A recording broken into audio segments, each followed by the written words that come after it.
comprehensive strategies aimed at crime prevention and crime reduction.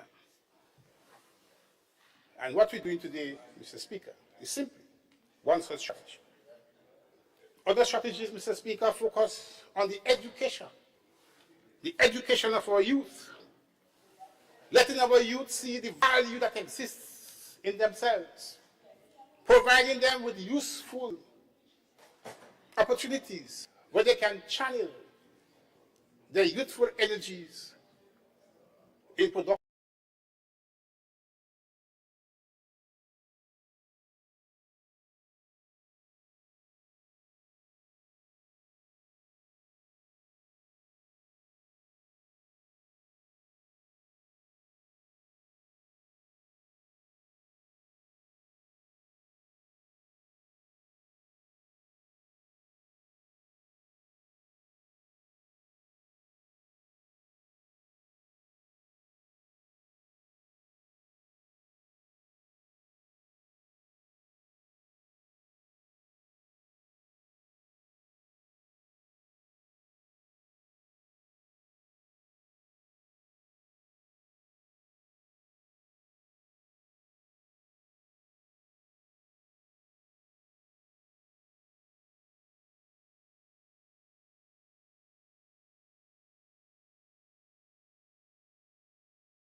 Let's pray.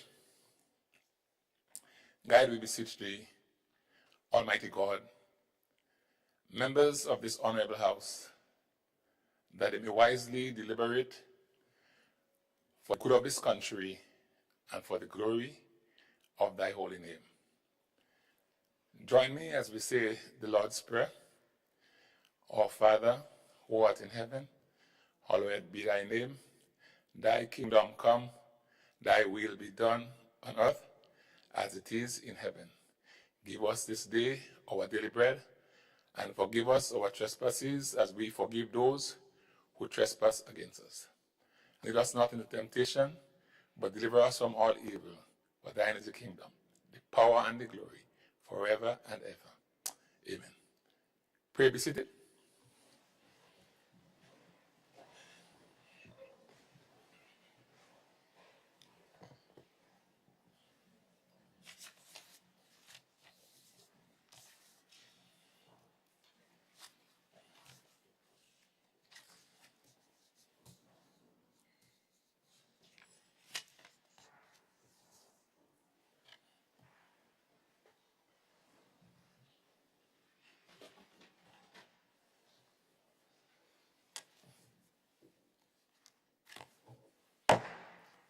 Is Parliament now convened?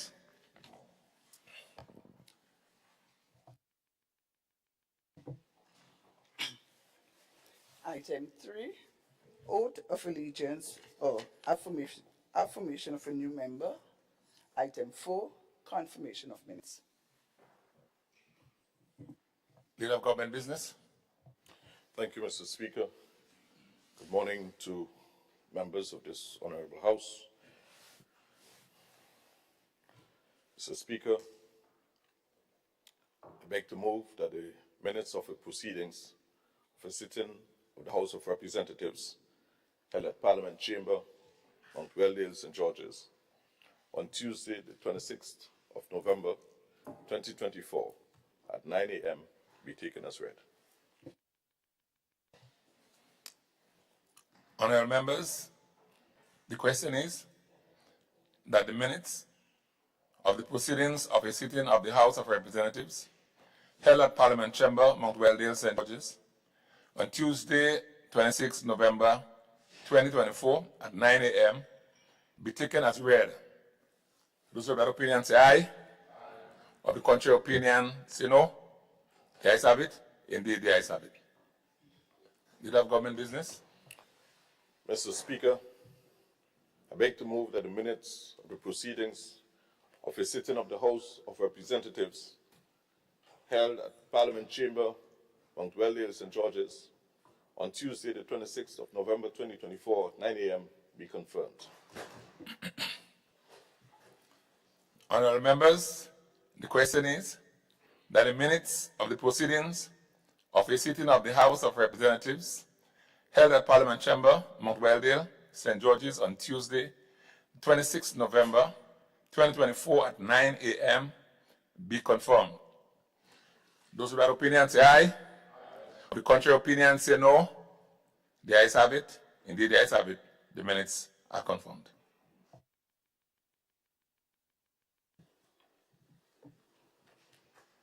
Item 5, messages from the Governor General. Item 6, announcements by Mr. Speaker.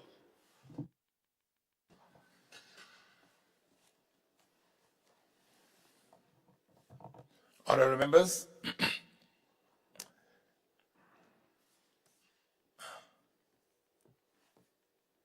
I have 4 bits of announcements.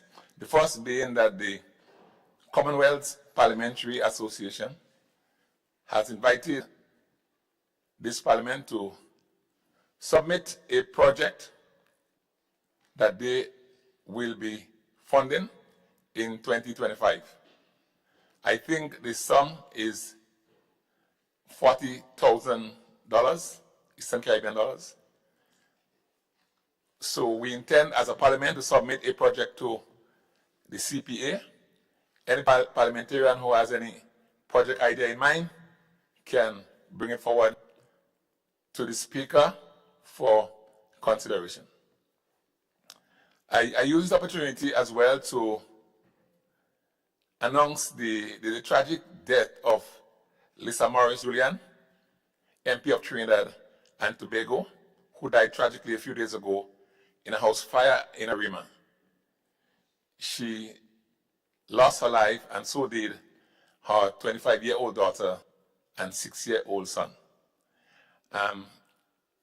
It is tragic in several senses, but the fact that the President of the Senate and I were with the MPs of Trinidad and Tobago 2 weeks ago, the Red House, and we met Lisa personally, it hits you a little harder. And so I want to say to the government and people of Trinidad and Tobago and all MPs across the island state that the Parliament and people of Grenada extend our deepest condolences to them on the loss of that particular MP in this very, very tragic circumstance. I also wish to announce that our Governor General, Her Excellency, is hosting a reception on January 4th, 2025, in honor of Dr. Kirani James, on whom the University of the West Indies has conferred an honorary Doctor of Philosophy. As a people, we are all proud of this distinguished Grenadian son, and as parliamentarians, we want to wish him well. He has represented this country very well, and now with this honorary doctorate conferred on him, in my view, shows not just how Grenadians consider the contribution of Dr. Kirani James, but even outside of our circles. And finally, I have been advised that MP for the town of St. George won't be with us today. All right, those are my announcements.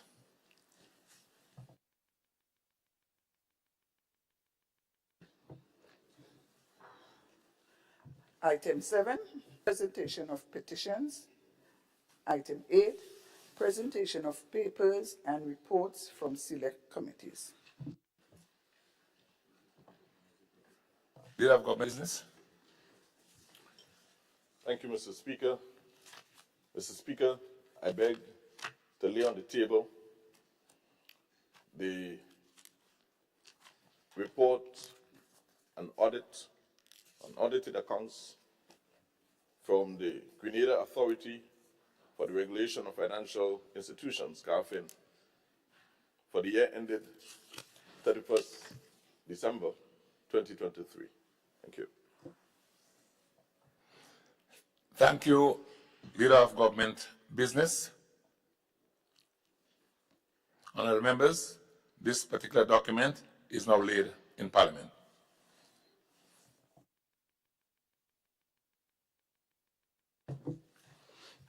Item 9, unopposed private business.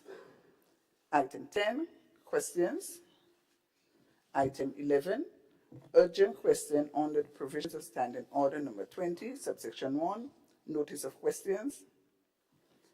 Item 12, statements by ministers. Honourable MP for St. Andrew, Northwest. Thank you, Mr. Speaker. Good morning to everyone.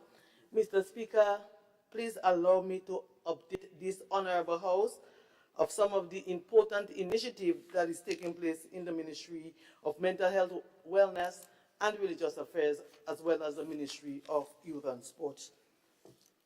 Mr. Speaker, faith-based organizations play a critical role in our nation's development by addressing social challenges and fostering community transformation.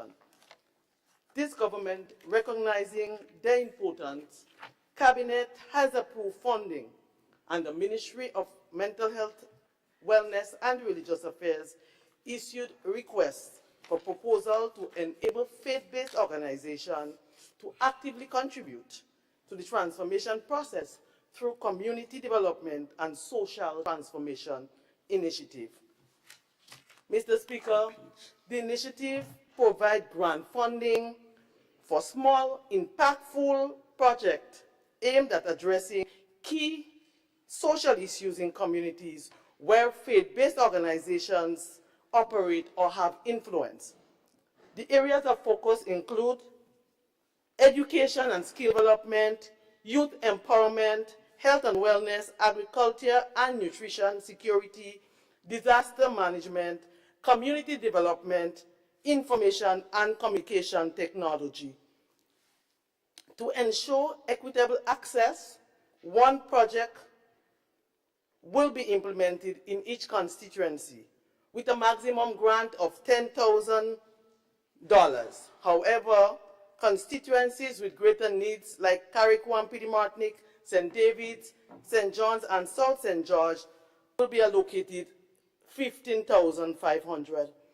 Mr. Speaker, I am pleased to report that on Wednesday, 11th December, the ministry disbursed funding for 6 projects under these initiatives.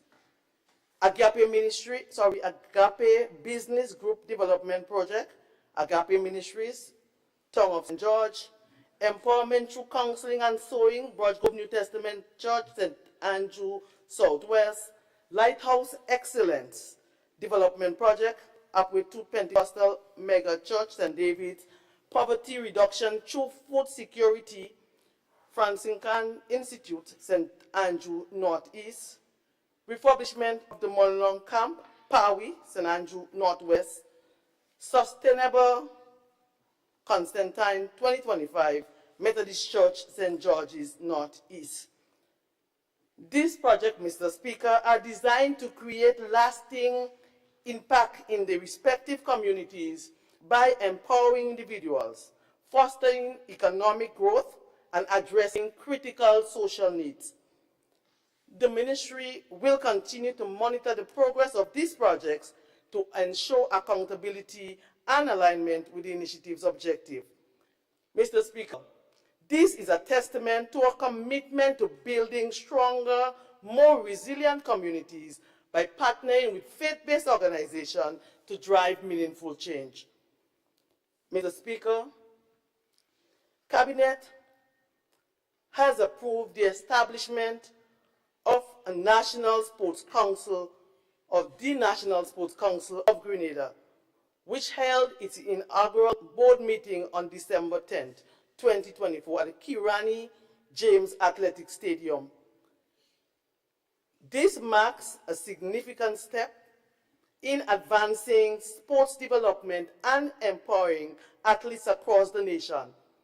The meeting focused on critical priorities, including promoting grassroots sports participation at the parish level, strengthening partnership with federations and sporting bodies, enhancing governance and management within parish councils,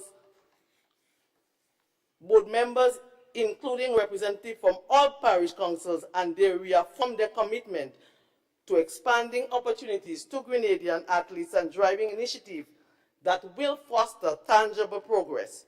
The chairman is Mr. Patrick Simmons, who expressed gratitude to the government for the support and confidence in the council's ability to transform Grenada's sports landscape, while also highlighting plans to rehabilitate sports facilities damaged by Hurricane Beryl.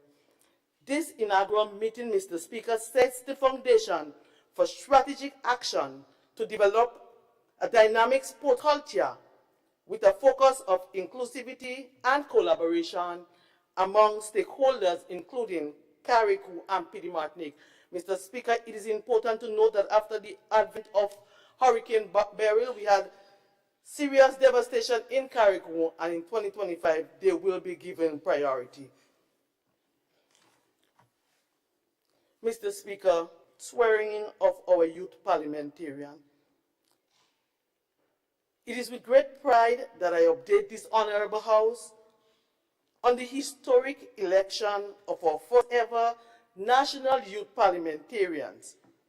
On December 5th, over 1,000 registered voters, youth voters, Mr. Speaker, participated in an online election platform to select candidates to represent their constituency, marking a significant milestone in youth leadership and civic engagement in Grenada. This election resulted in the formation of a dedicated cohort of 14 youth parliamentarians who will be sworn in early in January, Mr. Speaker, of 2025. These young leaders have been chosen to advocate for their communities, amplify youth voices, and play an active role in local and national development. Mr. Speaker, once sworn in, the youth parliamentarians will represent their constituency in the National Youth Parliament, ensuring the voices and concerns of young people are heard and addressed, demonstrate the value of youth leadership by providing policy advice to decision makers on matters affecting the nation's young people, access to $5,000 community support grant to implement impactful projects with their respective constituencies, fostering development and engagement at the grassroots level. To ensure these youth leaders are well prepared, the Ministry of Youth and Sports has committed to providing mentorship opportunities with experienced leaders, organizing continuous training and workshops to build their leadership capacity and enhance their ability to contribute meaningfully to national discourse. This initiative, Mr. Speaker, is part of a pilot project aimed at strengthening youth leadership, advocacy, and governance in Grenada.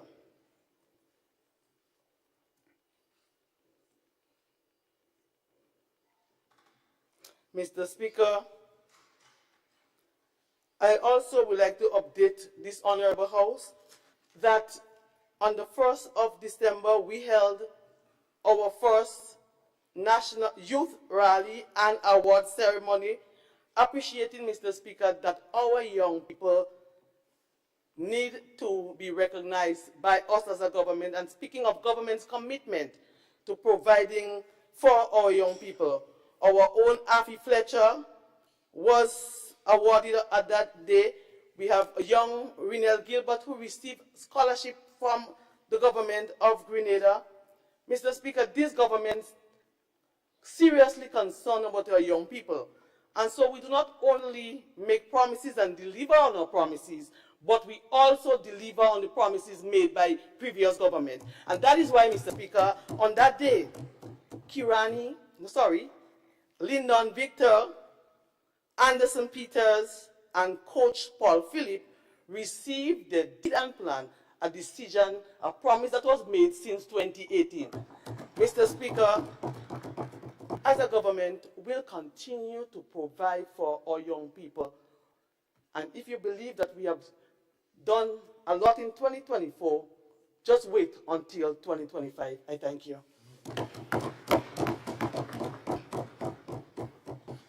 Thank you, MP for St. Andrew Northwest.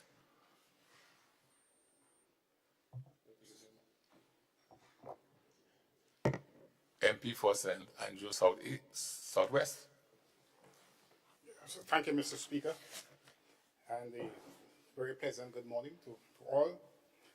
Mr. Speaker, I thought I should use this information, this opportunity, to update this Parliament and the nation on some of the major activities that have been taking place within the Ministry of Agriculture. So this nation will recall that following Beryl, the destruction done to the northern part of our island, including Carriacou and Petit-Martinique, government took the decision to provide income support to our farmers, crop farmers, cocoa and nutmeg farmers. And the support took the form of $4,500 to those whose land is up to 5 acres, and for those whose acreage is greater than 5 acres, they will receive $9,000. Mr. Speaker, we ask farmers, and that wasn't just for registered farmers, that was for all farmers who were affected by the hurricane.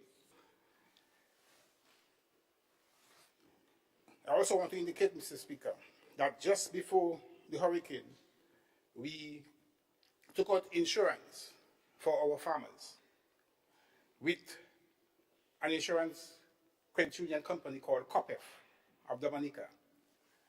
And with the passage of beryl, we were able to receive an additional $3.4 million payout for our farmers. And you know, Mr. Speaker, I really have to give our Prime Minister the credit for this, because we went to him days before the deadline, and we said to him, Prime Minister, the focus for this year is that we are going to have an above normal hurricane season, and there is need for us to provide some insurance for our farmers. And he readily agreed. And we made the $500,000 payment almost late, but happily, with our own communication, COPEF accepted the late payment, and therefore we were able to deliver to our farmers. So, Mr. Speaker, so far I want to say to this honorable House that thousands of farmers have benefited from the program. In fact, just yesterday, Minister Cornwall had a distribution in Sutter's. I think he would have distributed checks to over 20 farmers, and there were more checks to be distributed, but not all farmers came along. In Grenville, we distributed checks on 2 occasions. Last week, we were in Black Bay, St. John's. We distributed checks to a number of farmers with the support of Minister Kieran James. We also distributed checks. Prime Minister himself distributed a number of checks in St. David's. Those who didn't request the payment by check also got their payment going directly to their accounts in financial institutions. And the good thing is that many of them would have called or met me and said, thanks, we received the money. Good? They were very happy indeed. So far today, Mr. Speaker, we have paid out $29.8 million to our $29.8 million. We've encouraged our farmers to not to consume all the money, that they should put back some of that money in the land. And we said to them, we still have nutmeg plants on sale, $1. They could still buy Manio, NK 12824 and 12822 and the others. They could still buy them. They are available right now at $1 per kilo. So they can get a 50 kilo bag for $50. Yeah? So we encourage them to put back some of that money in the land. Some have indicated that they will do so. In fact, some have said they will plant back nutmeg, because some of them were saying, you know, the nutmeg suffered a lot and the cocoa suffered a lot. But we encourage them to plant back cocoa and nutmeg. And they have given us that commitment that we will plant back the cocoa and the nutmeg. Good? So, but apart from that, Mr. Speaker, in Carriacou, we have assisted our farmers over there. The livestock farmers would have gotten the water tanks that they asked for, and they would have also gotten fencing to assist them with fencing of the area as well. So Carriacou wasn't left out of this. Mr. Speaker, I also want to indicate that as part of our drive to build our livestock industry and to ensure that we have enough meat security in this country, we are expecting sometime this month, if not this month, it'll be early in the year, we are expecting high quality breed of ruminants coming into Grenada soon. The plan date we had was December 21st, that's a plan date. But they are coming through Amerijet, so, you know, we hope that, you know, the date is achieved. And of course, we met with the police, we met with all of the stakeholders, and we explained to them the importance of these animals. Good? So we could have a smooth transition of these animals to where they're supposed to go. These animals are forbidden. They are for multiplication. So we're bringing in 165 sheep, high quality sheep, 158 goats, pro-breed, high quality goats, 144 pigs. Good? And they will be located in Laura, in Sutter's, and of course, some will also have to go to Carriacou once the farm is ready in Carriacou. The pigs will be housed in Berryville. And all arrangements are now in place to have these animals there. But we want to stress, Mr. Speaker, that these animals are not for eating. They are for reproduction, they are for breeding. Because over the next 3 to 5 years, what we hope is that with the breeding process that we have in place, 75 farmers have already been identified to receive one each of these. And they go to crossbreed with the local. At the same time, some remain on the government and they will also be breeding. So we hope that within 3 to 5 years' time, we will have enough of these animals. Pro-breed Grenadian pig, Grenadian, you could call it spice goat, spice sheep, and spice pig, because they all will be bred to suit our local conditions, so that we could have enough meat to feed our population, so that when external shocks and natural disasters hit us, we will be able to depend on ourselves for these. So I stress, Mr. Speaker, that these animals are not for eating, they are for breeding. In fact, if you eat them, you will be unhealthy. And I know why I'm saying that, Mr. Speaker. I know why I'm saying that. If you eat these animals, you're going to be unhealthy. So they're not for eating. They are for reproduction, for breeding, to ensure that we have enough food, meat, quality meat in this country to feed ourselves. And the only reason why I'm saying that, the police is involved with us in that regard to make sure that the animals are secure and safe, and that we are creating the local conditions for them to survive and be adapted to greater local conditions so they can become local pigs, spice goats, and spice sheep. Mr. Speaker, I also want to tell this House that tomorrow, the 19th of December, God's willing, from 9 to 2 p.m., the ministry is going to have a Christmas farmers market. A Christmas farmers market tomorrow at the ministerial complex in the car park that is close to where the passport is. We're going to have that farmers market there, and we are inviting all of our farmers and all of our agro-processors to come out, display your fresh products, and to display your agro-processed goods. The population will come out and give you their full support. Good? So thank you, Mr. Speaker. Thank you very much, Honorable MP Fussen. Andrew Southwest. Is it the light of the MP? Yes, for Carriacou and Peter Matnick. The floor is yours, Honorable MP. All right. Thank you, Mr. Speaker. Mr. Speaker, honorable members, thought it was important that I use this opportunity to update this honorable House with some of the things that are happening in Carriacou and Petit Matnick. As you are well aware, Mr. Speaker, we suffered a devastating Hurricane Beryl, which destroyed over 90% of our housing, 90% of housing in Carriacou, and left a whole host of other destruction behind. Mr. Speaker, I'm pleased that after 5 months, couple of weeks, significant progress has been made, and it has been a collaborative effort by the cabinet of Grenada, the various ministers and ministries who've all pulled their weight to ensure that in such a short space of time, we are coming back to some sense of normalcy in Carriacou and Petit Matnick. So I am happy to announce, Mr. Speaker, as many of you might be aware, that schools, although it's on holiday, they're taking a break now, but all schools were reopened in Carriacou. It's important to note, Mr. Speaker, that some of the schools were used as hurricane shelters, and they were damaged, significant damage done them. For example, the Harveyville Government School, the Leicester RC School, Petit Matnick RC, Mount Pleasant, etc., Bishop's College, Hillsborough Secondary School.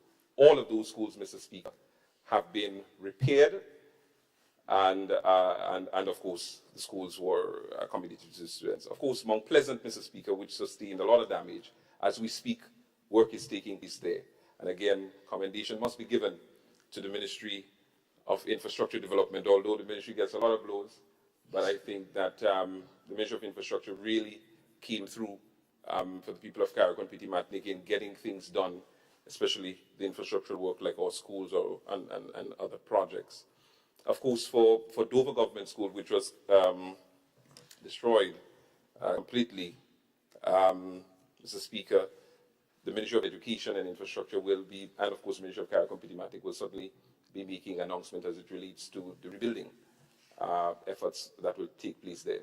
But in the meantime, temporary solution has been made, and the students are enjoying or learning, and we are trying to make it as comfortable as possible for them, meeting with the PT, meeting with the principal and the staff to hear their concerns.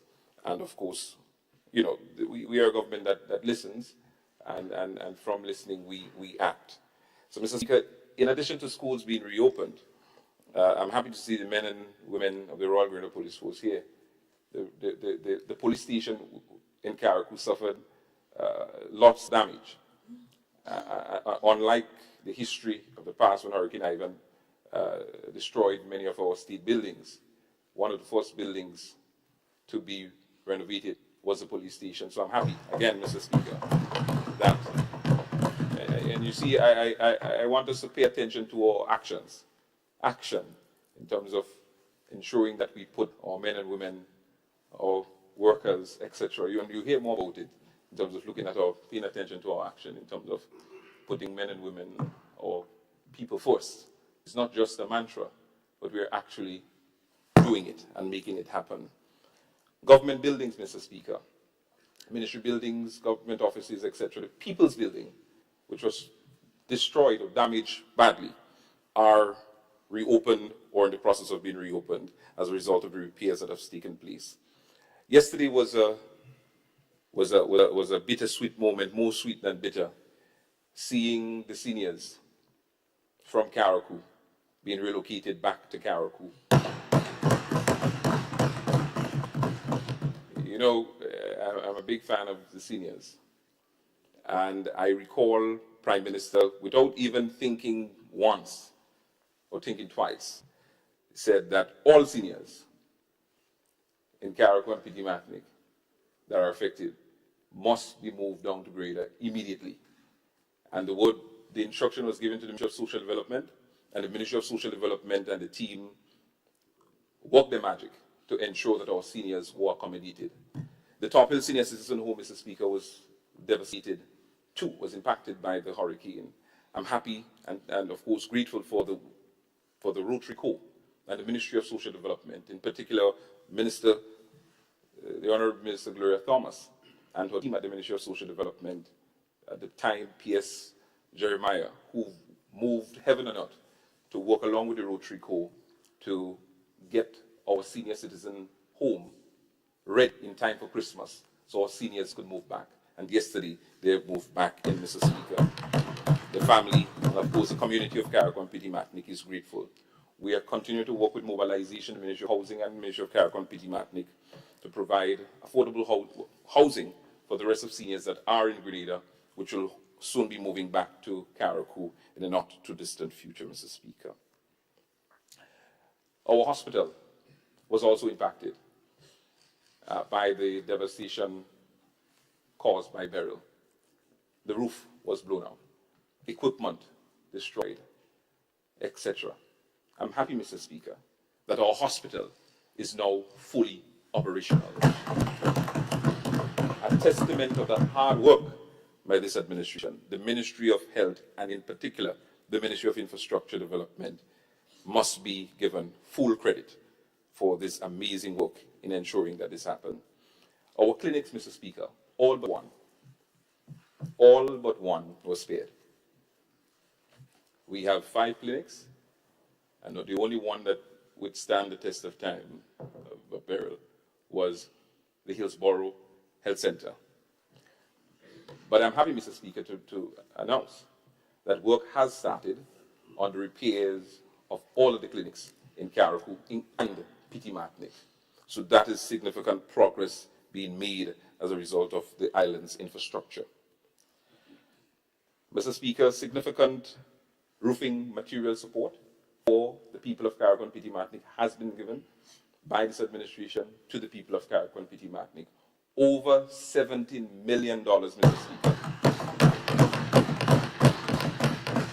Let me repeat, over $17 million has been spent by this administration to assist the people of Carriacou and Petit Martinique with building and roofing material, regardless to who they are, as long as you're affected, as long as you meet the criteria and the assessment is carried out, because it's a transparent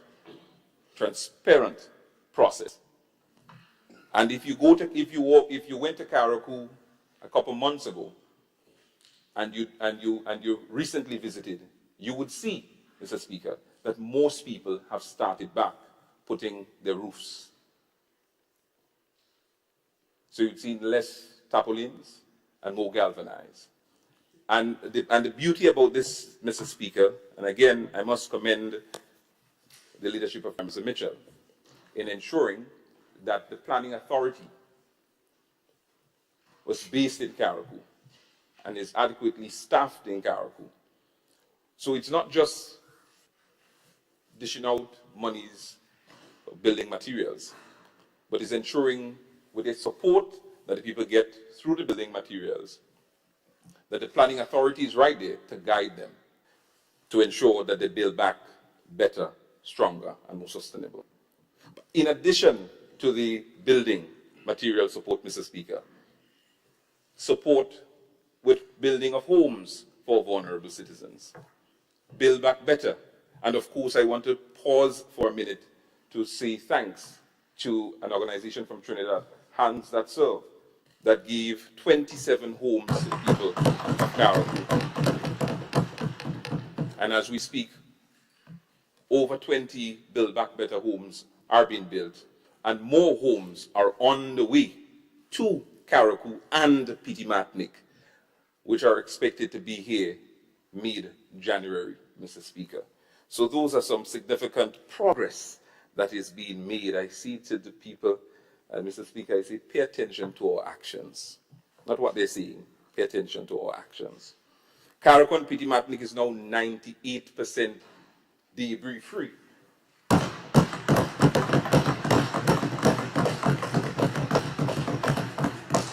And I know a big hullabaloo was made as it relates to why we're putting the debris in the pastures or the playing fields and so on, Mr. Speaker.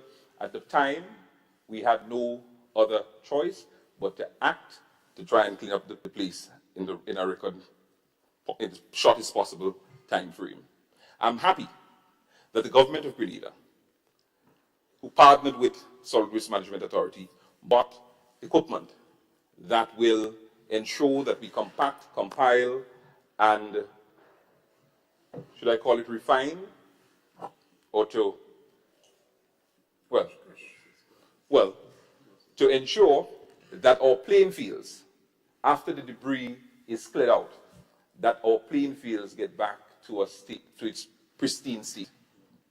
So the equipment will not only compact and compress and clean up all the debris in the playing fields, but it will ensure that we bring back the playing field to its former glory or even better. Mr. Speaker, this is a visionary and action government. The Minister for Agriculture spoke about the income support to our farmers and fishermen in Carriacou and Petit Martinique. Significant progress. I'm happy that a number of our farmers and fishermen in Carriacou has received necessary support. We understand, Mr. Speaker, that not all our farmers and fishermen has received the payments, but I want to give the assurance to the fishermen, the few fishermen who did not receive the payouts, and the farmers who didn't, that come the new year, the Minister and Ministry of Agriculture, along with your Member of Parliament and Ministry of Carriacou and Petit Martinique, will work collaboratively to ensure that the outstanding farmers and fishermen who did not receive this support will get it for the new year. Mr. Speaker, with those few words, I now rest my case, and thank you so much.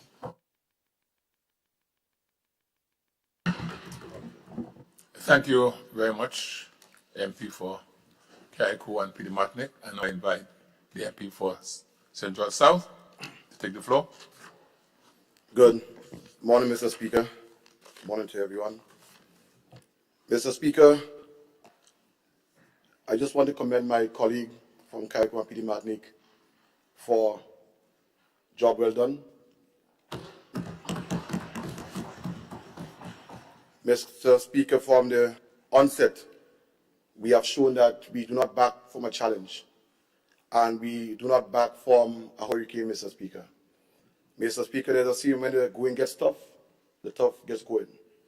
And we have shown, Mr. Speaker, that as an administration, we have taken the step to fight head on with this challenge we have in front of us that was created by Hurricane Beryl. Mr. Speaker, Hurricane Beryl hit on July 1st of this year. On August 27, we came to Parliament and we passed a supplementary budget. Mr. Speaker, as part of that budget, the Ministry of Mobilization, Implementation and Transformation was tasked the responsibility of building back. When I say building back, Mr. Speaker, building back, most importantly, homes for our people, for those who lost their roof, Mr. Speaker, and we all know that a roof is an important thing in someone's life. Mr. Speaker, we were allocated $15 million to the housing project of Build Back Better. And today, Mr. Speaker, I am proud to say that we have signed over 200 contracts. 200 contracts, Mr. Speaker, and they were signed by local contractors. So, Mr. Speaker, we are seeing that in this building back process, the money that was allocated is being placed back into the hands of our local people, Mr. Speaker, which will build our economy in the process. Mr. Speaker, we have approximately, near completion, 64 Build Back Better houses. And Mr. Speaker, they are in the parish of St. Patrick's, St. John's, St. Mark, St. Andrews. Mr. Speaker, we have seen now that over 200 families, Mr. Speaker, are being affected, and they are being put into a better place than they were after Beryl. But, Mr. Speaker, I want to say that we have provided employment through the Build Back Better project for over 1,200 workers, and local workers I'm speaking about, that was employed by contractors. Mr. Speaker, let me just reiterate this, or to say this, that when we as an administration speak about Build Back Better, we are not only speaking about a building or houses, but, Mr. Speaker, we are talking about building back or building our people in the process. And let me explain. Mr. Speaker, most of the contractors that are employed under this project are ordinary contractors. Mr. Speaker, some of them, the first time they have gotten a contract of that magnitude in terms of their building back. And Mr. Speaker, you have the majority were not able to provide funding for the building back process. So what we did, Mr. Speaker, we engaged some of the financial institutions, and they were able, Mr. Speaker, to provide funding for these local contractors. And Mr. Speaker and House, this is what happened. By providing the funding for them, they were able to now tie the contract to a financial institution, and these institutions can now see the funds going into these contractors' account. And Mr. Speaker, this is important because what happens is that now, or we know that construction workers do jobs and so on a cash basis. But now that the fund is being channeled through a bank or a credit union, Mr. Speaker, they can now have the opportunity to now grow their business because the institutions can see exactly the amount of funds that is coming through and the contract these contractors are getting. So, Mr. Speaker, we see some of the companies today in construction, like the Creative Designs, and so who are local companies. We have seen their growth through the years. And Mr. Speaker, by doing this project and this program, Mr. Speaker, we can now help our local contractors not just stay at one level, but to move from one stage to the next. And Mr. Speaker, that is what we are talking about by not just building a building or building back better a building, but also building, Mr. Speaker, our people. Mr. Speaker, we have seen over 1,400 people, in terms of over 200 families being affected. And Mr. Speaker, this is just 2024. As Minister Thomas said, Mr. Speaker, look forward for even more. Thank you very much. Thank you, Honorable MP for South St. George. MP, turn your light off, please. Now I invite the Honorable Prime Minister. Take the floor. Thank you, Mr. Speaker, and pleasant morning. I want to take the opportunity right from the outset, as it's the 18th of December, to wish everyone season's greetings and a Merry Christmas, and particularly good health for 2025. I want to express my congratulations to the Honourable Member of Parliament for St. Andrew South East on her election as political leader of the New National Party, and to wish her God's blessings and success in her new role. I do wish to express some concern with the absence of the Member of Parliament for the town of St. George. I hope he is well, and I do wish him best wishes as well. I noticed, Mr. Speaker, you said he will not be with us, but you didn't actually give a reason as to whether he's out of state or unwell. I hope he is well. Mr. Speaker, I want to acknowledge the presence of Acting Commissioner of Police, Mr. Randy Connaught, and other members of the senior management of the Royal Grenadier Police Force who are with us today. I wish to inform the nation, Mr. Speaker, that Commissioner of Police Don McKenzie has proceeded on leave, much deserved and delayed leave. The nation may recall that I had asked Commissioner McKenzie to stay on as Commissioner past his retirement date in January of this year, and that was extended to December of this year. But obviously, even during that period, even for him to do so, he would have had to give up a substantial portion of his leave. But we are all human, and rest is well deserved. I want to put on record my profound appreciation for the decades of service provided to this nation by Commissioner Don McKenzie.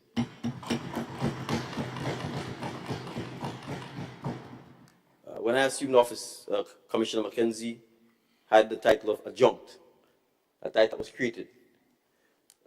We abolished that title, and he became the Deputy Commissioner of Police. And in short order, with I think neither him nor myself expecting it, he was asked to assume the position of Commissioner of Police on the retirement of then Commissioner Edwin Martin. And he unhesitatingly took up the challenge. Note, we faced, under his tenure, some challenging times. We had to deal with the hurricane and the security consequences that come from a hurricane. We had to deal with an unprecedented upsurge in gun violence, leading to homicides of several young men. We had to deal with the escape of prisoners from the South St. George police station, as well as while in police custody at the Grenville Magistrates Court. These were difficult times, these were challenging times, and in fact, Commissioner publicly came in for a lot of criticism. He remained professional, he remained dedicated, he remained dignified, and he remained committed to always advancing professional law enforcement not hasty or reactionary or emotional law enforcement. And so I want to place on record my appreciation to him for leading the Royal Grenada Police Force during that period. Under Commissioner's tenure, he always advocated for his men. And I'm going to go on record and say, Mr. Speaker, there's been more requests for promotions and perhaps more promotions of police officers in the last 2.5 years than I suspect at any time in the history of the Royal Grenada Police Force. And Commissioner Mackenzie has been at the forefront of always advocating for this. Mr. Speaker, prior to me getting involved in public life, I learned of the fact that since on around 1994, 1995, there has been an outstanding pay and grade and salary scale issue affecting members of the Royal Grenada Police Force that has gone undealt with for the last 20 or so years. Well, 30 or so years if you go back to 1994. And this administration, Mr. Speaker, committed to having the matter addressed.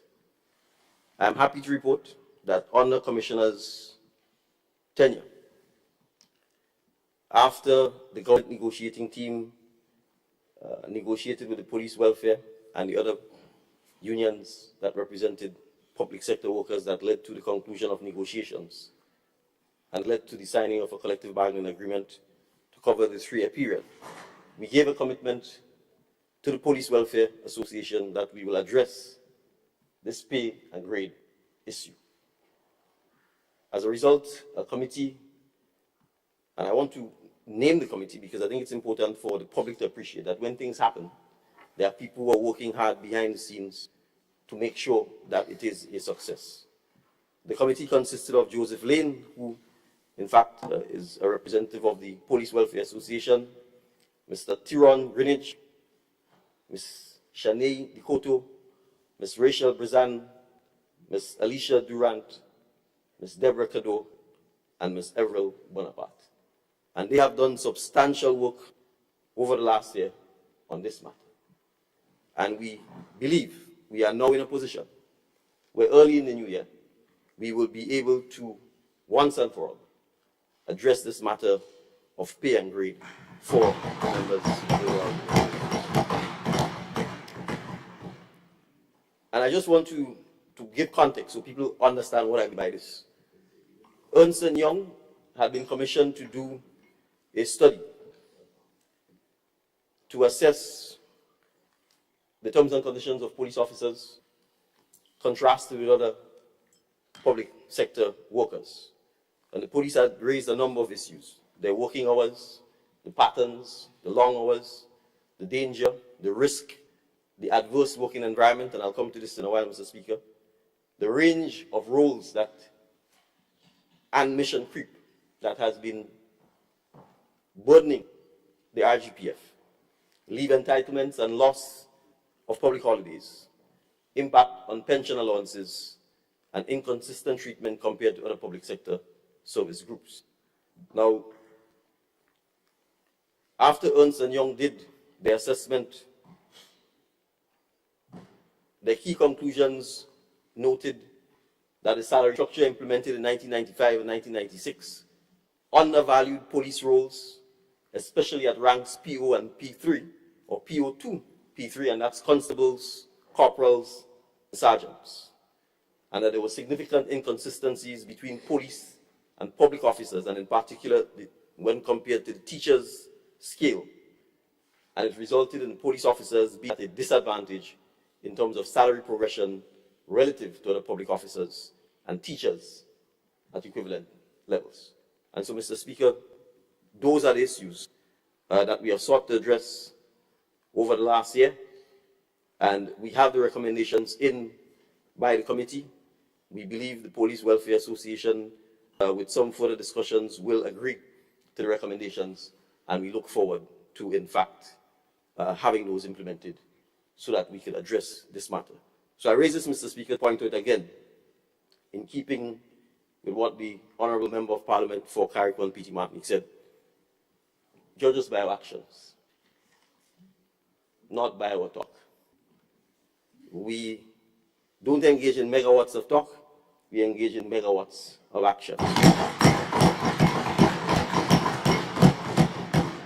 So again, Mr. Speaker, a matter outstanding since 1995. You know where I was in 1995, Mr. Speaker? I was in National College.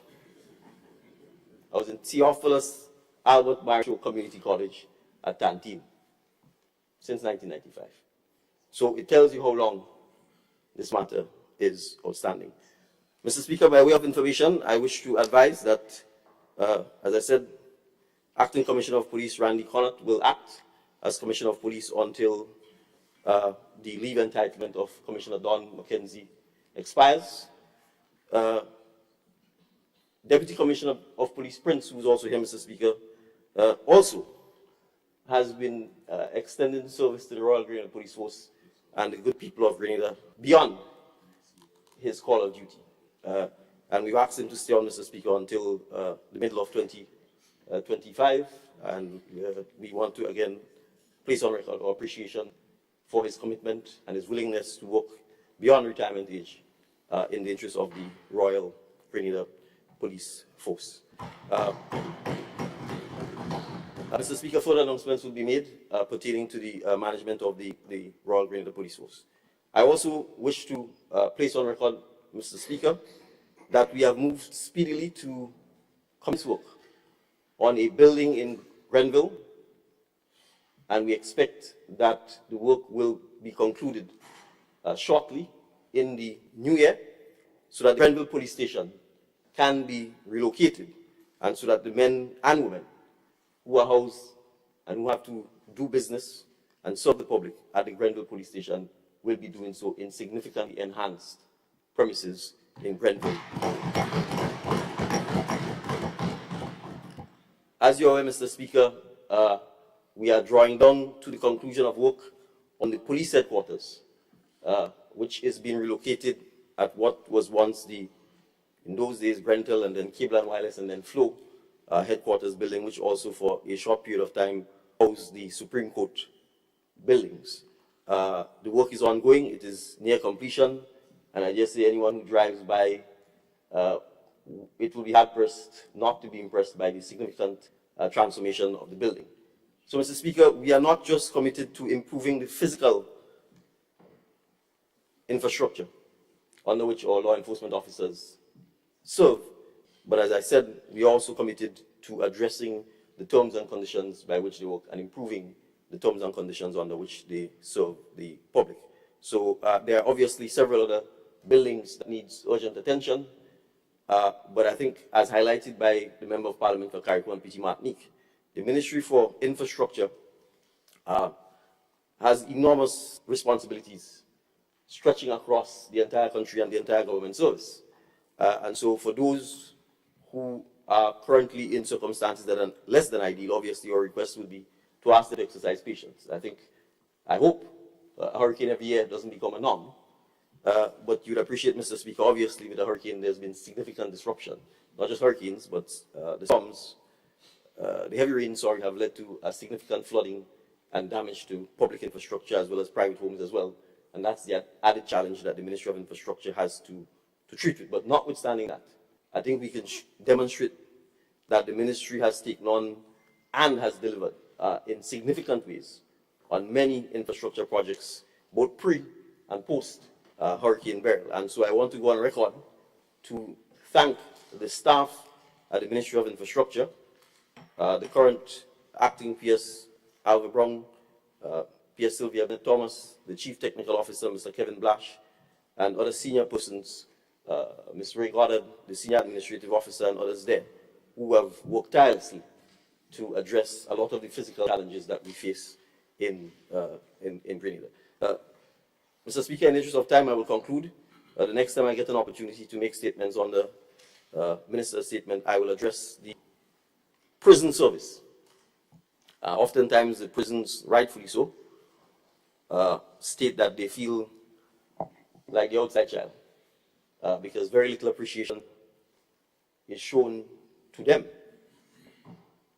and the institution, given the significant role they play in the safety, peace, and stability of this country. And I want to assure them, under my watch as Minister for National Security, that they will not, in fact, be treated like the outside child. They are part and parcel, an integral part of the family and the institutions that make this country a safe place for all of us. So, Mr. Speaker, again, I thank you for the opportunity.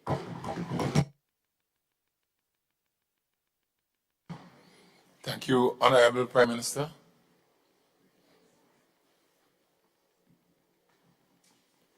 I think you may. Item 13,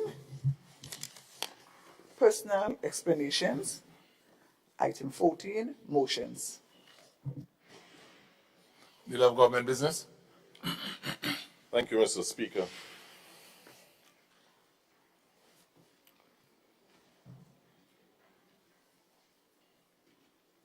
Mr. Speaker, I beg to move the following motion. Whereas the debate on the gracious address delivered by the Governor General on the occasion of the ceremonial state opening of the third session of the 11th Parliament on Friday, the 4th of October, 2024, was deferred to a date to be named. Be it resolved that the said address be now further deferred to a date to be fixed. Thank you. Honourable members, the question is that whereas debate on the gracious address delivered by the Governor General on the occasion of the ceremonial state opening of the third session of the 11th Parliament on Friday, 4th October 2024, was deferred to a date to be named, be it resolved that the debate on the said address be further deferred to a date to be fixed. Those of that opinion say aye. Aye. Of the contrary opinion say no. The ayes have it. Indeed, they have it.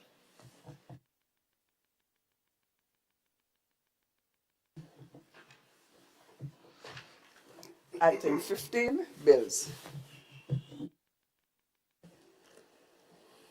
Leader of Government Business. Mr. Speaker, I beg to introduce for the first reading a bill for an act shortly entitled Public Sector Employee Pension Fund Bill 2024.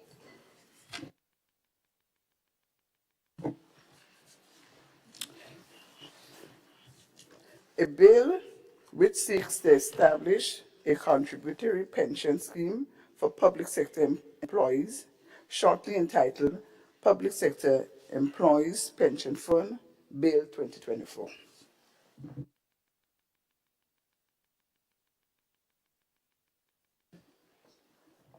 Leader of Government Business. Mr. Speaker, I beg to move that the relevant standing order of the House be suspended to enable the bill to be taken through all the stages at this sitting. Honourable members, the question is that the relevant standing order of the House be suspended to enable the bill to be taken through all its stages at this sitting. Those of that opinion say aye. Of the contrary opinion say no. I think the ayes have it. The ayes have it. Leader of Government Business. Mr. Speaker, I beg to move the second reading of the bill. Honourable members, the question is that the bill be read a second time. Leader of Government Business. Thank you, Mr. Speaker.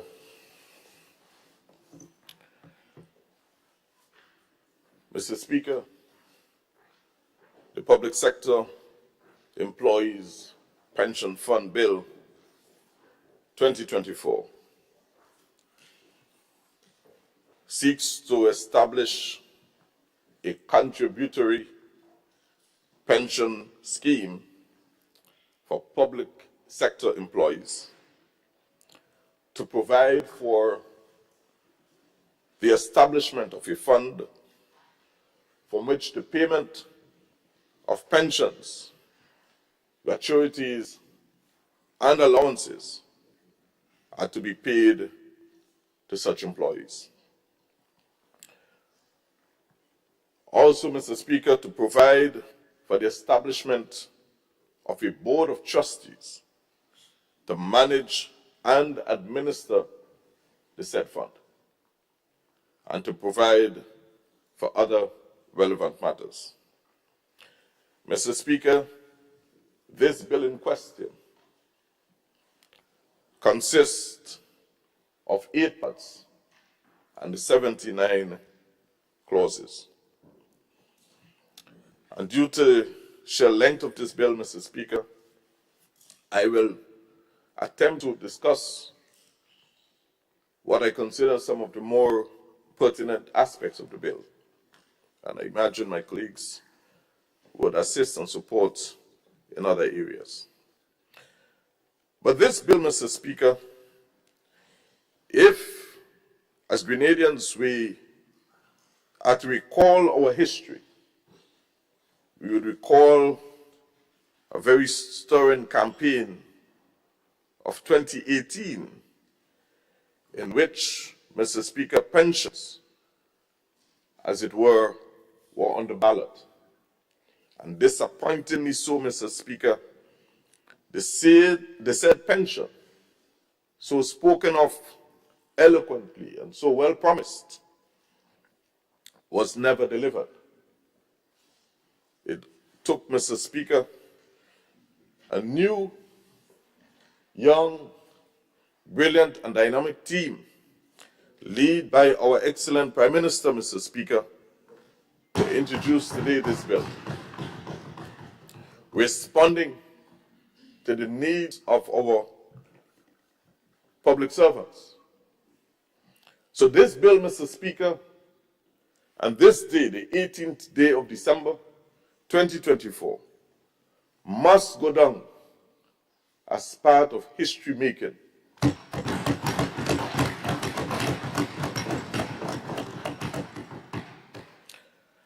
Part 1 of the bill, Mr. Speaker, comprises of 4 clauses. It treats with the short title and aspects of definitions and scope.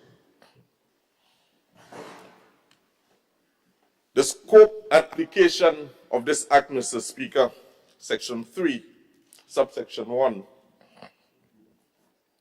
reads, subject to the provision of this section, as from the date of operation of this act, the provisions of this act shall apply to all new public sector employees. All new public sector employees. It shall also apply, Mr. Speaker, to all public sector employees who hold non-pensionable offices by virtue of a relevant enactment, or have neither attained the age of 50 nor have been employed with the government of Grenada for a period exceeding 15 years. C, all employees of the government who are currently employed in the public service on a contractual basis and by virtue of the terms and conditions of this contract are not eligible to receive a gratuity. However, Mr. Speaker, this bill shall not apply, or this act shall not apply to employees of the government who are employed in the public service on a contractual basis, whether fixed term or otherwise, and who by virtue of the terms and conditions of their contract are eligible to receive a gratuity. Also, Mr. Speaker, those employees of the government who are currently employed in the public service for a period exceeding 15 years and are already 50 years old. It shall not apply, Mr. Speaker, to temporary employees. Neither persons who are seconded from statutory bodies or agencies of government that have their own pension arrangements. Therefore, Mr. Speaker, for the avoidance of doubt, the law to be applied with respect to the payment of pensions, gratuities, and allowances to public officers, to teachers, police officers, and prison officers who have been so employed prior to the date of operation of this Act and is eligible to receive a pension, gratuity, or allowance, or other allowance, shall be relevant enactment which applies to such public officer, teacher, police officer, or pension officer, save and except where such officer, teacher, or police officer, or prison officer opt for the provisions of this Act to apply to them in this regard. Part 2 of the bill. Part 2 of the bill, Mr. Speaker, contains and comprises clauses 5 to 8. Clause 5 provides for the establishment of the public sector employees pension scheme, and clause 6 provides for eligibility requirements for members of the said scheme and the obligations of a member to make mandatory contributions to the fund. Membership of the scheme. Section 6, subsection 1, Mr. Speaker, speaks as from the date of the operation of this Act,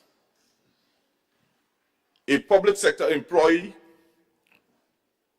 whom the provisions of this Act apply by virtue of Section 3, subsection 1, shall be a member of the scheme and shall be required to make mandatory contributions. So the said members, Mr. Speaker, to whom the Act applies and to who qualifies under the scheme, under this Act, shall be required to make mandatory contributions.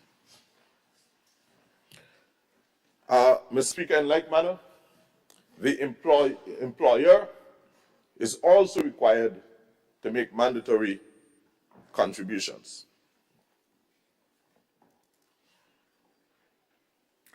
A public sector employee who has been so employed for a period of 3 months or less shall not be eligible for membership of the scheme or be required to contribute to the fund. And of course, we spoke to temporary employment earlier, and that is the context within which such employee may not be so required to contribute.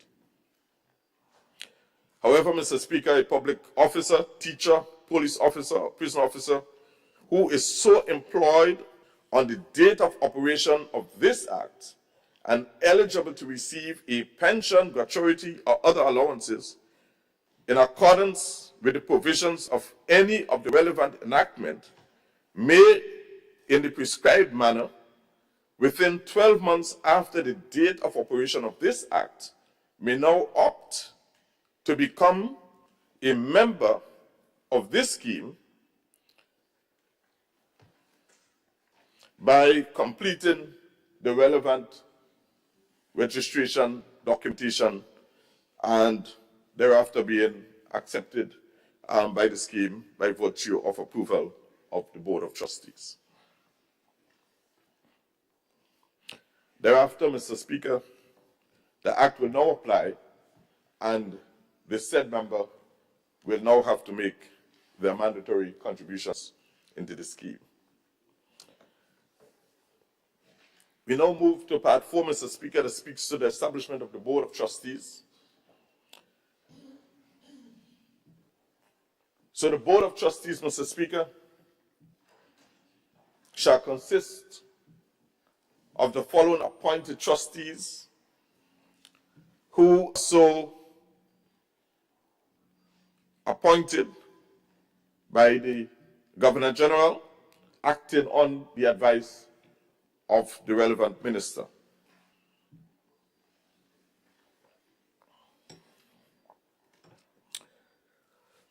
And the composition of the said board, Mr. Speaker, consists of the following: the permanent secretary within the Ministry of Public Administration and the permanent secretary within the Ministry of Finance. These two board members, Mr. Speaker, trustee members, are deemed ex officio members of the board. There are 7 other members of the board, and they consist of the following: an attorney general of 10 years in practice, an actuary, sorry, thanks for the correction. It's an attorney, Mr. Speaker, not the attorney general. An attorney at law. Thank you. A little humor is good. So, the members shall be an attorney of 7 years practice, an actuary having the necessary qualification and experience, a person who has demonstrable knowledge of finance, and a person who has at least 5 years experience in human resources management, and investment expert, or who has demonstrable knowledge in investment management,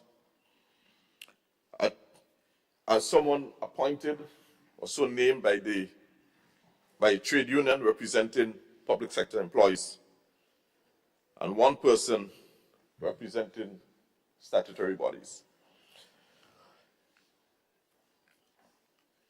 Tenure of the appointment. So those are this. Altogether, Mr. Speaker, we speak to a board of trustees consisting of 9 members. 2 are permanent secretaries, one from finance, the other from Department of Human Resources. And the other 7 are professionals from different callings with different expertise to add to the structure and competence of the board. And Mr. Speaker, one would recognize the importance, Mr. Speaker, of these appointments to add value to the board. So it's not just being there for just to make numbers, but a different relevant training. And you would recognize in the Act, Mr. Speaker, that certain level of experience, years of experience, is required, and that would basically add to the value of their contribution on the board.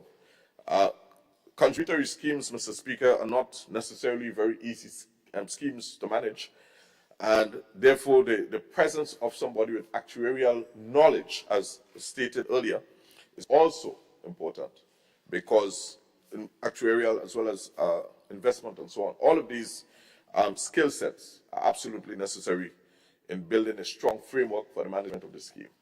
And this again underscores the government's commitment to ensuring that the scheme is set up and well managed, and that there is something there to protect our employees on their retirement. This, Mr. Speaker, is in addition to the National Insurance Scheme retirement benefits.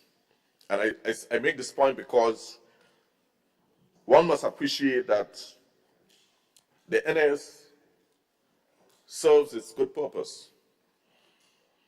But over the years, what we've recognized is that our public officers, after they retire, many, or I should say the vast majority, retire into poverty. The vast majority, Mr. Speaker, retire and have to depend on seed to live, which is a social program implemented by the government. What we're trying to do here, Mr. Speaker, is to build a framework to ensure that our public officers, when they retire, their interest is protected. And this we deem very important. So, Mr. Speaker, when we look at what has been happening over the last 2.5 years, one could safely conclude that this NDC administration, in fact, is the most pro-worker government in recent history. If you roll back the curtains for 2.5 years, the amount of investments, the amount of monies, and everything else that goes along with it that we've put into the hands of our employees, our public servants, the time that we've taken to restructure the public service and to ensure that our public servants work with a sense of professionalism and independence, one could safely conclude that this government is very serious of building a strong and vibrant public service. So I move to the tenure of appointment of the board. And this too is important, Mr. Speaker. So a trustee so appointed to the board pursuant to the Act shall be appointed for a period not exceeding 3 years, and the appointment shall be effected in such a manner that will ensure that as far as possible, the expiry in any 1 year of the term of office of not more than 1/2 of the said trustees would leave the board at any one time. And that is important for continuity and succession planning, because you want to ensure, Mr. Speaker, that the skill set and the competence and the experience from serving on the board is always intact. And so the membership on the board is likely to be staggered to ensure that at least half of the board will always be retained while we have others being rotated. The appointment of chairman and deputy chairman of the board. The Governor General, Mr. Speaker, acting on the advice of the Minister, shall so appoint a chairman and a deputy chairman of the board from amongst the trustees appointed as per Section 11. Oops.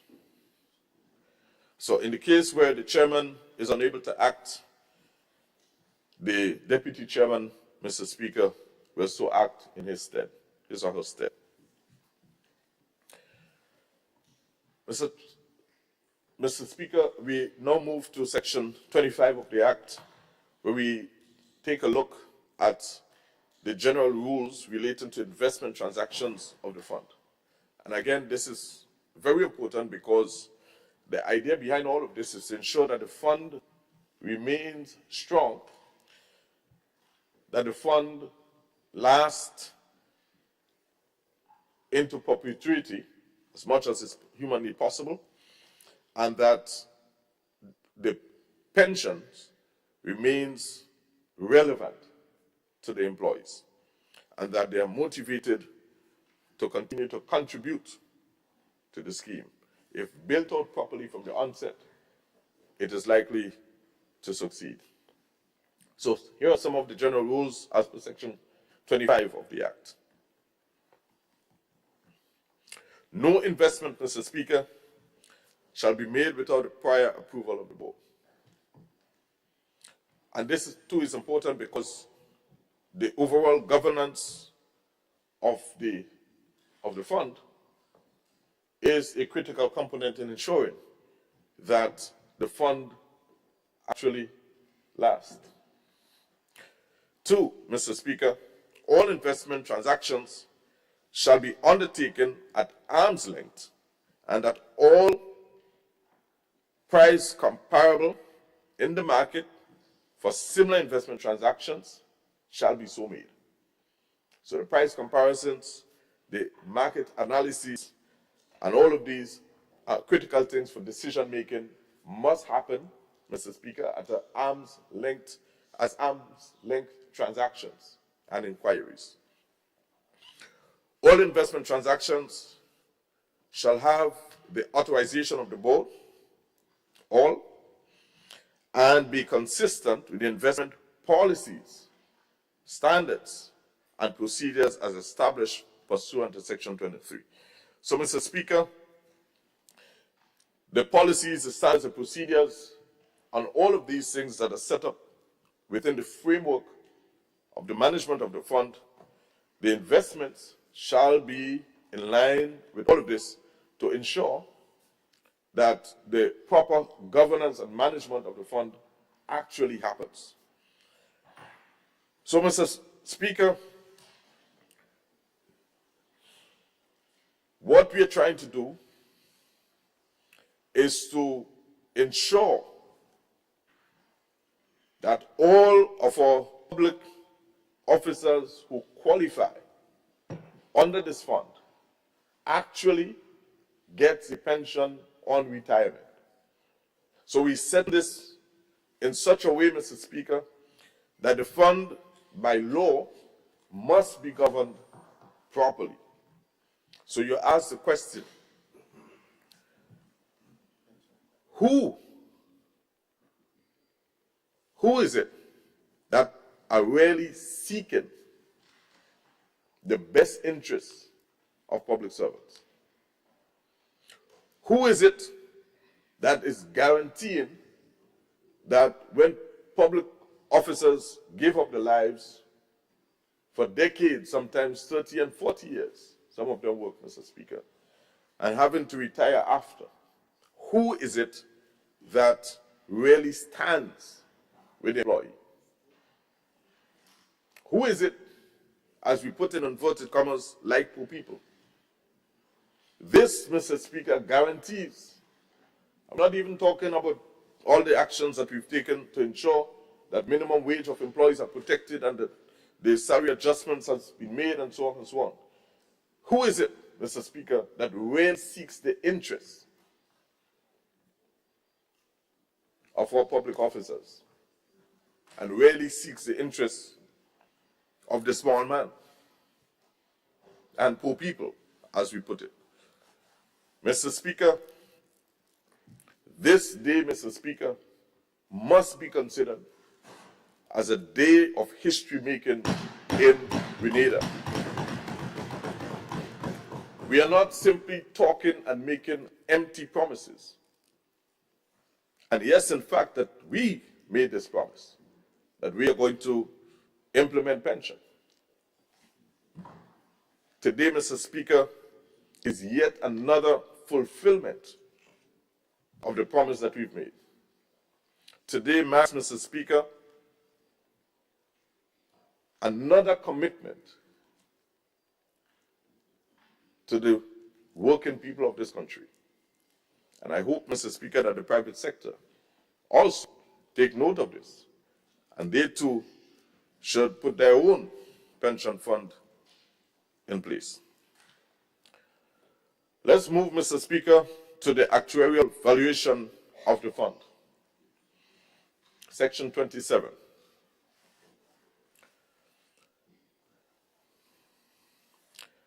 The first actuarial valuation of the fund shall take place at the end of 2 years after the fund is established, and thereafter the fund shall be valued at intervals not exceeding 5 years by an actuary appointed by the board. So, Mr. Speaker, the actuary in the whole mix, and that's an independent actuary we're speaking about.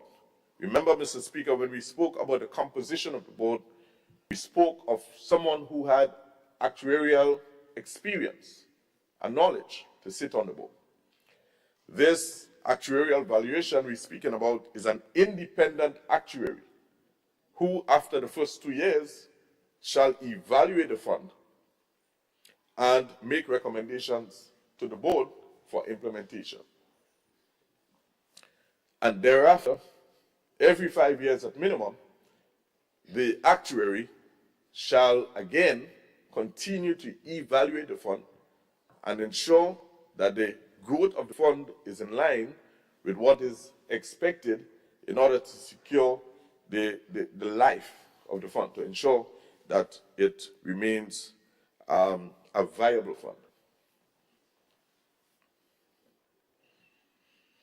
The actuary, Mr. Speaker, shall prepare a report on the state of the fund and recommend any necessary action to be so taken to the board.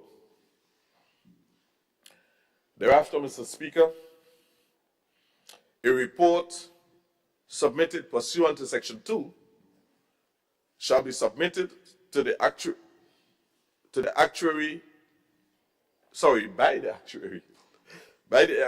to the board within 1 month of receipt thereof. That said report shall be submitted to the minister with responsibility for public administration. And within 2 months of receipt of the report submitted pursuant to Section 3, the minister responsible for finance shall cause the said report to be laid at the House of Parliament. So, what we're seeing here, Mr. Speaker, is that throughout the entire process, the accountability of the fund is underpinned by different levels of reporting to the board, to the minister for finance, to Parliament. So at all levels, the said fund is being, that thread of accountability runs through the operations of the fund at all levels. Annual estimates, Section 34.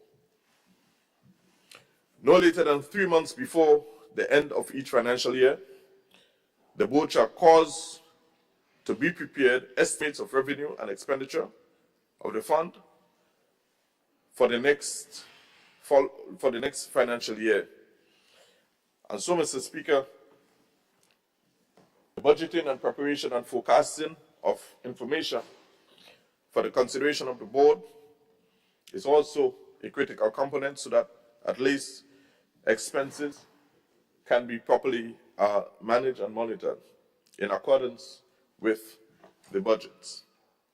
These estimates of revenue and expenditure prepared pursuant to Section 1 or subsection 1 shall be submitted to the minister for his approval, and after such approval, the board shall not increase the annual estimates without approval of such minister. So, again, Mr. Speaker, the thread of accountability runs through the entire process.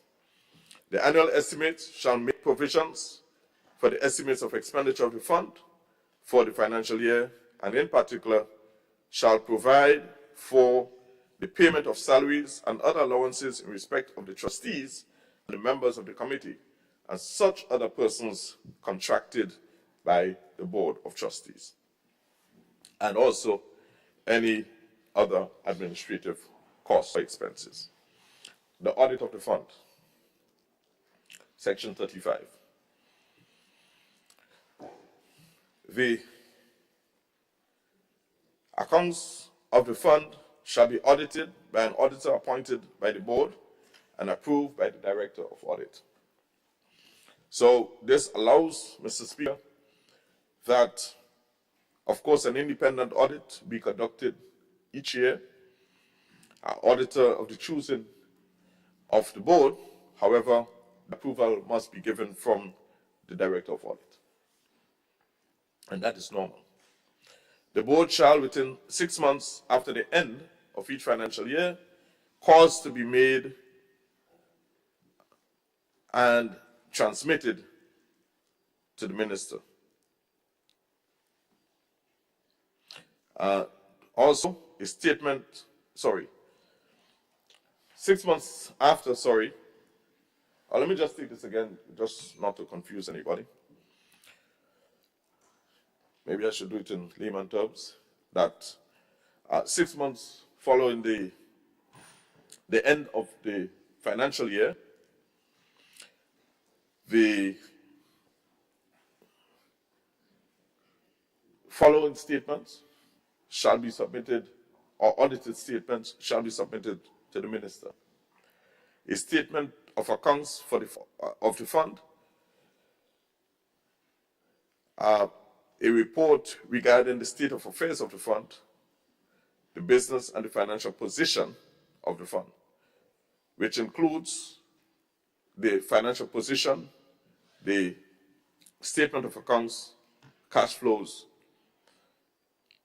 Those should be so submitted. The minister shall cause a copy of the said report, together with the annual statement of accounts and audited reports thereof, to be laid on the respective, to be laid at the House of Parliament. Part 5 of the fund, of the bill, Part 5 of the bill, Mr. Speaker, comprises clause 40 to 46. And this sets out the manner in which the contributions are to be made to the fund. I believe this one, again, is very important for our public officers to note. We spoke earlier about the mandatory contributions of the member.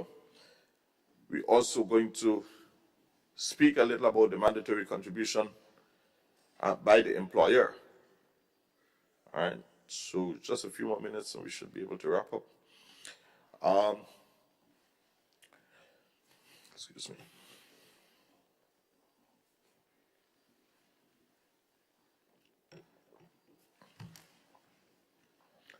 Part 5, Section 40. Each member shall make monthly contributions to the fund at the rates set out in Part A of the schedule, which shall be deducted from the salary of the member by the employer. Where the employer fails to deduct the member's contribution, the sum may be recovered in the subsequent months, and any penalties payable thereon shall be paid by the employer.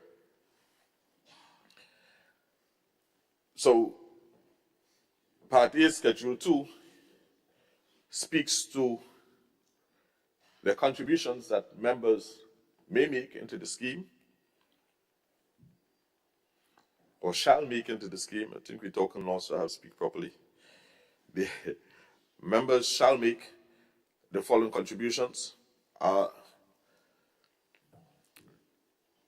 Salaries not exceeding the maximum insurable earnings as defined pursuant to the Insurance Act, to the NS Act, Cap 205, 3%, so that the salary is not exceeding the maximum insurable earnings. If you're not exceeding the maximum insurable earnings of the, as per the NS Act Cap 205, you pay 3%. If the salaries so exceed the maximum insurable earnings as defined under the said Cap 205 NS Act, the contributions are 6%. So, in other words, the higher paid employees get to pay a little more into the fund. The employer contributions, just dealt with the employee, employer, and employer shall make monthly contributions in respect of each member as follows. Salaries not exceeding the maximum insurable earnings as per Cap 205 NIS Act, the said 3%. In other words, to make it simple, employer pays 50% of the contributions, employee pays 50% of the contributions. So it's split down the middle. So the same, and for those that has salary exceeding the maximum insurable earnings, they get to pay the government, the employee, for salary exceeding the maximum insurable earnings, the employer pays 6%.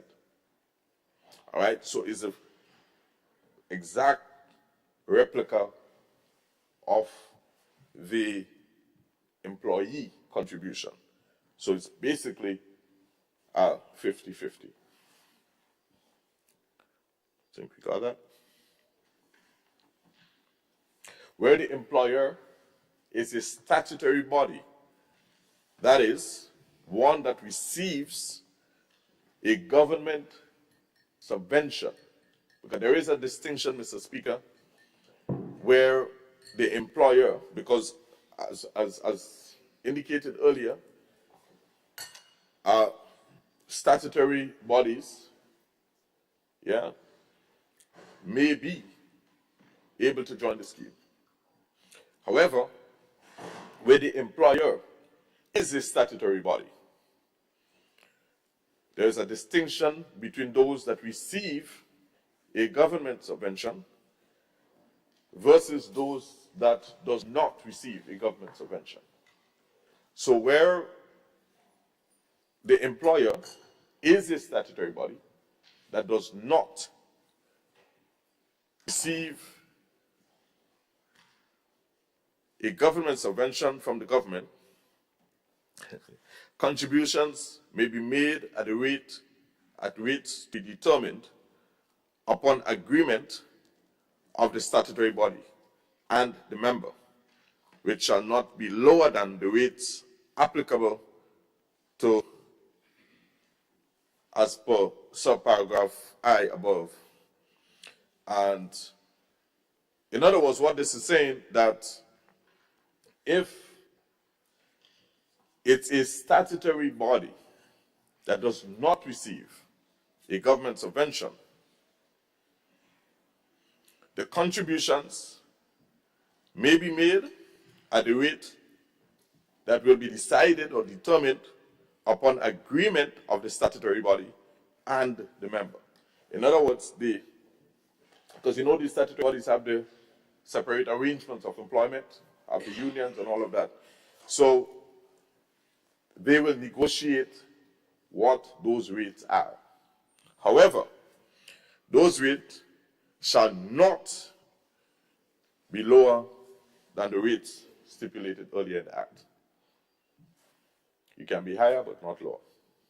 So in other words, this guarantees those not receiving a government subvention, if you want to call it a minimum pension, as per the statutory bodies, that do not receive a subvention.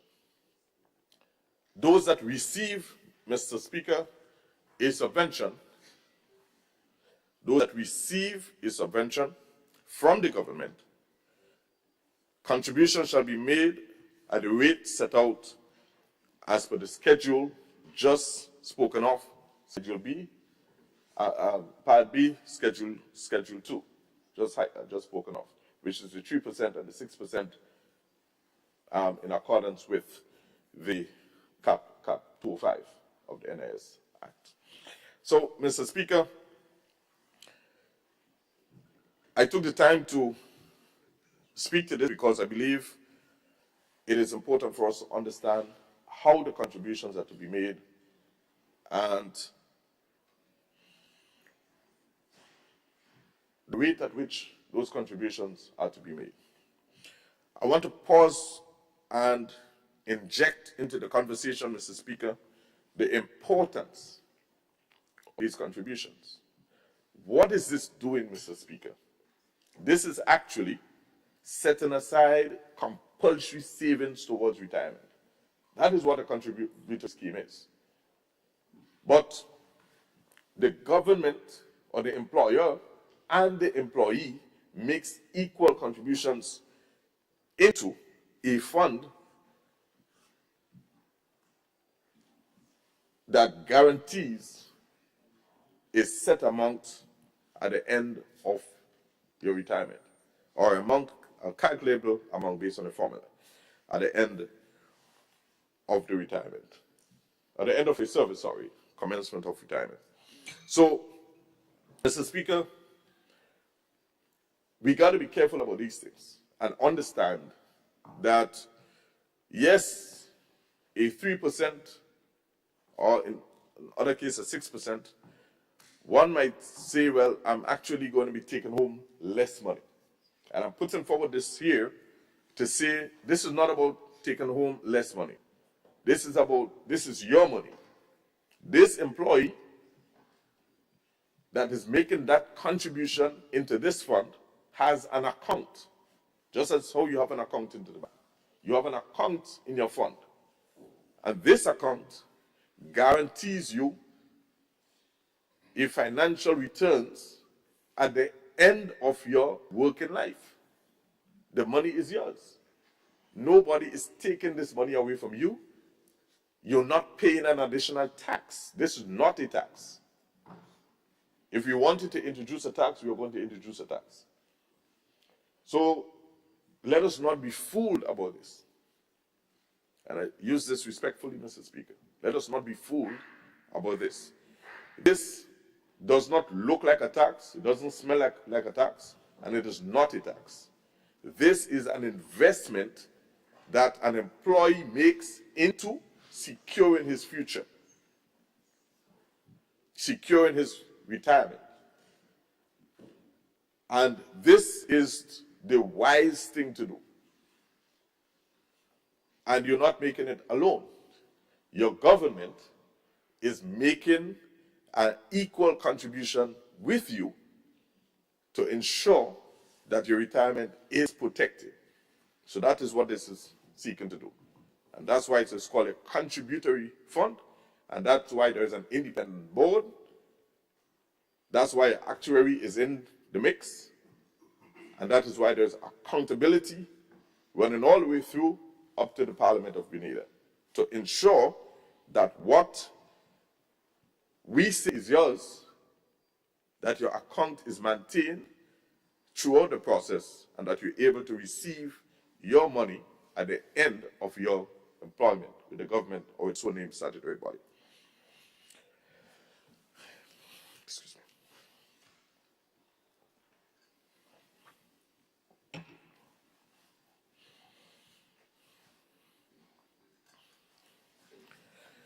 Mr. Speaker, I'm almost done, I hope. Yeah, almost done. I refer us, Mr. Speaker, to Section 42 that speaks to voluntary contributions. In addition, Mr. Speaker, to mandatory contributions required under Section 41, a member may, upon approval by the board, pursuant to an application made in the prescribed manner, make voluntary contributions to the fund at a rate as may be determined by the member, save and except that such rate shall not exceed the rate as set out in Part C, Schedule 3, which is 10%. So maximum rate of voluntary contribution by a member, 10%. Right? A public officer, teacher, police officer, or prison officer who is not a member of the scheme may, upon approval by the board, pursuant to an application made in the prescribed manner, make a voluntary contribution to the fund at a rate as may be determined by such public officer, teacher, police officer, or prison officer, save and except that such rate shall not exceed the rate set out in Part C, Schedule 3, which I just read, 10%.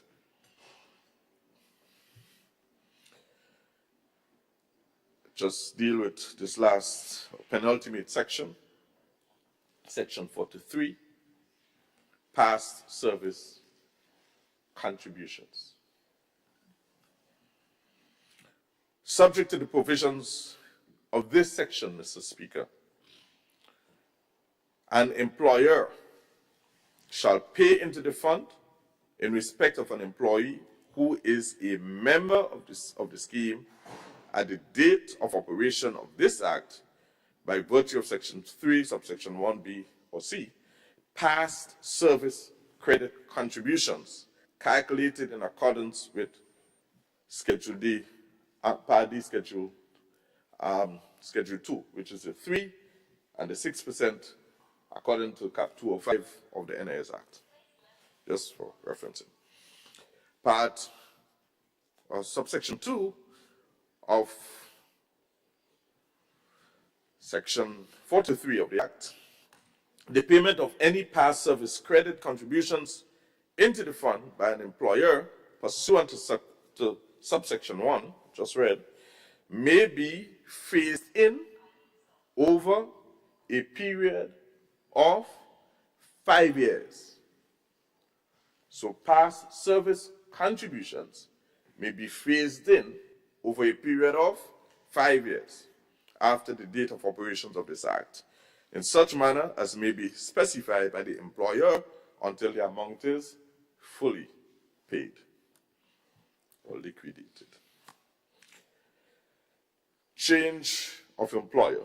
Final piece that I wish to bring to our attention, which I think was critical for our understanding, because there is going to be a transition and our public officers, statutory employees, and so on must appreciate these critical components. So final little piece, change of employer. Section 45, subsection 1, where a member changes employment from one employer to another employer, or to an employer who does not contribute to the fund, the same retirement savings account shall be maintained for the member. Earlier, Mr. Speaker, I spoke about each employee, or as for the fund, each member has an account in the fund. So, the same retirement savings account, you have a retirement savings account, shall be maintained for the member. And let me just mention this as just knowledge. I know, Mr. Speaker, in the UK, for example, I did my studies were UK-based studies. So there's something called retirement savings account, which can be used as part of your security for conducting business. I hope at some stage that can be applicable, because it's real money. It is your money set aside. It is not a tax. And if we apply it sensibly, one can leverage his retirement savings, because it's yours, or your dependent's own, if you die. He can actually leverage that for borrowing purposes, for example, or investment purposes. Just saying. Part 2, finally, where a member of a or a person specified under section 43, subsection 3, sorry, Mr. Speaker.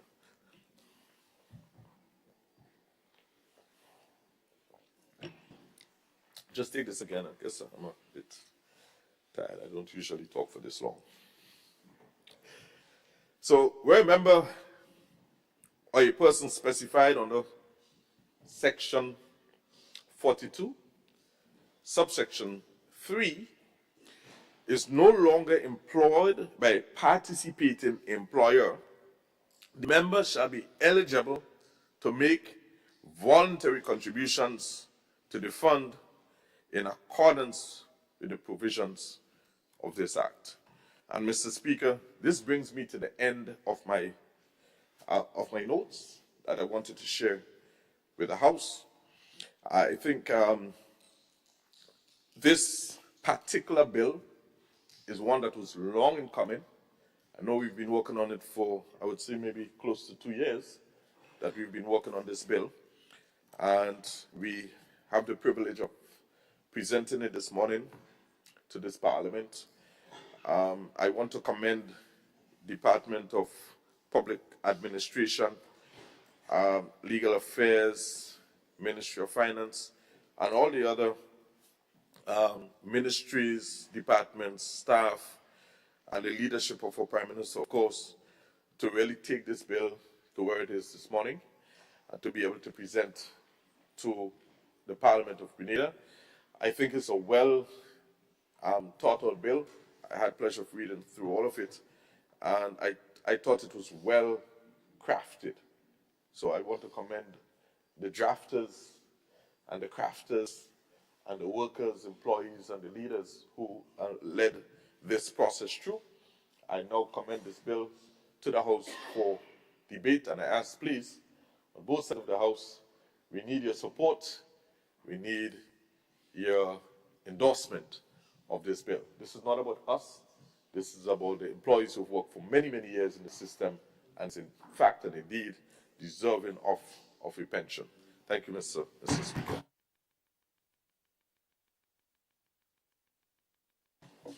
Thank you very much, Leader of Government Business. And I invite the MP for St. Patrick West to now take the floor. Thank you very much, Mr. Speaker. And before I deal with the substantive matter, I wish to take this opportunity to wish you, Mr. Speaker, and your staff, family, members of this Honorable House, and indeed the people of Grenada, a very happy, healthy, and prosperous holiday season. I'd like also to congratulate the Honorable Member for St. Andrew Southeast on her ascension to the leadership of her party, and I dare say, if I may be so presumptuous, soon Leader of the Opposition.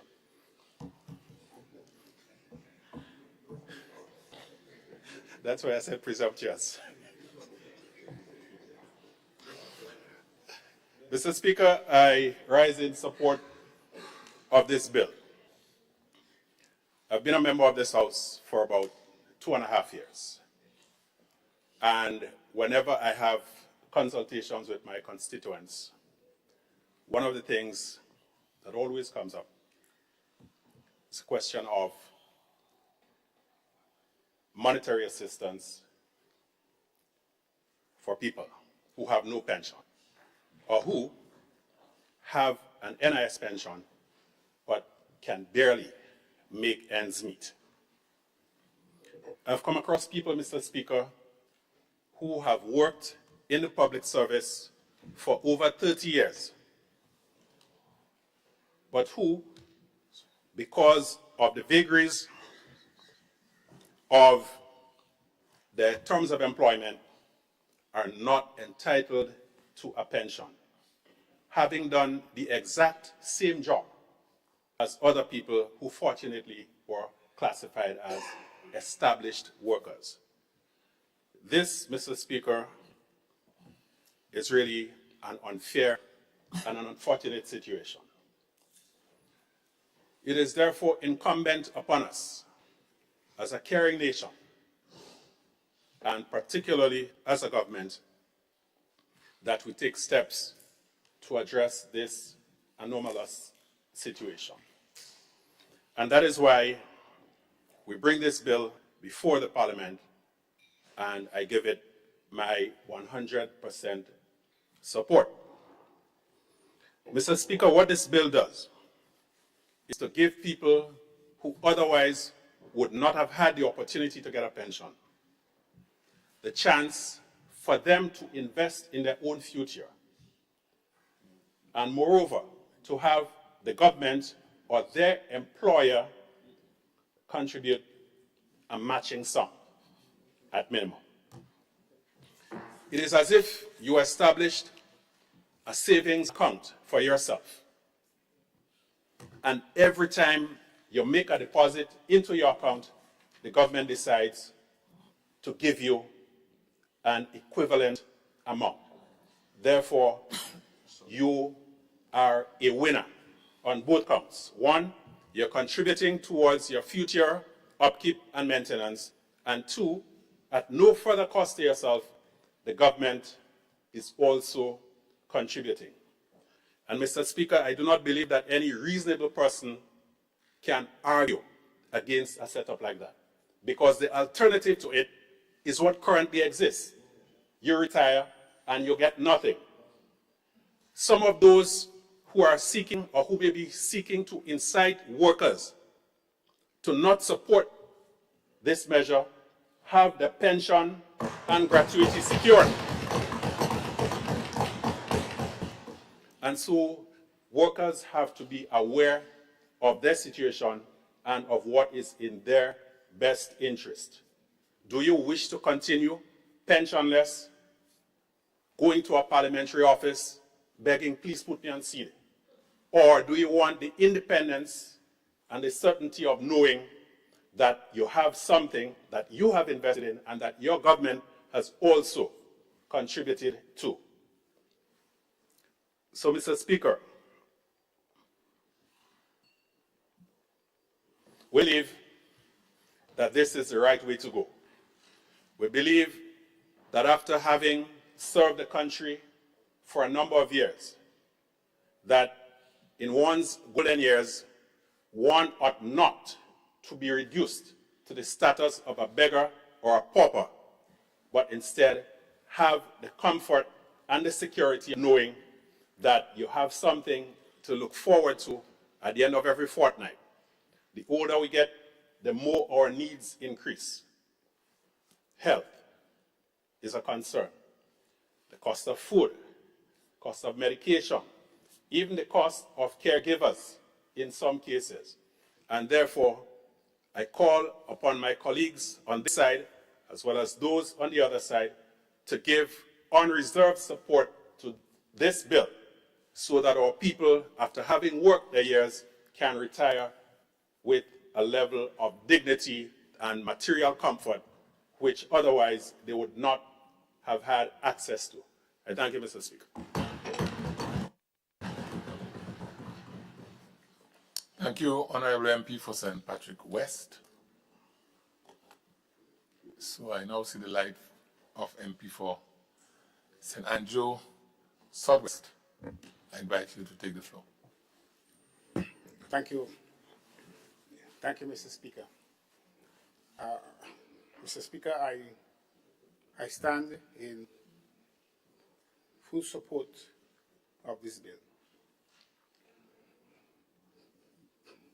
This bill is filled with humanity. It's a humane bill. This bill is a bill that is concerned about people. It is concerned about improving the welfare of people. It seeks to ensure that every Grenadian working within the public service has a better life.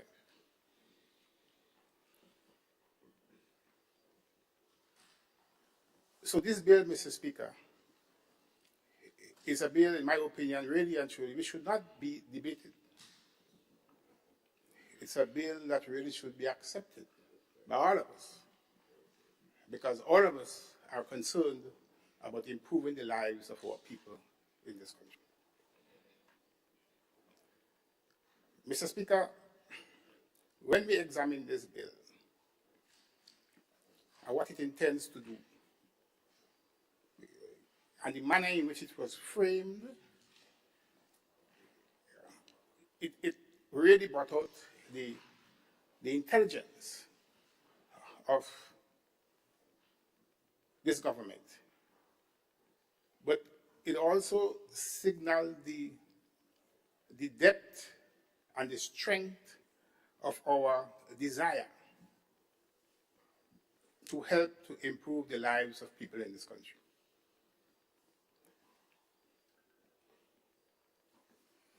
And given my training, Mr. Speaker,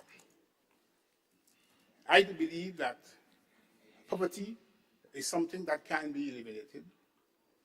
It can be eradicated. I read a piece written by Professor William Darity of University of North Carolina, and how he was explaining that through savings, you can in fact acquire generational wealth. Acquire generational wealth. Acquire wealth which can now be passed on to those who come after you, your children and grandchildren. You're giving them an early start. And so in that way, you can break the trap, break the cycle of poverty that have faced us and have affected us and have affected black people in America. So, Mr. Speaker, within our public service, we have two kinds of workers. We have the established workers who, being established, when they retire, get a pension, they get a gratuity. So they're good. They're good. This bill is not for them. This bill is for the 4,000 or so unestablished workers in the public service who, when they retire, go straight into poverty because they have nothing to get. Could there be something more human than that? That's what this bill seeks to do. Address the 4,000 unestablished workers in the public service who, on retiring, would get nothing, and therefore they are retired into poverty. That can continue. It's an inequality that exists in the system, and the bill seeks to address that, change that inequality. And I'm saying that's human. That's humane in its nature, and it's also humane in its design. Mr. Speaker, there are elements of this bill that are extremely important. One is that public servants will contribute to the improvement in their lives. So the bill is contributory. That contribution, Mr. Chairman, no object so. That contribution that public servants would make is a mindset. Is a mindset. That contribution is saying that as a people, we have to do something to help ourselves. So that contribution is a savings. That's what it is. It is savings for down the road, for a better life down the road. And when you save, savings has other meanings, Mr. Speaker. So on the one hand, what this bill does is that it seeks to bring a mentality of savings within our people. Our people must have that mentality. As a people, we have to learn to save. We can't be a consumption nation. We have to put aside some money. We have to learn to save, because saving is the basis for investment. Saving is the basis for development. Saving is the basis for helping us improve our lives. And I'll give you an example. If you're a farmer, and you have... Honorable, let me just interrupt you here. I've been hearing the shrills of several devices. I urge the members in this chamber and in the gallery to turn your devices off or vibrate. The only thing that should be recorded on the Hansard should be the voice of the MPs on the floor. Thank you. Proceed, Honorable. Yeah, so I'm trying to... Thank you, Mr. Speaker. So if you have a farmer, and you harvest 10 corn, you harvest 10 corn, If you eat all the 10 corn, you will have no more corn to plant next year. But if you eat 5 corn, or you eat 8 corn, and put aside 2 corn to dry in the sun, that 2 corn you put aside is like capital. You can now plant these 2 corn and make more corn, so you have more to eat. Right? And that's the simple implication of what this savings. So this savings really means that we are putting aside some money for our improvement in life down the road. Improvement in our lives down the road. But also, Mr. Speaker, savings has a special characteristics about it. When we save, we make more money available in the society. The banks, commercial banks will have more money in the deposits. The credit unions, they're going to have more money in the deposits. Good? Which means, therefore, they become liquid, as the economists would say. And if they become liquid, if they have plenty of money, it means that they have a lot of money available for investment. Interest rates are supposed to fall down. The cost of borrowing is supposed to fall down. And therefore, more people would be encouraged to invest, to use those savings, to invest in other economic activities. Yes? And create more economic activity in the country. So it means our country's GDP would increase. More income, more employment, and more output will be generated by our savings. So what this bill is doing, Mr. Speaker, is that it is preparing our people minds, preparing our people's minds to become a saving nation. Because it is through savings we now have resources available for investment, which can lead to more income, more employment, and more output, and a higher living standard for our people. And that's the macroeconomic implication of that bill. So in so doing, Mr. Speaker, at the end of it all, what you have is wealth creation. You have wealth being created. And with this wealth, you can now own a building. You can now own a piece of land. You own something, Mr. Speaker. So you have wealth being created from your savings. And it is that wealth, that piece of land, that house, that building, you can now pass on to your children or your grandchildren. Yeah? And you could break that poverty trap that once afflicted you. So you're giving them a good start in life by having those savings there and making it available to them, Mr. Speaker. That's the value. That's the value of this bill.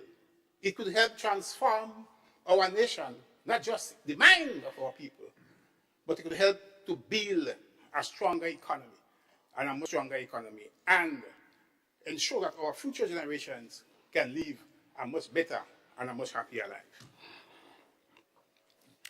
Mr. Speaker, I also believe that this bill, taking care of all these 4,000 or so public servants who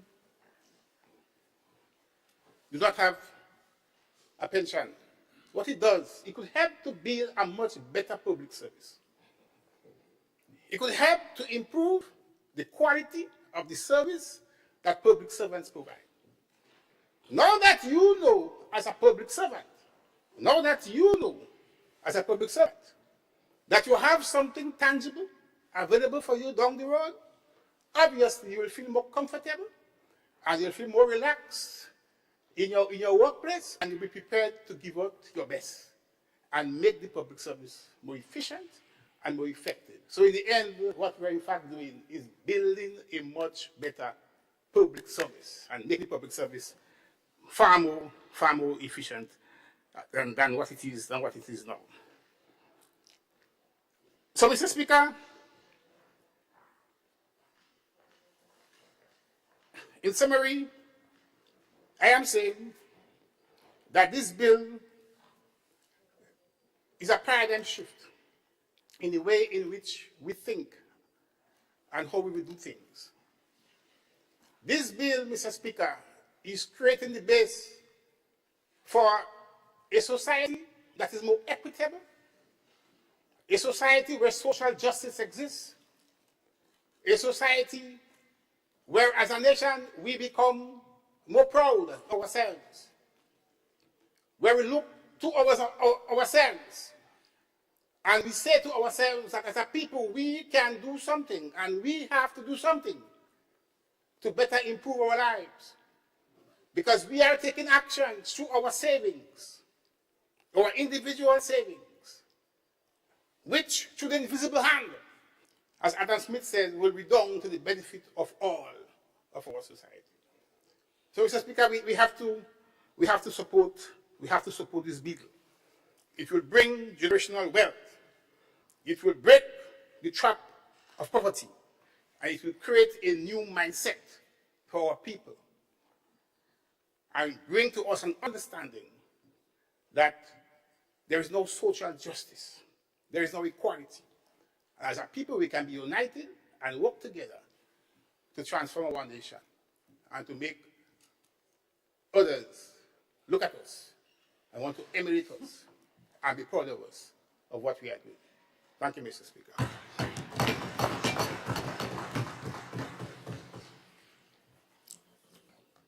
Thank you very much, MP for St. Andrew Southwest.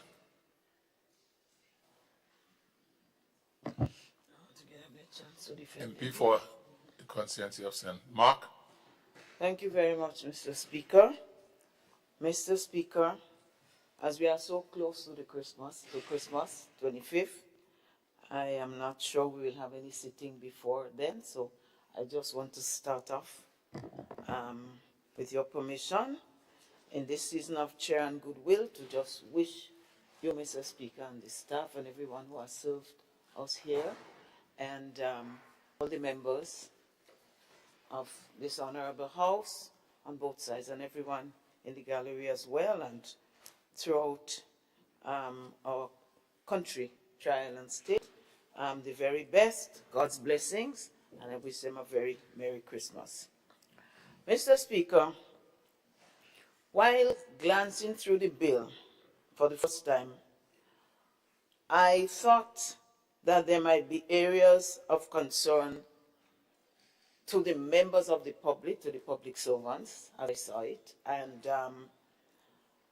I had some questions in my mind which I couldn't answer, and I had a brief discussion with my dear friend on the other side, leader of government business, asking whether, because it's a huge document, 53, 54 pages thereabouts, asking whether we could do first reading and come back subsequently for, to give time for consultation or whatever explanation on this bill. And well, he said he was not able to do so, and I let it go. There wasn't any argument, I just let it go. But Mr. Speaker, on further scrutiny of the bill,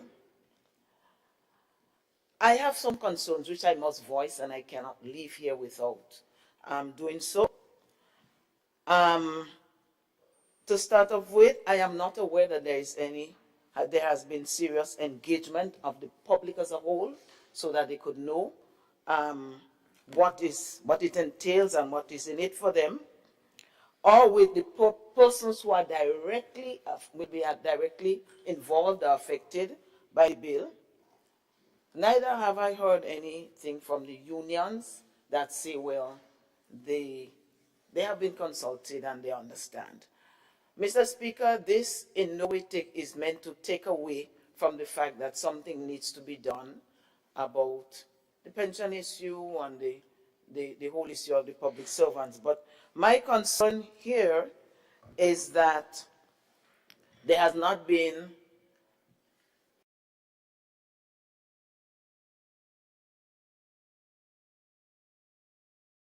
but in asking other people, persons don't seem to be quite. Mr. Speaker, I do have some questions I would like to raise. I have not and I have scrutinized the bill pretty much in its entirety. I don't know if I may have missed something, but I didn't see anything on to tell us what really happens to contract workers, except a specific group of contract workers, but contract workers in general. I didn't see anything that explained that, or for persons who are in the category of the Imani. Mr. Speaker, the leader of government business, a member for St. George Southeast, reminded us of some campaign promises long ago. And I wish to remind us all of some very recent campaign promises, which said that contract workers, that would be abolished because it is illegal to do so. I have not seen or heard anything happen in the 2.5 years to abolish it and for us to become legally compliant. Mr. Speaker, it was said in campaign that all Imanis and contract workers will become permanent. I don't know that this bill speaks to that or satisfies or takes them to that level, that we abolish Imanis, that we abolish contract workers, and that everyone is on equal footing. So my question is, has this government blatantly reneged on its campaign promises to the people of Grenada, Carriacou, and Petit Martinique? Mr. Speaker, in looking at the bill, clause 6 of the bill, subsection 2, it speaks about persons who will be members, the conditions for membership and that sort of thing. I call that section exclusion of public servants. I think it should have been named that way. And I want to explain why, Mr. Speaker. Because that subsection 2 says that a public sector employee, and I'm quoting from the bill, Mr. Speaker, a public sector employee who has been so employed for a period of 3 months or less shall not be required to contribute for membership of the scheme. That person is excluded, is not involved. Mr. Speaker, I do not see where that leaves them. I am not clear on it, and all of the learned ones on the other side, I'm sure they'll have their time to explain to people like me. Mention was made of NIS and the small amounts in the pension that NIS people got, and the poverty and so on. So if someone who has worked, and I want to go back to it specifically, who has been employed for less than 3 months is not eligible, then aren't we relegating these same people to the NIS pension only, or how does the fund save them? Mr. Speaker, I have not seen or heard how the funds of the members would be protected or restored in events of bankruptcy. I see all kinds of explanation of how the trustees should be upright and upstanding and what have you, and if there's misappropriation of fund, how the trustee will be dealt with. But if there is a faulty investment, because the bill says that the sources of fund, it speaks to the sources of fund. One would be contribution, and the main thing would be the contribution or the savings that members on the other side have alluded to. And the other one is investment. And we in Grenada, we have experienced some very catastrophic investments where all funds have been lost. So then what happens? This is my legitimate question. What happens in situations where there has been a bad investment, let's call it that, and so lots of monies have been lost, significant sums have been lost. What happens? How is the member or the member protected in that end? And I have not seen that explained in the bill, Mr. Speaker. Mr. Speaker, I want to also speak of the actuarial valuation of the funds. And the bill says that after 2 years, you have an actuarial evaluation, the first one, after 2 years of the implementation of such a fund, and subsequently every 5 years. And of course, the actuaries would give a report and they would make recommendations. And based on that report and or recommendations, then the contributions of the members can either increase, go up, or it can decrease, it can go down. Now, if the contribution decreases and leaves the member in the same standing as he would have been, or he or she would have been originally, then there's no problem. If the recommendation is a significant increase that throws the members out of budgetary balance, I should say, then where does that put the balance? And I well appreciate that this is a saving for the future, but also we have to look at what happens in the present situation if there is an increase that is not manageable by the, or affordable by the member, then what happens to that member? I think that is something that the bill should speak to, or some other wise person on the other side would tell us about it. Mr. Speaker, also, the bill speaks about withdrawal from the retirement savings account, and that the members can withdraw at least 2 years, twice per year, a minimum of $2,000. It says a minimum, it doesn't give a maximum. And so my concern is, if there isn't enough engagement of the members or the public servant, if there isn't enough training in terms of how to manage the savings, and if they take a minimum of 2,000, could be 5, could be 15, because it doesn't give a limit here, then what happens to the savings, the so-called savings that we are speaking about and boasting about? Where does that put that member, Mr. Speaker? So twice a year, a minimum of $2,000. Mr. Speaker, I am just looking at some of these things that could put our members, throw them off, or put the very savings that we want to do in jeopardy, or put them in a present situation that puts them in a worse situation presently than they were before. And I look at the rate of contributions in the bill. The rate of contribution speaks to, it could be, depending on your income, it could be 3%. Depending on your income, it could be 6%. But it also speaks about voluntary contributions, 10%. Voluntary contributions. Who are the people that would form that group or that cohort of persons from which voluntary contributions would come? How would 10% from their periodic earnings, whether it's bi-monthly, whether it's monthly or whatever, how would taking 10% affect them? Has that been looked at? Has that been discussed with the people? They're concerned for their daily lives as well as for the future. We cannot ignore the present.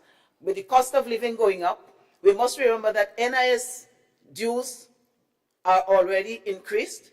And my dear member, colleague from St. Patrick West, he mentioned that, the demands on monies, I'm not quoting him, but he mentioned some areas where the demands on persons' revenues could be even greater. And he mentioned healthcare. And we know the situation with healthcare presently, and that at certain times, persons are required to dig deep into their pockets to take care of the healthcare. Then if we're saying 10%, and if we're saying that that 10% could go up to 15%, if the actuaries say that we need to step up, what happens to the members presently? Has that been discussed with them? Have they been engaged enough? Have the unions been engaged? Have the unions, if they have been engaged, engage the workers? These are some of my concerns. So I am not saying, I have nothing against bringing a bill to help persons to save and help persons to have a better retirement life. My concern is the people who are excluded from the bill are not are not addressed in any way, that the bill is silent on, how will they be taken care of? Mr. Speaker, so the manner in which this bill came, as though it is a rush, I don't know. The government probably sees things that we do not see. It is not the norm for all bills to be taken through all stages. As a matter of fact, there are some bills, especially when it affects people's lives, that these bills are taken to first stage, consultations, explanation, educations are done. But this one there seems to be an almighty rush, and sooner or later we will find out why. I just want to say to this government that, to the members on the other side, and to the leader of government business who has proposed this bill, that they will look at it, that they revisit the manner in which it is done, that they consult with people, that you consult with your unions. And so the better life you're making starts with respect for people and inclusion of people when decisions are being made with them. Mr. Speaker, I thank you. Thank you, MP for St. Mark. I now invite the MP for St. Patrick East to now take the floor. Thank you, Mr. Speaker, and good morning to every member of Parliament present here today. I must start by saying, because we are in the Yuletide season, I want to wish every member as well as every citizen of Greater CARICOM-Petite Martinique a very productive and prosperous rest of 2024. Having said that, Mr. Speaker, I would try to give some background on where we are, where we came from, and where we intend to go with this bill.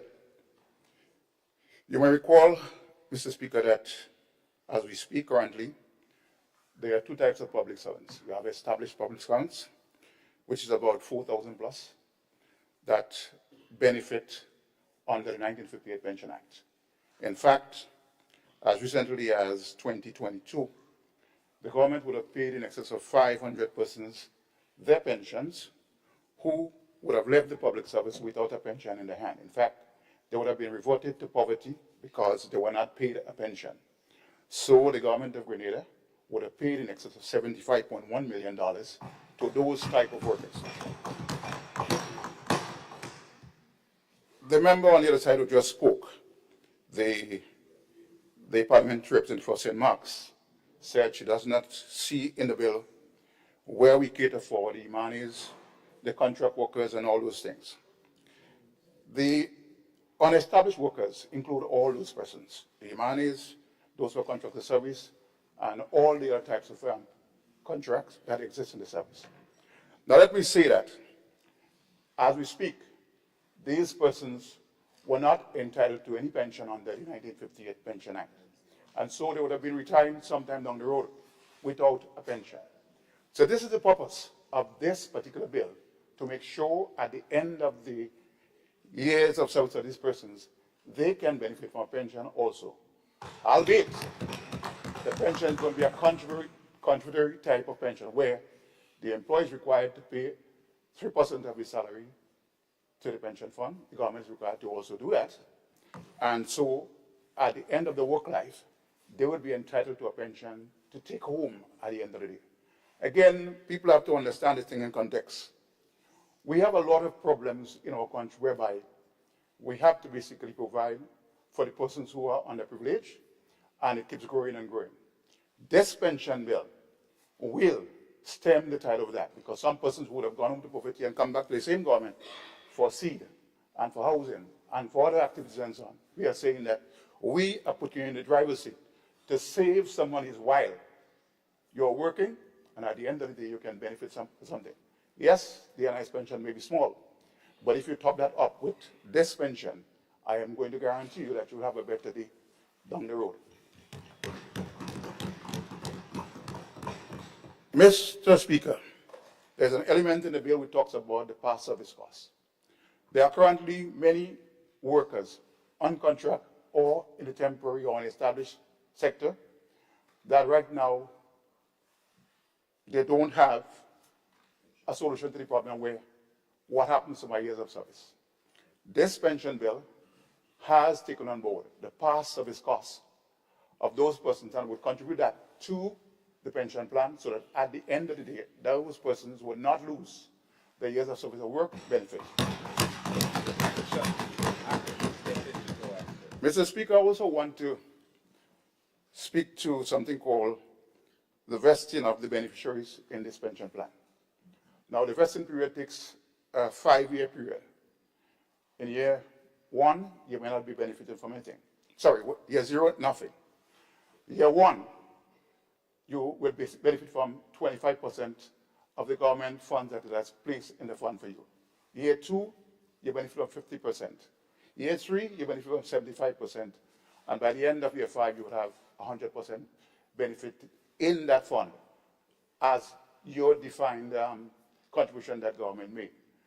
After that, you will be someone that is vested in the fund, so you cannot lose your monies, and you cannot be denied of your monies at the end of the day. So I want to make that very clear. This pension plan, as far as I'm concerned, because I was part of a defined contribution plan before in my lifetime, and in normal companies operation, they tell you 5 years before you can be vested in the fund. This one allows you to be vested from year 1 in the fund. And so I think this fund is going to be a very, very beneficial thing to the employees of the government of Grenada, as well as to making sure that the very concessionary terms of this fund will make the worker a better person down the road. Mr. Speaker, I also want to talk about the issue of consultation with the unions regarding this pension plan. Now, with the settled side of that, the government of Grenada did not consult. One of the reasons why we basically are coming to the House at this late stage, maybe a year later, from presenting this bill is because we've had extensive consultation throughout. Now, the Public Service Union, who has not come on board from the inception, because we did invite them to come on board and be part of this process, they have not come on board. And you will hear them talking nonsense out there about, oh, they were not consulted. I wonder how much more invitation and consultation they would need to be part of it. We still leave it open, that they can call now if they want and be part of the process. But if they don't come on board and so on, they should shut them out up. Mr. Speaker, you talk about mandatory contribution to the fund, and that is allowing our public servants who are beneficiaries from this plan to be able to save some money. And I know my colleagues have mentioned the benefits of saving your money right now, right? And so for those who still doubt that this is going to be in the benefit of all our workers down the road, I say to them, think again. The element of voluntary contribution, as it said, voluntary. You have an obligation, mandatory, to pay 3%, the government pays 3%. The 6%, the government pays the 6%. But if you so wish to add to your savings any amounts, again, it has to be approved by the Board of Trustees and so on. And they say it could go up to a maximum of 10%. You are not obligated to do it. But if you do it, it would be in your interest. And therefore, I see no difficulty in saying that it's all intended to benefit the worker down the road. Mr. Speaker, in terms of the issue of whether or not the investment in which those funds are going to be placed, whether or not it's going to be a secret funding, as many other pension funds, the aim is to make sure you invest in less risky funds, so at the end of the day you can benefit from a small savings on it. You're not asking the committee, the board of trustees to invest in risky business that could cause your funds to be lost, as in things like the GSL or the Cap Bank and those kind of things. So this is a safeguard that will guarantee down the road that you have a savings, plus you'll get benefit from your savings on an annual basis. So, Mr. Speaker, I wish to basically support this bill wholeheartedly because it's in the interest of all the workers who currently are at risk. And so, Mr. Speaker, I wish to make sure that this bill gets its support here today. Thank you.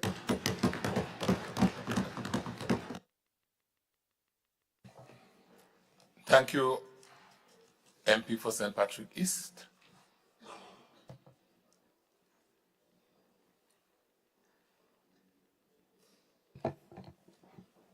The Honorable Prime Minister. Thank you, Mr. Speaker. Mr. Speaker, how much time do I have?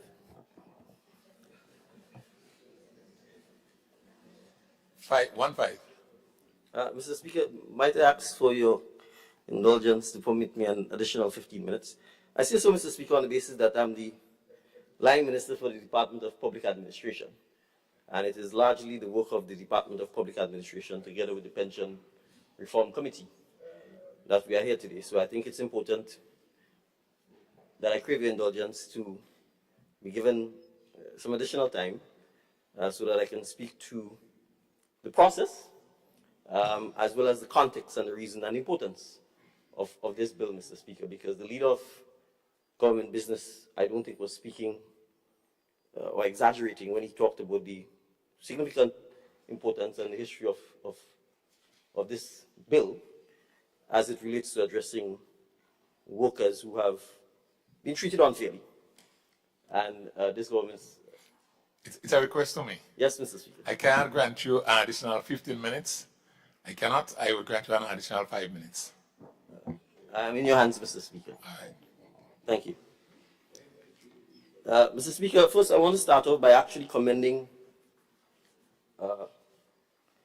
PS Permanent Secretary, Mrs. Lindona Hiller Marshall, who heads the Department of Public Administration, and her team for the enormous amount of work that they've done in getting us to this point today. I want to go on record, and I certainly will ask members of the House to recognize her.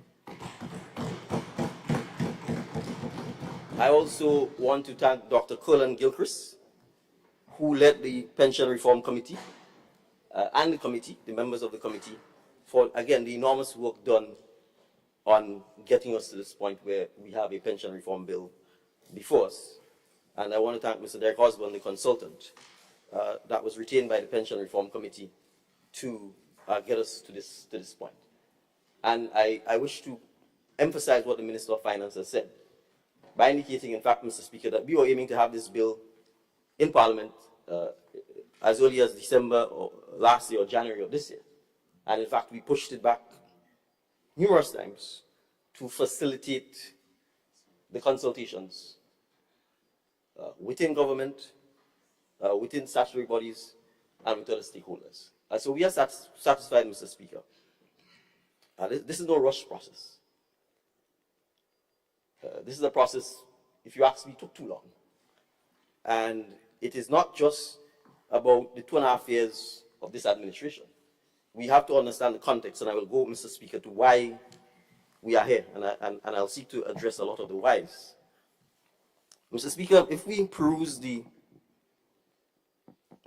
law books and the legislation passed in this House under the Pension Acts, you see, there are certain pension acts you would see. The first one is the Pension Disqualification Act. That's the first one. That's the one the court ruled in 2022 was unconstitutional and breached the rights of established public servants to be paid their pensions based on the 1958 Pension Acts. And these acts relate to prison officers, police, teachers, etc. The court ruled it was unconstitutional. Mr. Speaker, in 1983, the National Insurance Scheme was introduced. Presumably, under the thinking then by the PRG government was that by introducing a national insurance scheme, which sought to create pensions for all Grenadian workers, they could do away with the 1958 pension legislation, which came about or was reinforced by the Constitution. We have to understand that in 1983, under the PRG government, there was no Constitution. the Constitution was suspended. So when they were passing law, they were not passing law that had to be tested by whether or not it complied with the Constitution. So when the NIS Act was passed, and if the intent was to repeal the 1958 Act, they didn't have to worry about the Constitution. They didn't have to worry about someone challenging it and going to court and the court ruling that it was unconstitutional. But the Constitution was restored in the 90s. And it meant all legislation, including legislation passed by the PRG government, had to be tested in conformity with the Constitution. And the unions, for several decades, complained and challenged, and finally, they got their victory in 2022, when that act was deemed to be unconstitutional, and it said, established workers who are entitled to, under these respective acts, were entitled to their pensions. What did I say then, as an ordinary member of the public, leading a party that had no seat in parliament? We said we will pay the pension. And if you take the National Democratic Congress manifesto, point 1 on that manifesto was a simple line: we will pay the pension.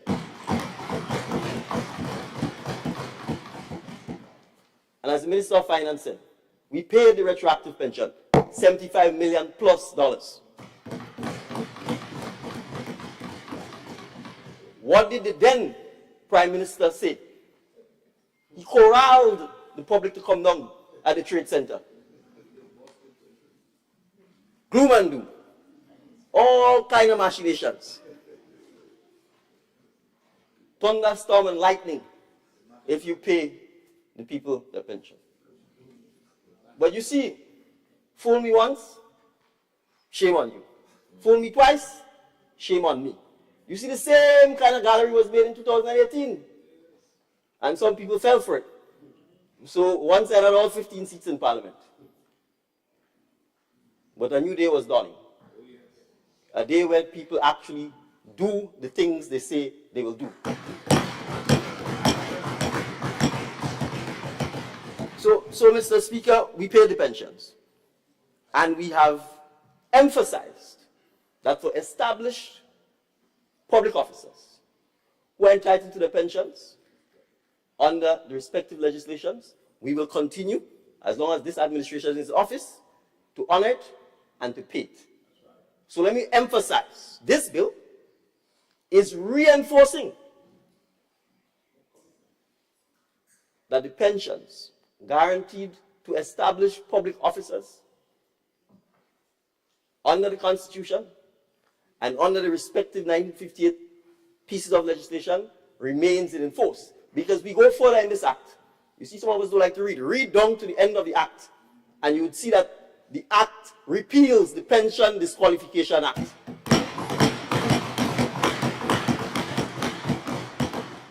So I want the established officers to understand, we are not interfering with their rights.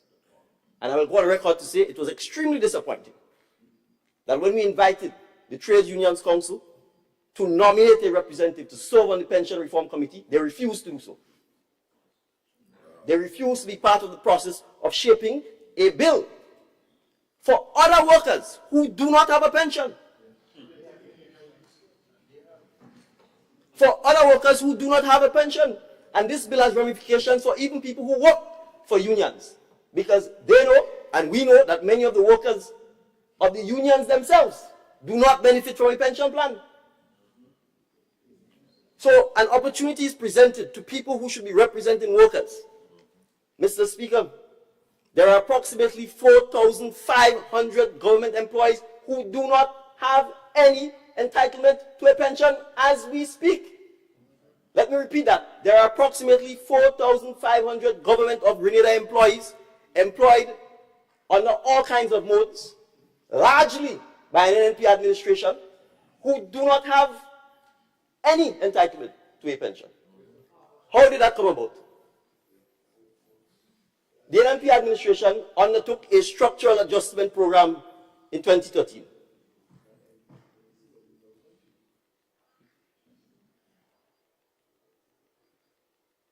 Most of the unproductive borrowing was done by an NNP administration that built Esther Concrete that they didn't insure.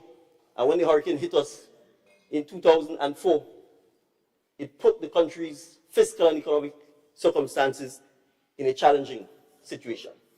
And so we borrowed our way to attempt to recover. By 2013, Mr. Speaker, 70 cents of every dollar, it's okay, Mr. Speaker, 70 cents of every dollar was spent on salaries for the public service and the other 30% on debt payments. So it meant the government had no money. It was bankrupt. And it would be a matter of time before it couldn't even pay the same workers. There are other countries in the region that have gone through this. Barbados faced the same issue under Sir Lloyd Erskine Sandiford. Back in the 1980s, under Howard Blaze, the government faced the same situation. That is what led to the formation of the National Democratic Congress, because the then member, who is now the opposition leader, and others, supported a policy that would have retrenched and fired government workers and the likes. Let me repeat that. They supported a policy that would have retrenched and fired government workers. It tells you they have always been anti-workers.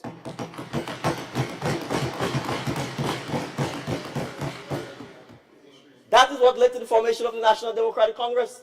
George Brizan, Dr. Francis Alexis, and others said, no, it can't be that every time the country runs into an economic challenge, the first people that has to take the brunt are the workers.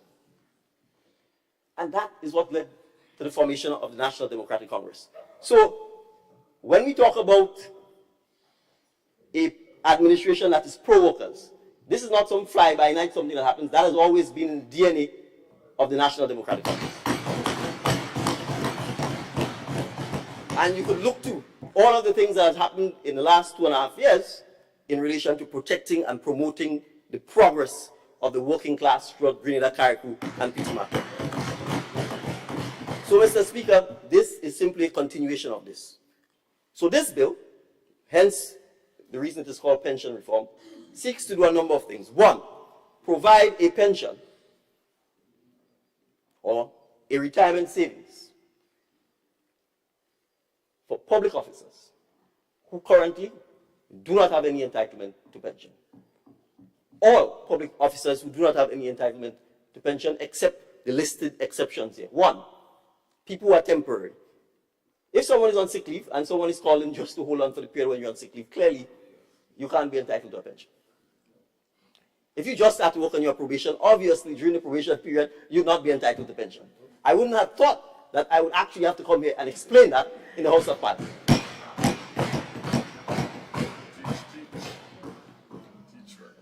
And Mr. Speaker, there are a category of workers, if you're 50 years and older, and if you have been in the service for 15 years or more, there is currently a gratuity in place for them, and therefore they do not qualify for this pension. That's the three categories, Mr. Speaker. The bill goes further to allow statutory bodies who either do not have a pension, do not have an adequate pension, or who recognize the advantage of pooling of resources, because that's what pensions are about, to also join this pension scheme. And Mr. Speaker, just for the record, I want to permit me to point out that there are several statutory bodies, government departments, etc., where there are, in fact, absolutely no pensions in place right now. And let me just make reference to some of these. The Child Protection Authority, the Financial Complex, the Grenada Cultural Foundation, the Grenada Food and Nutrition Council, the Grenada Postal Corporation, the Grenada Tourism Authority, the National Telecommunications Regulatory Commission, the CBI Committee, the National Training Agency, the Planning and Development Authority. The workers there do not have any pension. None.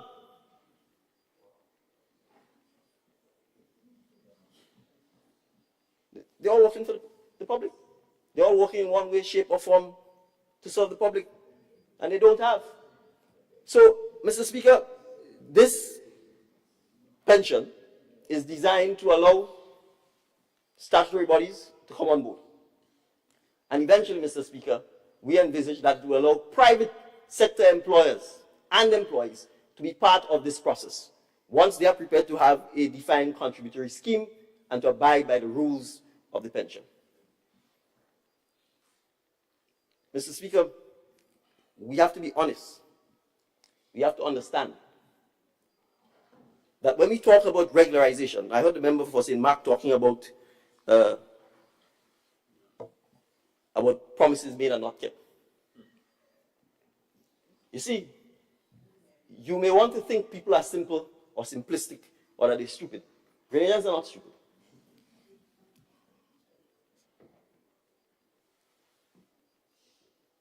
Let's be real.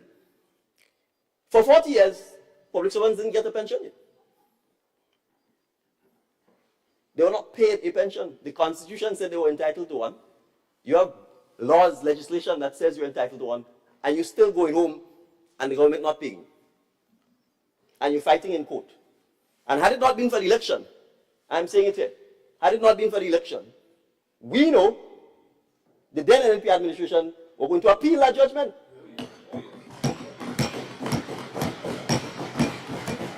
And they could say otherwise because they defended the case in court. They had the option before the High Court judge to say, Judge, look, we are arguing here, we accept the logic of the arguments, we accept these people are entitled to their pensions, we will sit and negotiate with them. They didn't do that. They defended the case. And because, well, you could go and ask your lawyers, the Attorney General then, right? You didn't concede the case, you didn't agree, you defended the case, you lost, and elections were coming. So you know, if you go and tell all these public servants, 4,000 who are currently working, the 500-600 who were sent into poverty, that you're not paying, you know what the consequences is. So you try the other tactic of saying it's doom and gloom and it will wreck the economy if you pay. But as I said, fool me once, shame on me. On you, fool me twice, shame on me. So, Mr. Speaker, the reality is simple. If we do not ensure that we have a sustainable pension system in place, the same thing will happen. The same thing will happen. Whoever is in government 10 years or 15 years from now, if we face a situation where you simply move the Imanis, the contract workers, the unestablished workers, and you say become established officers, where you have an unfunded, non-contributory pension, it is not sustainable. And what happens in those situations? When a government faces that, they will have choices. Do we pay the workers who are actually working, or do we pay pensioners? They will not pay the pensioners, because the pensioners can't strike. They can't withhold their services. And that's what happened for the 40 years. Successive governments made a deliberate decision to say, with limited resources, are we going to pay the pension, or are we going to pay the workers who are currently working? And when things got tight, they didn't just not pay pensioners. They then had an attrition policy that said, for every 10 workers we lose, we are only hiring 3. That is part of what has led to the challenges in the public service. Now, that was the policy decision that they made then. Not only did they do that, first, we say for every 10 that go, we only hiring 3. They then said, we are only going to hire you in circumstances that guarantees you do not have any entitlement to pension. That guarantees you do not have job security. That guarantees it's 1-year contract and then we roll it over to another year and then we roll it over to another year. And then you can't even go to a credit union, you can't even go to a bank. And they recognized that because just before the election, they gave GDB $10 million and said, give those contract workers and so on who can't get loans from the banks, give them loans because we put them in a position where we know as soon as they go, they will say to them, well, you only have a 1-year contract, so we can't deal with it. So what does this pension bill do? It puts us in a position, Mr. Speaker, where when we enter into 2025, there is a regularization framework. And that's why I say people are not stupid or simple. There is a regularization framework. The public servants know what that framework is. Over 300 of them who are in acting positions were confirmed. Although, Mr. Speaker, when you're acting, you're straddling two positions. You have your substantive position, and then you're acting in one. So the person beneath who needs to move up can't move up because he's straddling both.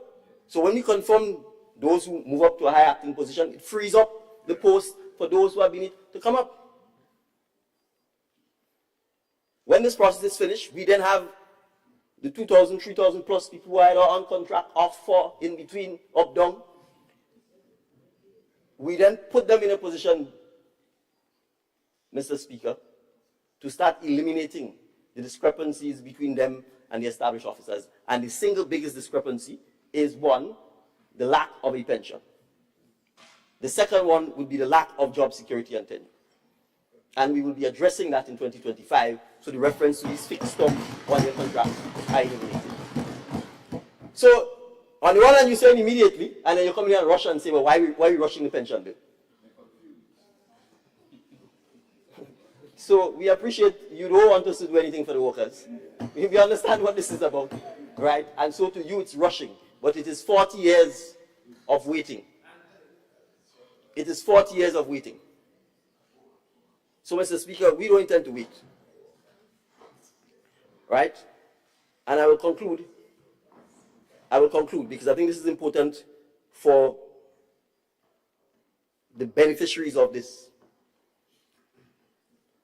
All of those who are talking on the other side had the opportunity to do the very things we are doing here.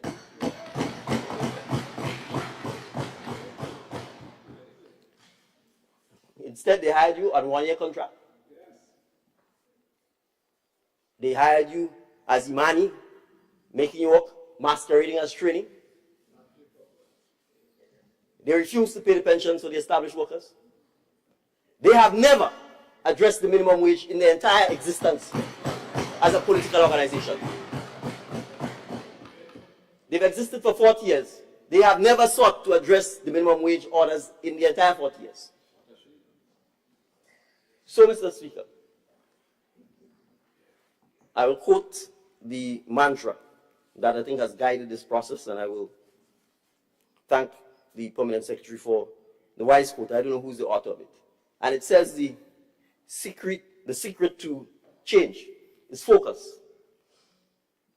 Not on fighting the old, but on building the new. We are not fighting the established officers who have their constitutionally guaranteed pensions. That is yours.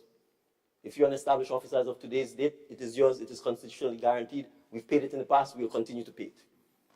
But we are asking you to remember your fellow brothers and sisters who are working with you and who sit side by side with you who do not have a pension, and support them in this initiative so that they can have a pension and have a future. When they exit work, they have the opportunity to go and live in dignity, knowing that they have a country that has respected them for the work that they've put in serving the citizens of Grenada. I'm grateful, Mr. Speaker, for the extra 5 minutes that was afforded. Thank you.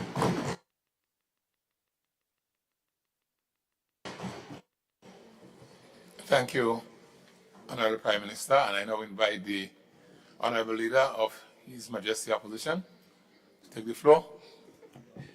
Mr. Speaker,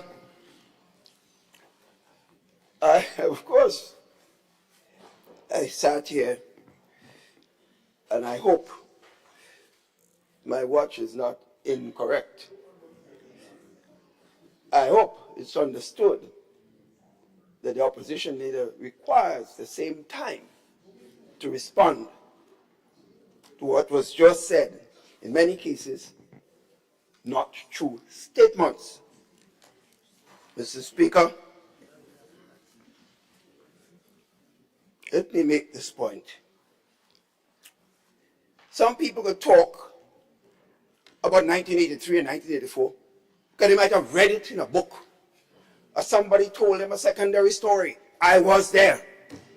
I was there. So I speak the truth from the facts, not some storytelling that I heard a short while ago, Mr. Speaker. Not storytelling. Mr. Speaker, I had some contradictory statements about pension.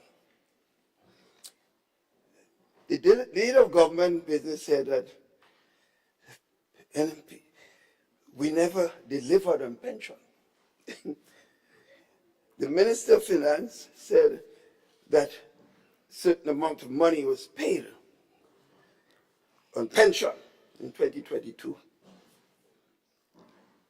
The Prime Minister, in the legalistic way,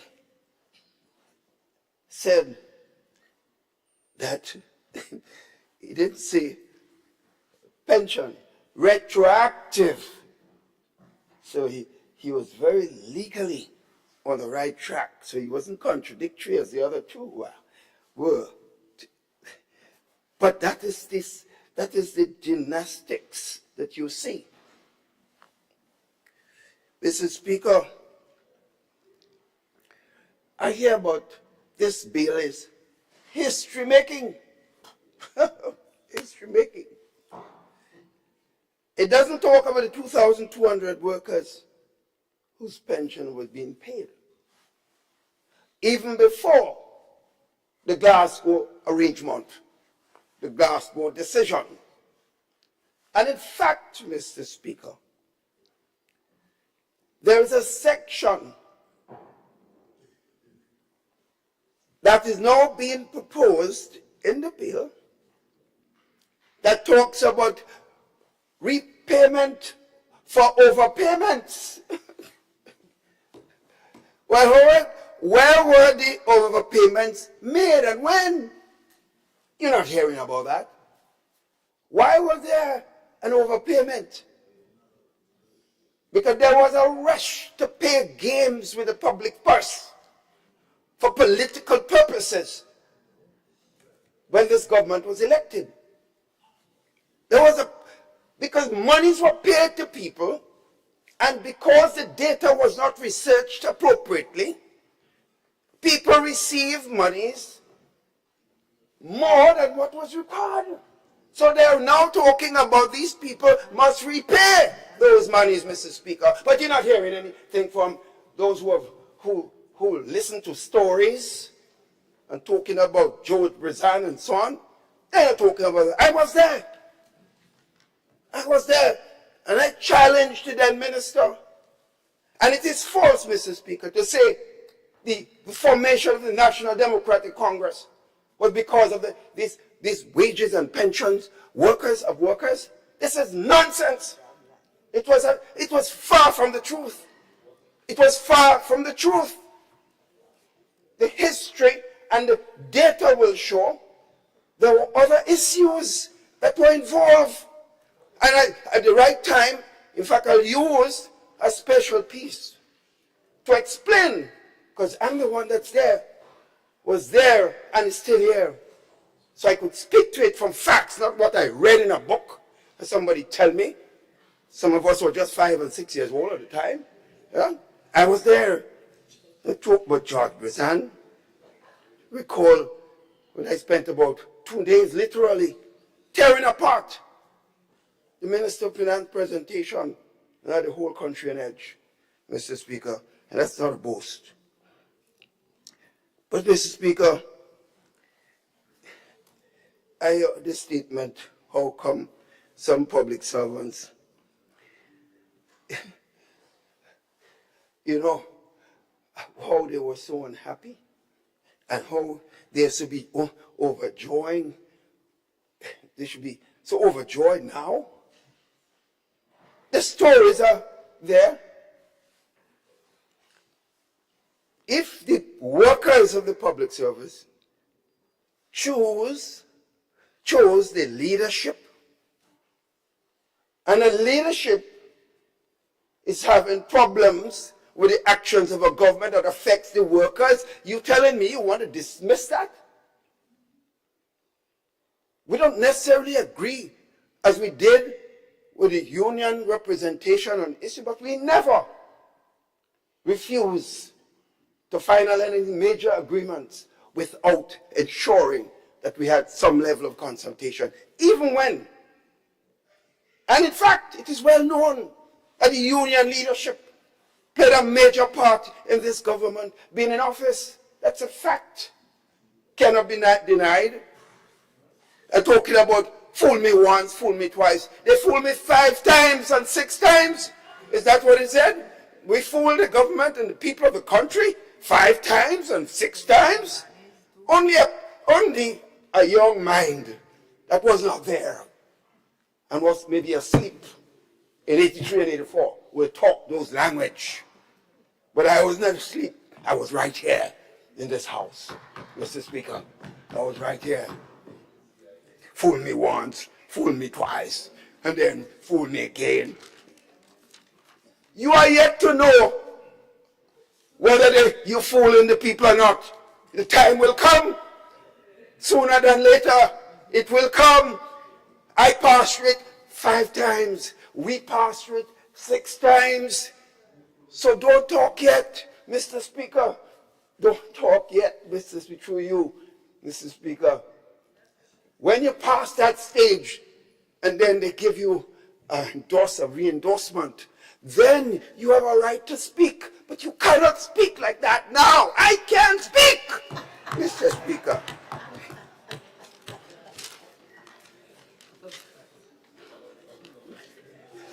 I just hope you guys stop little children stuff on the other side of the queue, Mr. Speaker, because I kept my cool, even when some things were being said, which were not true. I did not disturb anybody. So I expect the same thing in return. Mr. Speaker, therefore, I move now to address some of the issues on this public sector reform bill. It is very interesting, Mr. Speaker, that we are hereby seeking to discuss a bill to advance pension reform. This word should make members on the other side choke when they use the word pension reform, simply because this word was never used in the campaign. It was, we will pay the pension, and we will pay it. If, please, Mr. Speaker, please, Mr. Speaker, the sad thing is, one member said that the pension was being paid. Another one said that was not being paid. Another one said we paid retroactive payments. I don't know which one of those that the members in the House want to be consistent on. Maybe they should talk to each other. I don't know if they talk to each other because they have a king. We don't have kings, Mr. Speaker. They have a king. But there's some kings one day will find out they're no longer kings. 5 times, 6 times. Mr. Speaker, it's all clear right, that I'm touching Honorable, Mr. Speaker, it's clear I'm touching some corns. Just hold on, Honorable. Because I didn't get those chatters when I was on this side. That's why I asked you to hold. Yeah, okay, thank Right. you, Mr. Speaker. Please. While I understand the emotions from my right, I want to be able to hear the Honorable MP without too much interference. Yes. So I'm not saying that you shouldn't speak, but I want to be able to hear him clearly as he presents. Proceed, Honorable. Yeah, Mr. Speaker, I know how difficult it is for members to sit down and listen to the truth. So it's hard for them, but you put yourself in that position, not me. Mr. Speaker, so discussion about pension reform, and we in government, in the New National Party's government, ensured that because we understand numbers, if we have to go back to 58 pension, the facts are, with all the non-payments that were not done, and with the country's resources limited, it means that we won't be able to meet fundamental responsibility in several areas. We are being honest. So when someone comes around and says, just vote for me, I'll pay the pension. And some of the same people that did what they did today are being accused of being not wanting to cooperate. Well, they have to deal with this, Mr. Speaker, but that's the problem that I find with this government. Mr. Speaker, say they touted and paid 525 persons retroactive payments, and we don't have a problem that they did this. But they also say they promised in less than 3 years of governance, they made that payment. And now we're talking about public sector pension reform. That word which was never used before. And this is very significant for the workers. Now, I don't necessarily agree with them, but if you say something and you said you're going to do it, and you're going to do it, by the stroke of a pen, it will be done. Stroke of a pen, what happened? The pen had a stroke? I hope the pen didn't have a stroke. But that's the kind of games. And people come and stand in here and posturing. Oh, as if some of them just what they read, or somebody tell them second-hand stories. That's what read. Never read nothing. I lived it. So an MOU, Mr. Speaker, was developed in 2018, and there were several persons who were involved in that discussion. And they came up with discussions with the unions, and he said we engaged them in deeper conversations. Mr. Speaker, talks broke down because the union leadership did not agree that we should look at pension reform, because I was pointing out the problem. That's a fact. We're not here to play games. We did not agree. So that is where we were. But promises were made, Mr. Speaker. And therefore, we saw what happened eventually, and we hear what's happening now. It's sad today that some of the workers, Mr. Speaker, the same workers who marched through the streets then for the 1958 pension to be affordable, retroactively and otherwise. Some of the same people today, Mr. Speaker, are being told that they're doing something wrong. Some same people were promised the converse. And that is the problem, Mr. Speaker. So, however, Mr. Speaker, the issue is you could sit down with the workers, but it appears there is a dictatorial approach in conversation with the social partners, Mr. Speaker. The fact is, in government, under the new National Party's government, Mr. Speaker, we brought social partners together. We had the churches, the non-governmental community, the business community, and the government side, and the trade union movement, meeting monthly, Mr. Speaker, monthly, discussing issues, and we listened to them. Not always agreeing, but listened. But I don't hear anything. If the union is telling lies, well, they're telling lies. They told us they were not consulted. And I repeat that here today. They told us, but I'm hearing from the government side that they were consulted or they attempt to consult them. I don't know who's talking the truth. But I could only say what was told to me, and I could only repeat what I heard in this honorable house here. So, Mr. Speaker, this is quite a problem as far as I'm concerned. Mr. Speaker, therefore, I want it to be clear. The members on the other side must appreciate that this matter has far-reaching implications for the current and future workers of this country in the public service. The government, Mr. Speaker, stood on platforms over and over, and even in their heartbeat program, Mr. Speaker, and claimed that contract work is illegal. And a lawyer speaking, a lawyer. a lawyer speaking, not a liar, a lawyer speaking. Contract work was illegal. All of a sudden it become legal? Is it legal gymnastics again? Huh? Some of us are not legal experts, but we understand certain things. But is that no apology? No apology for coming, for saying it's illegal, and now it's now legal? Huh? And it's legal all over the world? Well, it's Canada, the United States, Barbados, Trinidad, anywhere. It's legal, but in Grenada, a certain lawyer says it's illegal, and now it's now legal. This is the kind of gymnastics that is being played with the people of this country. Mr. Speaker,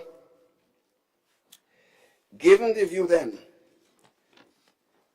how is it that this section 3, subsection B of this bill excludes workers above 50 years of age and who exceed 15 years of continued service? How does it exclude them of any benefits? And have there been any agreement with the workers that that is okay? That's a question. Are these same workers spoken of on the campaign trail? What would be the pension entitlement to these persons who are excluded? With almost 3 years in government, Mr. Speaker, if you want to say 2.5, going to 3, the question is, what is their position? What is their position? We're not hearing and people knocking the desk. You believe knocking the desk will solve the problems of this pension bill? And everybody jumping, knocking the table as if your hand will break. And if it's something wrong, yeah, that will not solve this. It will not solve it. It is what is happening to the workers when they get up and speak. Honorable. And the time will come. Madam Deputy Speaker, the time. Bishop. Honorable member, Yes. you may proceed. All right. Mr. Speaker, Madam Deputy Speaker, what happened to the permanency of jobs? We just make everybody permanent. Just make them permanent. What happened? A stroke of the pen again. They got a stroke again. They did. Got a stroke. Smart men. Smart men. Some lawyers. Smart men. Are there now entitlement? The same workers are now being left out. They're not entitled to have the 1958 assessment for pension. They're not. They're not even getting one. Most are entitled for anything before that. Mr. Speaker, this pension fund will be governed by a board.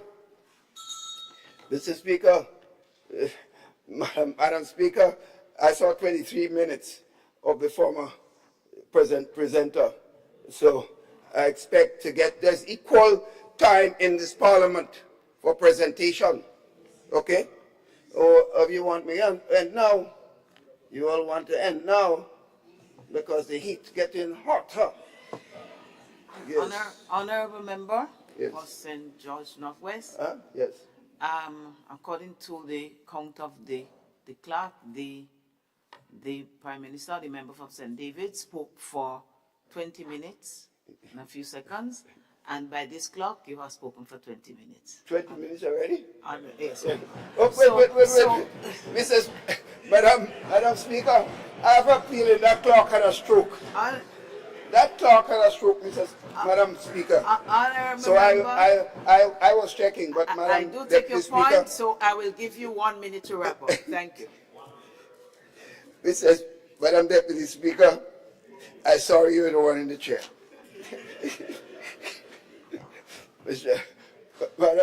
Madam Deputy Speaker, I have a lot more to say. So I wonder how, well, in any event, there are social media platforms because I have a lot more material. So I just want to conclude here to say this.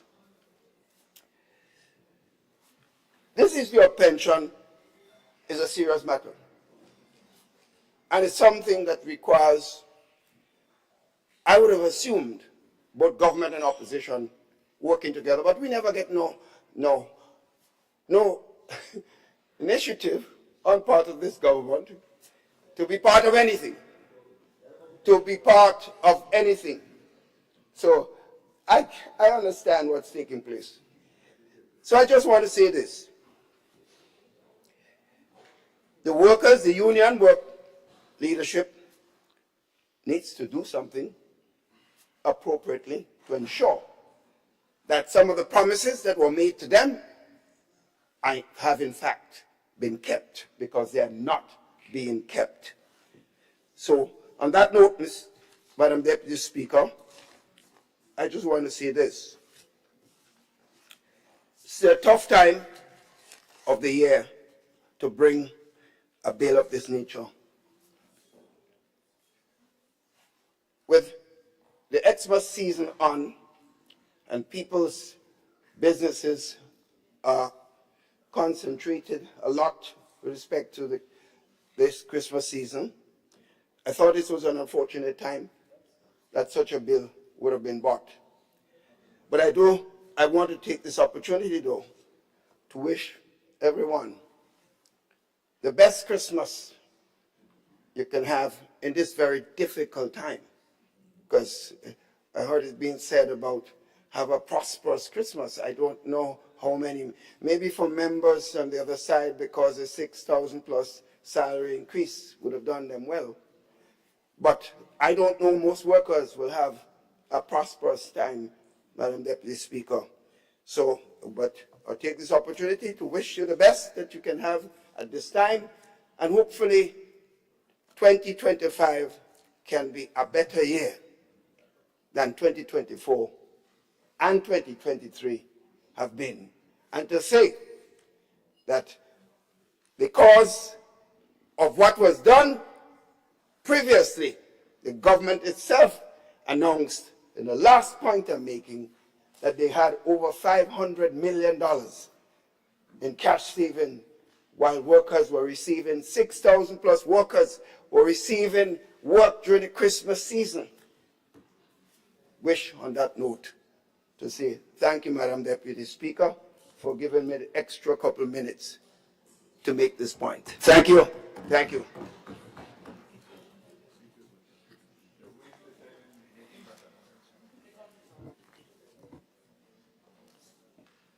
Members from St. George, Northeast. Thank you, Madam Deputy Speaker, for the opportunity to contribute to this very important bill.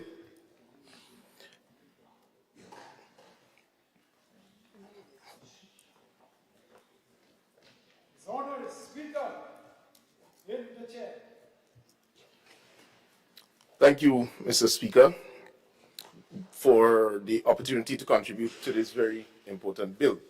Now, I rise in full support of this bill as presented by the Leader of Government's Business, Honorable Philip Telesford, and member for St. George Southeast.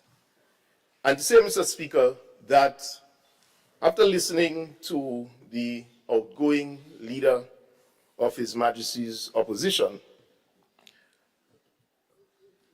I get a sense that it was a lot of majoring in minors. Because the fundamental question that he, through you, should be answering today is why he didn't do anything about pension reform.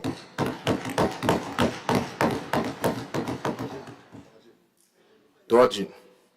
So, Mr. Speaker, this bill seeks to provide an opportunity for the unestablished public servant in the service to have a pension as an immediate benefit of its passing, and for the established public servant, as you heard so eloquently by Honorable Prime Minister and other members, whose pension is already guaranteed by the Constitution, to have the option to switch to the new plan. So it is flexible like that. So for the established worker, your constitutional pension, and I want to reiterate that, is not going away, but the option is there to transition if you feel to. That is why the essence of this bill before us here today is not to take away anything, but it is to capture and provide adequately for the mass number of workers on contract who do not have a pension when they go home, who are retiring into poverty. That inequitable distribution of the wealth for the retired, unestablished public officer is the dilemma we seek to solve. That is what this bill is doing. So, Mr. Speaker, as written in the bill, it establishes a contributory pension scheme for the public sector employees. 3% from the worker, 3% from the employer, if you earn 5,000 and under. But let us say that you are earning 5,000, let us say that you are earning above 5,000, you will then be required to contribute 6% on the extra that you are earning above the 5,000. And the government will also match that extra by providing a very same 6% beyond the 5,000. So beyond the 5,000, you will pay 9%. If you're working for 5 and under, you will pay 3%. And it is matched in both scenarios by the government of Grenada. So, while this seeks to solve the dilemma for the unestablished worker, in principle, the new plan, Mr. Speaker, is also seeking to solve the dilemma for the government of Grenada as well. Because, as mentioned by Honorable Prime Minister and Member for St. David, prior to the Structural Adjustment Program, Grenada was spending about the 70 cents of every dollar to pay wages and pension for a non-contributory pension scheme. That, Mr. Speaker, was economically unsustainable. So the need to ensure the sustainability of the pension plan is why we must reform it, not later, but now. The then administration, Mr. Speaker, they introduced the attrition policy. I listened to the member of St. Mark, in our usual style, just to put out the doubts there, trying to confuse the population about consultation and consultation. When they decimated the public service, did they consult with anybody with the attrition policy? 3 for 10. Right? So every 10 employee, established employee, who retired from the public service, only 3 could have been hired. What that did, Mr. Speaker, was to reduce the quality of the public service. It destroyed it. So we don't hear the claims and calls for consultation about that then, but we're hearing it now when this bill is seeking actually to improve, not to take away anything from anybody. So that was the destruction of public service. So that's why we have to come here now. And the answer, or rather the intention, I listened to the outgoing leader of His Majesty's opposition. He gave the impression as if, I just want to make this point, because you had social partners. You claim you had a better relationship with the workers. You claim you had this, you had that going for you. You do this, you was pro this, you was pro that. But you still could not come with a recommendation to the Grenadian people on the question of pension reform. And when you had the opportunity, what did you do? You went down in Trade Center, you made a big carnival, and then you come in and talk about smart men and nice talk. Who was a smart man then? And we have to be serious, Mr. Speaker, because this issue of pension reform runs deep. One of the things that we desperately need to resolve in this is that how do we make the Grenadian man and woman in the public service at a higher quality of life post-retirement? Mr. Speaker, in my constituency, I can't speak for others, but I'm sure there are similarities. Every issue that comes to me labor-related I often reach out to the unions, I often reach out to the government departments, and we discuss. We try to seek a resolution. But the underlying one is that workers who worked with the government and were not entitled to a pension, they are currently in Grenada experiencing a severe economic difficulty. They are coming to the government after giving years of service, in some instances 10 plus years, for assistance with simple things. And it is not that we are upset about giving them the assistance. What we are upset is that they gave years of service and now they have retired into poverty. So that is the frustration that we need to resolve by putting this bill forward. Mr. Speaker, honestly, I stand here today as a pro-worker member of Parliament, partly because of the contributions of my father towards Labour, and because I, as a member of the National Democratic Congress, see the value of lifting the working people out of this country, out of their peril. And so, as part of the team, I feel proud today to associate myself with this bill, because it means, therefore, we have honestly begun the transformation of the lives of people. When we talk about investing the low-income houses in a direct way, as an exchange in a sense, vesting it to the landowner, rather than just having them pay a little money and they're staying there and they don't own it. This is a part of our own quest to build stronger social security. But today, honestly, I must disagree with the position of the unions publicly. And I'm doing so, Mr. Speaker, without fair favor. Because I listened to the position put forward by the president of the Public Workers Union on the matter, and he is attempting to tie in pay and grade review into this whole process of pension reform. But I want to say, honestly, that is a non-starter, in my belief. Because the issue of pension reform, as I mentioned, and other speakers mentioned, goes far beyond just the deductions. It is about, and the question of the disposable income, it is about providing the opportunity for workers to have some stability post their retirement. That's social security. That is the issue. That is what we need to zero in on. When we talk pension, it's not the now, it's about the future. So laying the foundation, how do we lay the foundation? Obviously, we need to do it in the now. And how it is best suited in a sustainable manner is through contributions on both sides. That is what we believe, and that is what has worked throughout the world. So it's an investment they are making, Mr. Speaker, in their own future. And I don't see anybody could go wrong with that.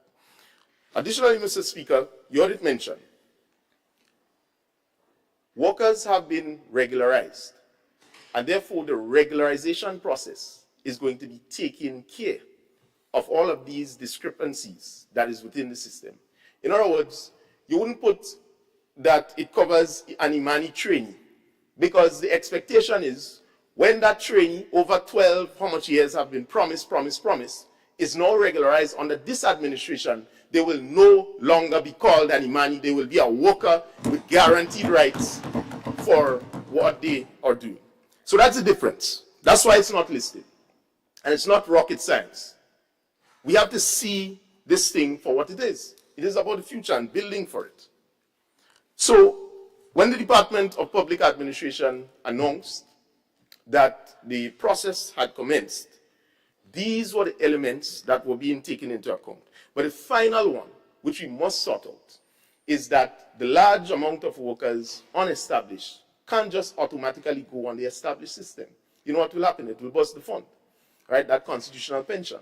So catering for them, putting the structure in place, which over time is going to ease the burden, not just on the state, but overall on their pockets. Because when they retire, and they can't get the pension paid if Grenada gets struck on, God forbid, with any other natural disasters, this is going to limit the ability of the country to pay the pension, because that constitutional pension is not too clear on setting aside a fund. It does not set aside a fund. It has to come from the coffers. And so oftentimes, as mentioned, if you have to choose unproductive groups or categories to invest, because that would just come as a transfer payment. If you have to choose to invest there or to invest in the productive workers or capacity of workers, you will choose the latter. And so you will essentially neglect the pensioners. And we don't want to do that. So that's why this reform is critical. Because if we are talking about regularizing all the workers, if we are talking about ridding this country of this scourge of the concept of Imani, where you are trainer for life, the best way to do that is to provide a platform. And Mr. Speaker, let me give an example here. This administration, through the negotiations with the unions, approved fringe benefits that for years were on the table. Workers today in the public service are better off. After 2.5 years, that cliche that they constantly ask, whether people better off and so on. The reality is, it is true. They are better off. They get more benefits today. And what we are saying is, Mr. Speaker, in addition to all of this, the reform of the pension is critical. Because you see, you can't be penny wise and pound foolish. Yes, you want more money now. But laying the foundation is most important. And I could speak from example. I wouldn't say why I'm speaking from example, but I could speak from example. Right? Because you see, Mr. Speaker, we fall victim to the nice talk. I listened to a member of St. Mark talking about she read the entire bill and through you, and she didn't understand this and she couldn't get that. See, they're busy on platforms spreading all kind of propaganda about people. If you take the time to be responsible and read the contents of what is coming forward, you would know that we were doing that. So you wouldn't have to ask the question about where are these category of workers. You know that we're regularizing people. And that's the business of the government. So the intention, Mr. Speaker, of this bill, and I don't intend to be as long as my predecessor, but the intention of this bill is not, again, to take away any rights from any worker and take away the constitutional pension. It is to provide an opportunity for the unestablished workers who are retiring into poverty to get an opportunity for pension. Mr. Speaker, pension security is more important in the long run, because if we have a situation of 4,000 plus workers unestablished, when they retire, and we see it too often, the first government town hall meeting, there was a sister who came into the trade center and she expressed that she loved the fact that we're talking pension.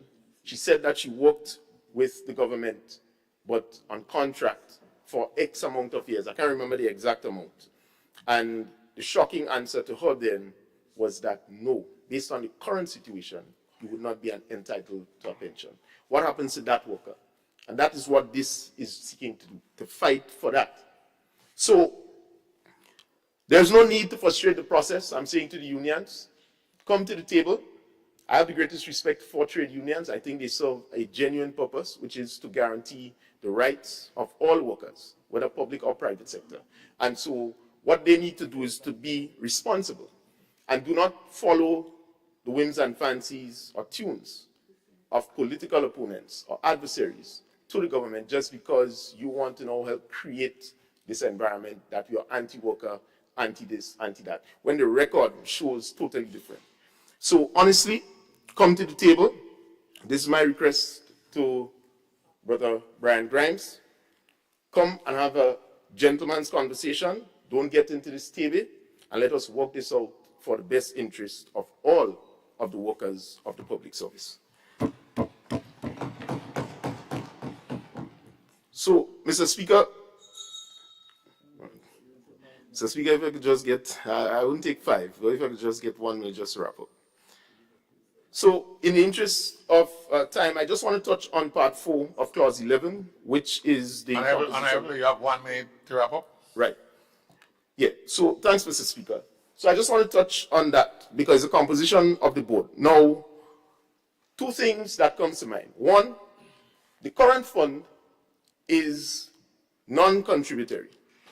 But in addition to that, the determination of how the pension goes, where thing and so on, is almost an open sepulchre. It's unmanaged. And so this new bill is going to help fix that existing problem. One, making the fund sustainable, and two, making it more accountable. So that is something, Mr. Speaker, that is in this bill that I think we should embrace. Mr. Speaker, again, in the interest of time, I want to say that one of the other benefits quickly is, well, I see I overrun my time. So I would like to wish my constituents a Merry Christmas and a Happy New Year. And you and staff, Mr. Speaker, and the entire nation, I want to wish you an enjoyable Christmas season 20. Sorry? Well, I'll do so when, yeah. But Mr. Speaker, as you know, thanks very much, and I look forward to the continued debate. Thank you, Honorable MP for St. George North East. And I invite, is it the MP for Carriacou? Yes. Please take the floor. Thank you, Mr. Speaker. Mr. Speaker, I rise today to add my voice to this historic moment, historic period within our tenure as an administration and as a parliament. Mr. Speaker, history is being made, and I'm happy to be on the right side of the history that's being made today. Mr. Speaker, as a government and legislators, our responsibility is to create the enabling environment for the upward mobility for our citizens and to help stimulate our economy. Not just for the now or the present, but for the future. And I want you, Mr. Speaker, and honorable members and our citizens to pay attention to the actions that this administration has taken over the past 2 years. Mr. Speaker, promises were made and promises were kept,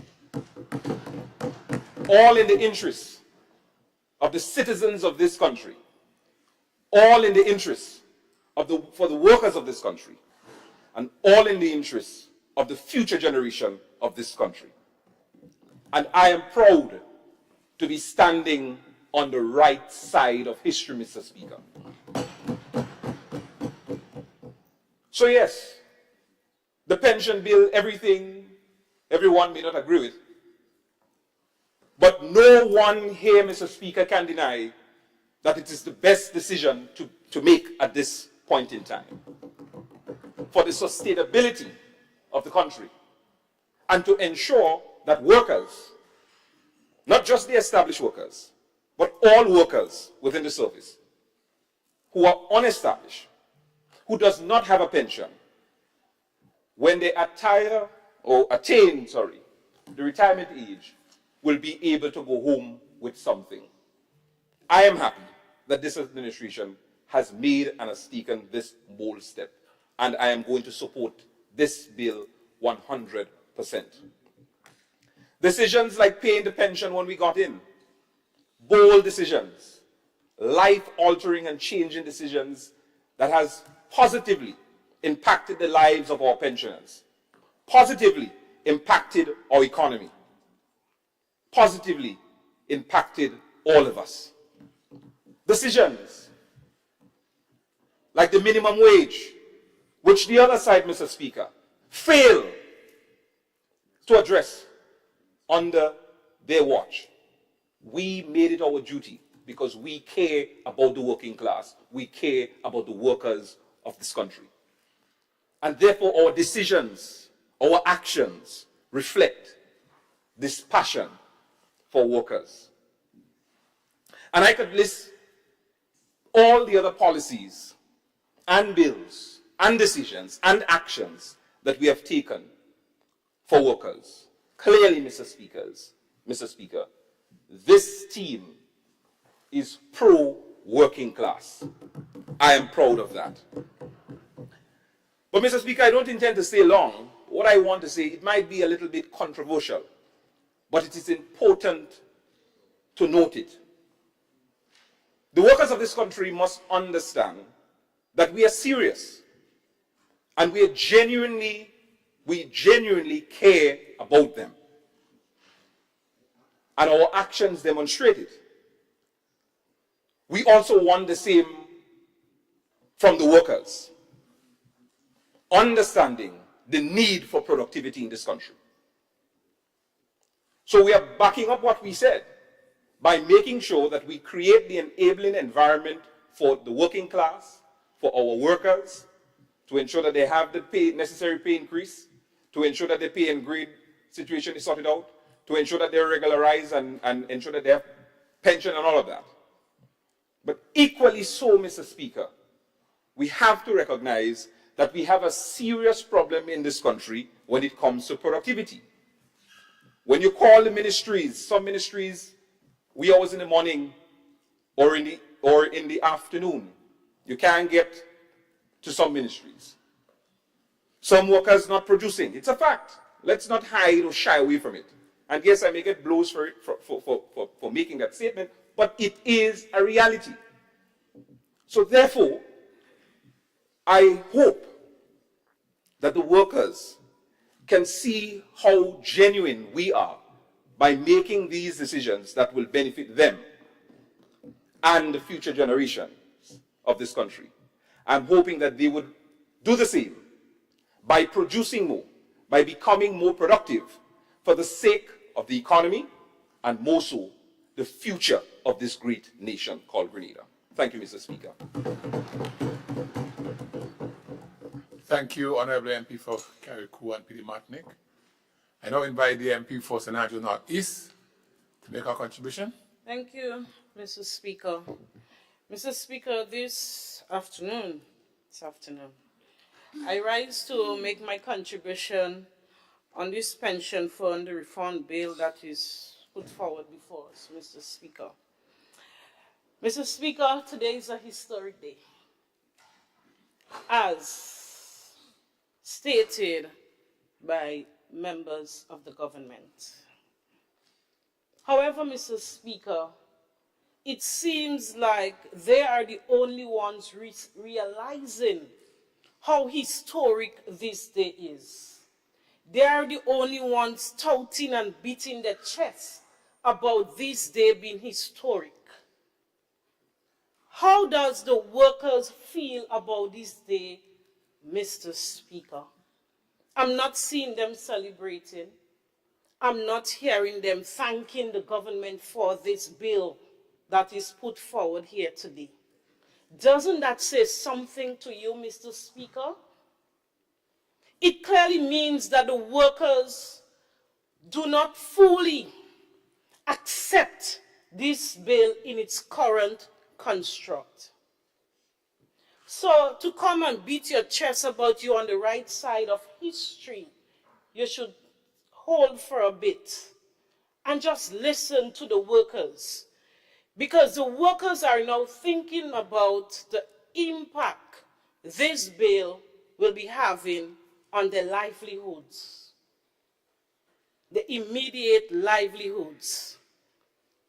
I've heard that the workers are asked to forgo their current lives for a life in the future. This is what was said.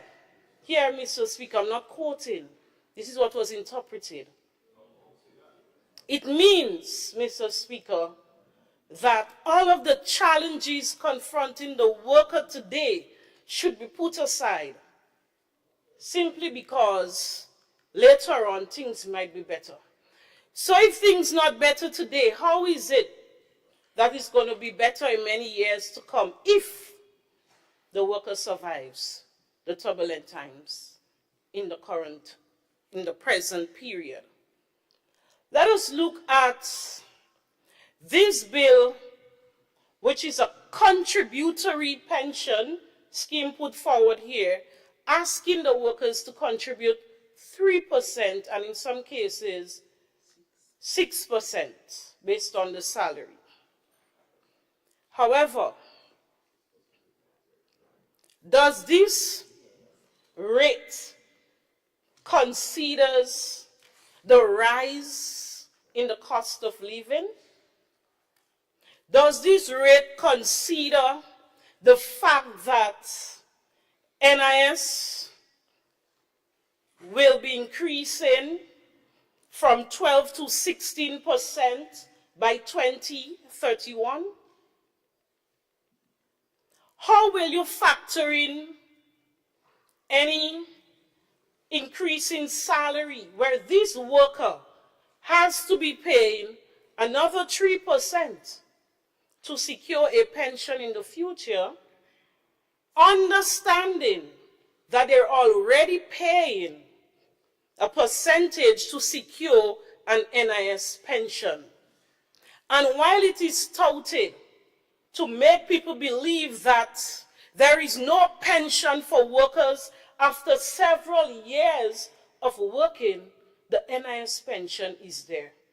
I'm not saying it is sufficient. I'm not saying it is the best. But history will remind us that the pension reform issue did not start today. History will remind us of 2018 when the MOU was signed with workers and then talks broke down. The workers went to court. They marched in the hot sun, as was said. Of course it happened. And what happened in 2022 with the Glasgow judgment of restoring the 1958 pension law? Do you know, Mr. Speaker, that all workers, established or non-established, believe that they will all fall under the 1958 pension? So, here we are presenting to them, after they were promised one public service, no parallel public service. Contract work is illegal. You would understand the context if you only listen and analyze. So what was promised to the workers, Mr. Speaker, is different from what is presented here today. They were promised one public service, meaning, I have to explain for those who didn't reach far in the education system. Meaning that all workers will be treated the same according to the 1958 law, Mr. Speaker. That is what was made to believe. There will not be any parallel public service. All workers will be in that one public service. Today we are presenting a bill to cater for the unestablished public workers. They were fooled to believe that all workers will be made permanent, regularized, and fall under the 1958 Act. They were fooled once. Let us see who will be fooled the second time. That is what we have to look at, Mr. Speaker, because we presented the workers with a plan to believe that the pension issue was an issue of the then administration, our administration, not wanting to take care of the workers. It was also stated that our administration did not do anything for the workers, or maybe they did the most for workers. That's not true. And the workers know better themselves. Do you remember the period of 2008 to 2013? Not 1% increase was given to workers in their salaries. It took a new National Party administration to come in 2013 to pay all the retroactive payments to the workers and to give them an increase. How can they deliberately forget that, Mr. Speaker? We always say that pension is not a one-off payment. And thank God of the way that the new National Party's administration were governing the country, that when they came in, they could have made payments to the people who were qualified for the pension at that time. Thank God that there were funds that they didn't have to borrow, as was stated in the campaign, they would borrow to do it. Can you imagine that, Mr. Speaker? The NMP administration did not appeal the Hummelin Armstrong case. And all those workers who fell in that category were paid the pension. Over $7 million were paid to the workers who were in that category. All this is saying that we did what we had to do. We also explained to the people, it is not easy. I remember then Prime Minister Dr. Mitchell stating that we have to do something that will be sustainable for the country's economy. That's not what they stated at the time, the other side. They stated, indicated to the people, it will be done without any form of other contributions to be made. They never spoke about a contributionary scheme. They're only after, when they got in, they started to speak about that. It's only after, but not before. But the people, the workers are listening, and that is why today, you only have one small group of people celebrating the historic day. How historic that is, Mr. Speaker.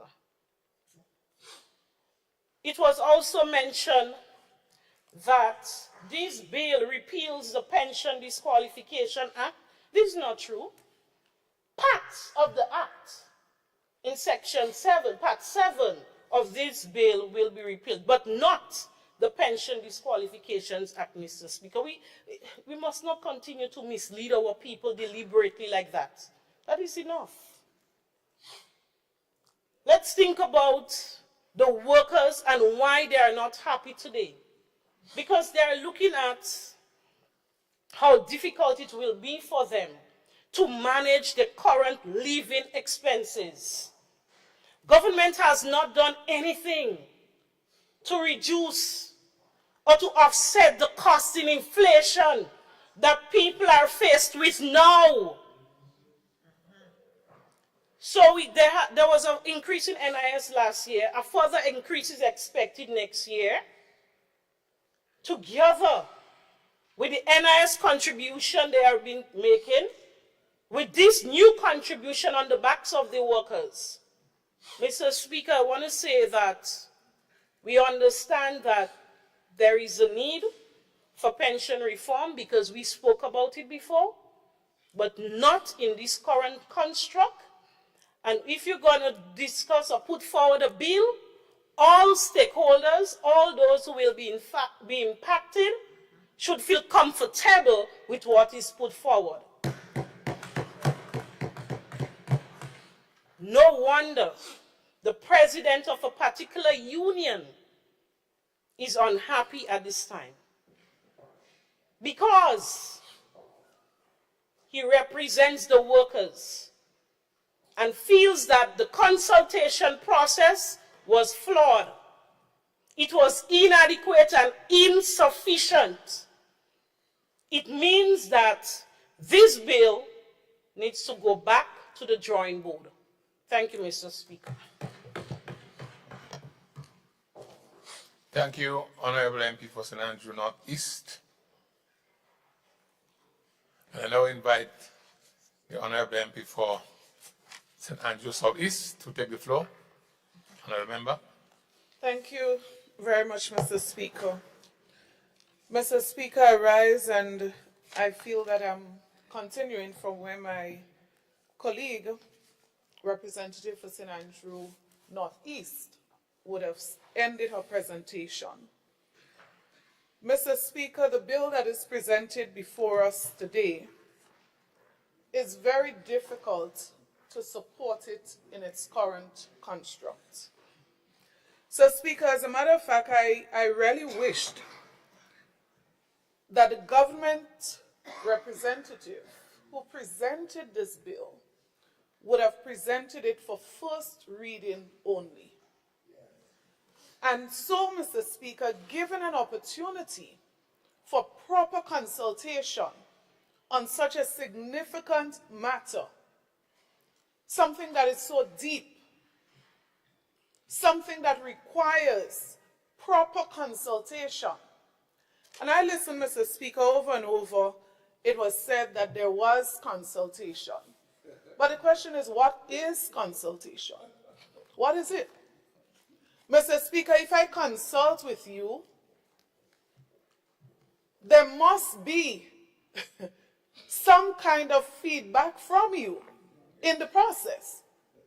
But in one breath, we told that we consulted. And in another breath, we told they did not participate. So did we really have genuine consultation? Mr. Speaker, in addition to that, I notice a trend in the presentation of these significant bills. Mr. Speaker, the PMFA Act clearly states, and I want to quote with your permission, Mr. Speaker, Section 26(1). In each financial year, every proposed legislation submitted for approval by Parliament shall be accompanied by a fiscal impact analysis stating the proposed legislation's estimated effect on revenue and expenditure for the fiscal year in which the legislation would become effective, as well as the legislation fiscal impact on multi-year planning and budgeting. Mr. Speaker, at least you'd have expected in the presentation, outside of the basic explanatory notes, some kind of financial impact assessment. What exactly are we projecting in the next year, in the next 5 years? How do we see that these monies that are going to be paid into this fund, how do we see with government contribution that this is going to be sustainable? Mr. Speaker, I believe very strongly the government needs to go back to the drawing board with this bill for consultation and for proper analysis of the financial impact. Mr. Speaker, the consultation that I'm speaking about, the feedback that I'm speaking about, Mr. Speaker, not just from workers, and I want to give us an idea as to where we were in 2022. Mr. Speaker, I want to just reference very quickly a letter that came from the Attorney General's office, 30th May 2022, addressed to Mr. James Bristol, the union's representative at the time. Because we hear a lot about what was the NNP's plan as it relates to payment of pension. Mr. Speaker, I quote, and I would make a request, Mr. Speaker, that copies can be circulated.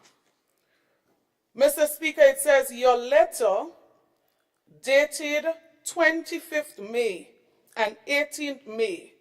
So the government is responding a few days following a request or a letter from the union.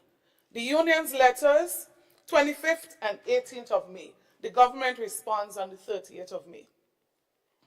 Mr. Speaker, you hear union representatives saying a year ago they wrote a letter to the government and it's still waiting a response on certain matters. Mr. Speaker, The letter says, and I quote, "The government of Grenada reaffirms its commitment to paying pensions and gratuity to public officers." It goes on to say, "Given the financial implications that are associated with commencing the making of payments, and importantly, the ability of the government to sustain these payments consistently, the government has taken the following steps to secure urgent recommendations that will inform a plan of action to put before all stakeholders affected by the High Court judgment regarding public sector pensions." Mr. Speaker, it spoke about some of the steps that government was moving to make. Engaging the IMF, engaging the World Bank, engaging the union and other stakeholders, Mr. Speaker. But I want us to note two things. To determine, Mr. Speaker, a quantifiable estimate of government's outstanding and future pension liabilities. To consider the fiscal options, Mr. Speaker, and the word sustainability was repeated over and over and over this morning. That is all that this letter was saying: sustainability, sustainability, sustainability. And hence the reason, Mr. Speaker, that we are rushing now to take an action with the hope of achieving sustainability. The same sustainability that we spoke about in 2022. Mr. Speaker, I want to remind us this morning of where we were before the High Court ruling. Mr. Speaker, before the High Court ruling, the government and the union agreed on a few things that I want to reference this morning. That all public officers will be part of the agreement, equity. And if you ask the unions right now, equity is one of their biggest concerns as it relates to this bill. So there was no separation of public officers, contract and PSC appointed. Public officers were public officers under that arrangement, Mr. Speaker. But in addition to that, Mr. Speaker, one of the other things that were agreed upon was that upon retirement, public officers were going to be paid 70% of their last salary. But do you know, Mr. Speaker, that that arrangement was putting these workers in a better position than the 1958 Act? Mr. Speaker, that is what our government was prepared to do for the workers that I heard this morning we don't care about. Mr. Speaker, the other thing that was agreed upon even before the judgment, so we haven't reached the judgment yet, before the judgment that we are speaking about that is informing this bill, we agreed with the union that workers upon retirement will not be required to pay anything additional, Mr. Speaker, persons who are coming thereafter. Mr. Speaker, it's not what you see that's the problem. Mr. Speaker, we are not talking here, what I'm telling you here, in case you don't know, it is not what we were planning to do, it was what we did. So I'll try to explain to you. You probably were busy talking, you didn't hear me. I'm not talking, Mr. Speaker, in case somebody missed it. I'm not talking about what we were planning to do after the election. What I'm reading to you here is what we did before the elections. And that workers were in a better off position than the position they would have been under the 1958 Act. 70% of their last salary. Mr. Speaker, as I also said, the issue of equity was catered for. So we said workers across the board. Mr. Speaker, the judgment came, and I now want to speak about the strategic approach that I referenced in that letter. Mr. Speaker, when the judgment came, we said, as an administration, we are not going to appeal the judgment. And it is demonstrated very clearly, Mr. Speaker, in the letter that we wrote. As a matter of fact, we went beyond that. So it was guaranteed, Mr. Speaker. I think that's the fundamental point. I hope you can hear me, Mr. Speaker. The fundamental point is that whichever government won the election had no choice but to pay the pension. And that is because, Mr. Speaker, the period for an appeal expired under our administration.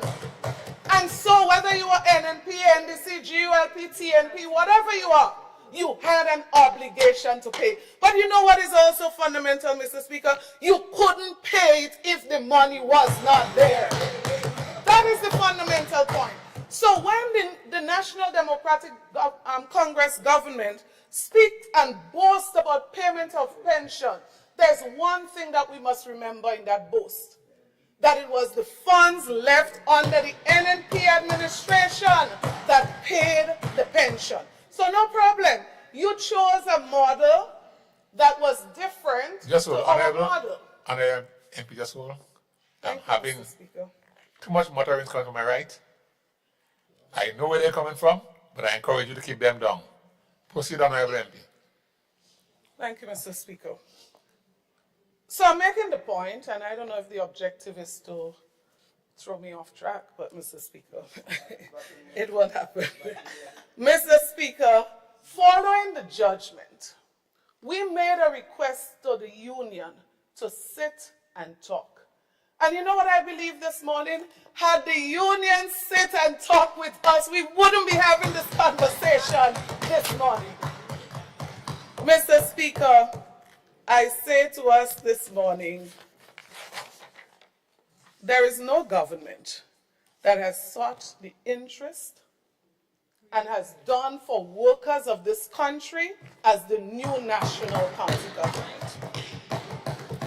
So, Mr. Speaker, when we speak about that period, the government was just concerned about one thing: economic growth, fiscal and debt sustainability, because we were thinking down the road. The same thing we're coming back this morning to say we're thinking about down the road.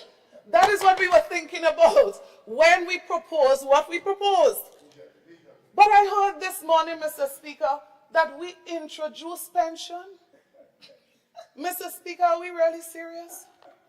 Mr. Speaker, when the NNP administration left office, the number of pensioners on payroll was 2,200.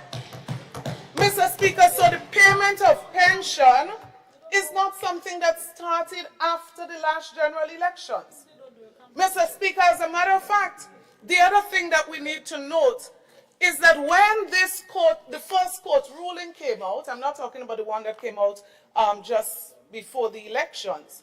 Prior to that, Mr. Speaker, Humilin Armstrong and others, that court ruling came out under an NDC administration in 2011. Mr. Speaker, nothing was done to pay these people according to the judgment.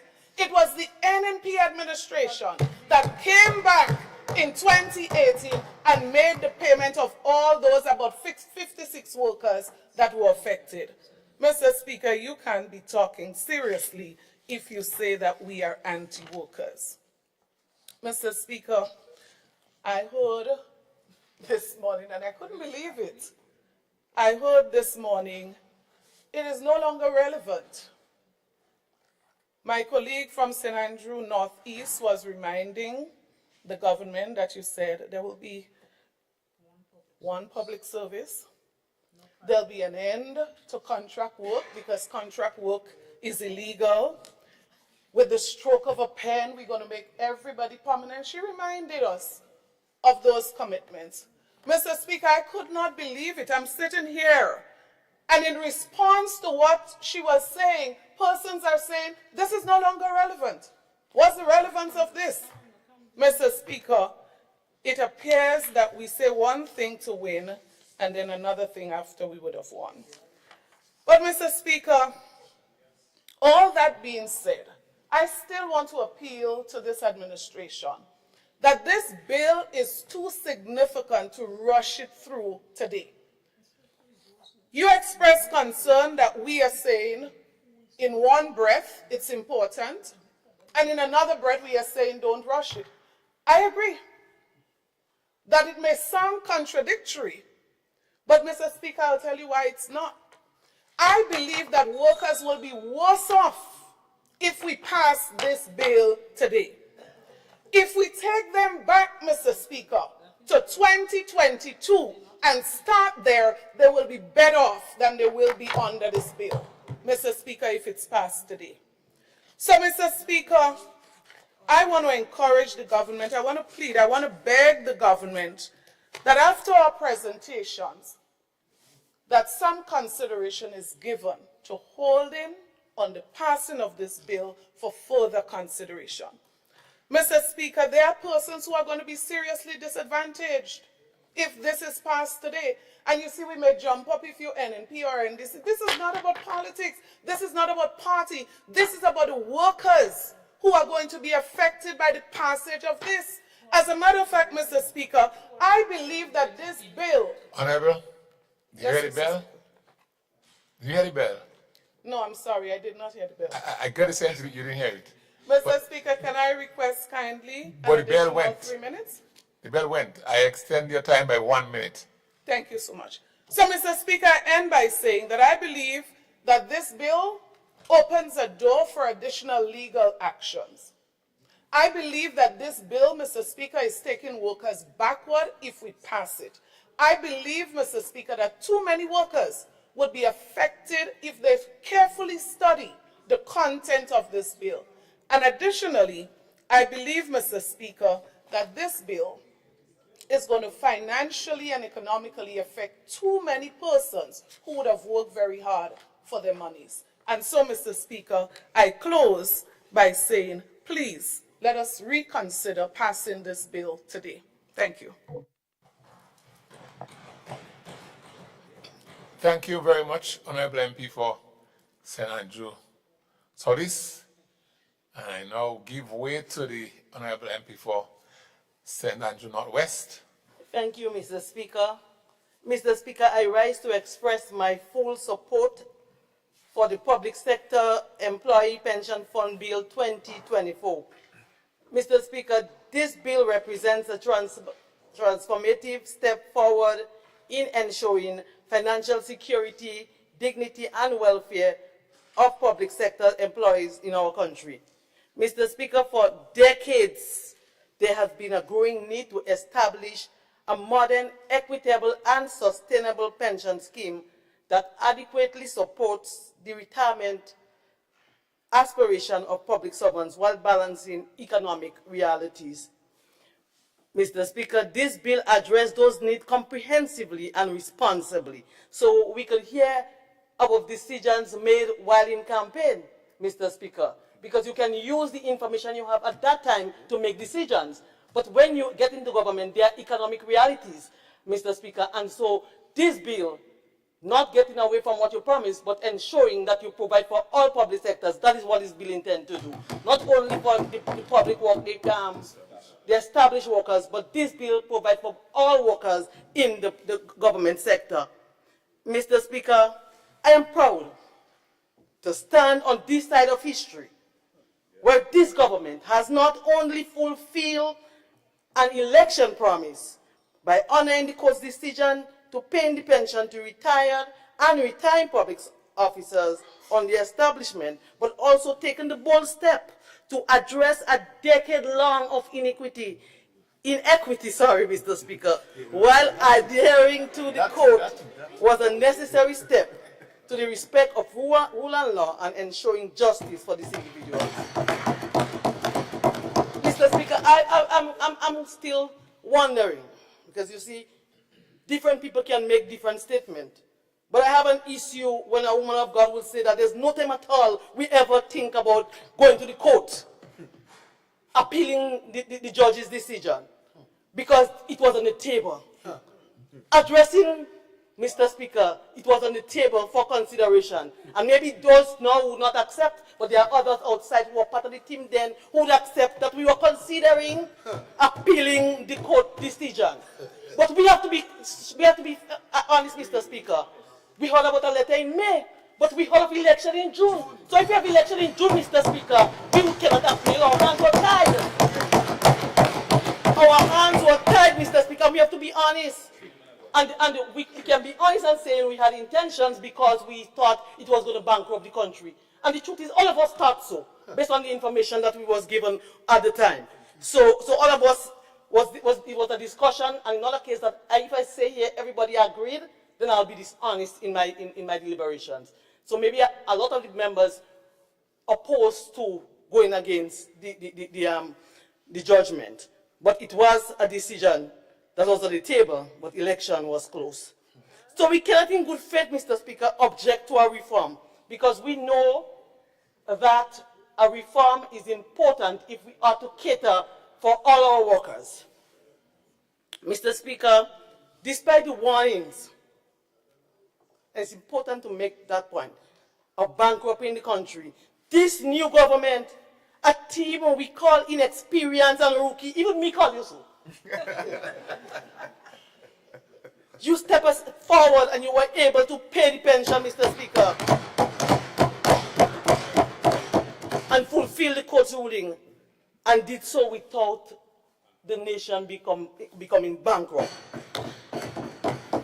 Mr. Speaker, I am happy to be part and supporting that bill because I came before being the Minister of Social Development, and many times there are workers who retired and they were coming seeking for the support of education and empowerment, the SEED program, because they're saying that we are not getting pension from government. Yes, they're getting something from NIS, which will still be on the table with this new reform. So we have to make people know that you'll be getting your NIS as well as getting this new pension. And this new pension, Mr. Speaker, we hear about people are not happy. So what would you be happy of? Just getting NIS and retiring in poverty, or getting a pension that was not there before? Because everyone will get it. And so we hear the talk about making everyone permanent. But Mr. Speaker, when we have this reform in place, then we would not have an issue where workers have contracts again, including our Imani trainees. We have already started the transitional process, and maybe we are not doing enough, because from the government sector, maybe over 400 or 500 people have been regularized, but even within the Imani training program for this year, over 200 persons were regularized, Mr. Speaker. Mr. Speaker, it must be noted that the decision to adhere to the code did not address the plight, and that is important for us, of the public officers who are not on the establishment. And this bill is important in that regard. This is why the reform bill is so significant. It creates a framework that includes the public sector employees, ensuring that no one is left behind. For the first time, we are introducing a pension structure that is inclusive, equitable, and sustainable, addressing decades of disparity. Mr. Speaker, this is proof of this government's commitment to responsible governance. We're not talking about election campaign, we're talking about responsible governance. We have not only honored the past, but are building on a foundation for the future. A pension system that is fair to all public officers and financially sustainable for generations to come. I thank you.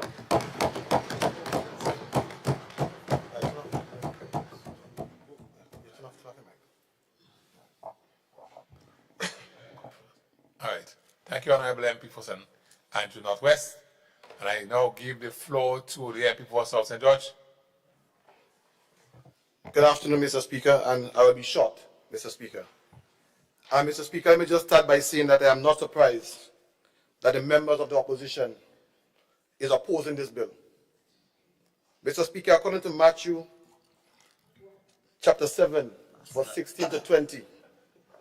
It says, you will know them by the fruits. Not by the talk, but by the fruits. Grapes are not gathered from thorn bushes, not from figs or thistles, are they? Even so, every good tree bears good fruits, but the bad tree bears bad fruits. A good tree cannot produce bad fruit, nor can a bad tree produce good fruits. Every tree that does not bear good fruit is cut down and thrown out of office, or thrown into the fire. So then you will know them by the fruits.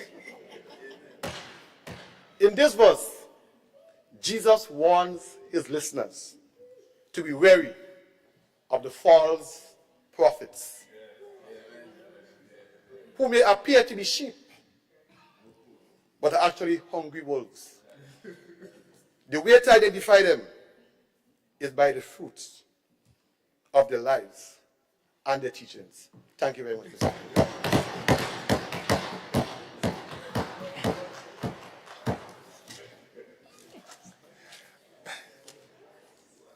Very, very interesting.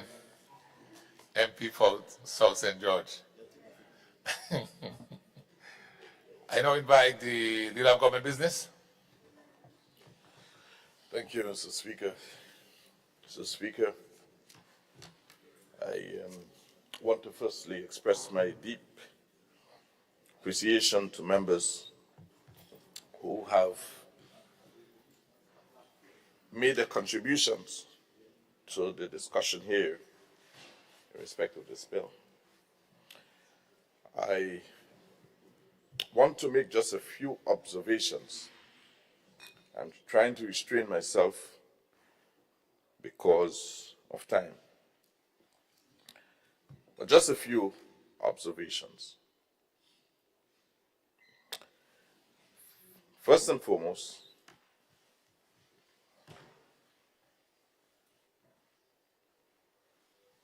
we speak about, or the opposition spoke about, Mr. Speaker, about the additional burden being placed on employees. Very emotional appeal, as if to say that setting aside for the rainy day, for the times in which you retire, it's almost as if we're committing a crime by partnering with our employees to ensure that they have a pension. I want to submit to this Honorable House, Mr. Speaker, that investments like pensions and NIS are what we call social money hedges, which hedges against income losses due to unemployment and other forms of loss of income when the employee is not regularly engaged by the employer. These hedges are extremely important.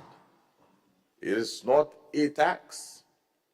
This is a hedge to protect the employee during the most vulnerable stage of life, when they have to depend on medication to survive and other things. And so, Mr. Speaker,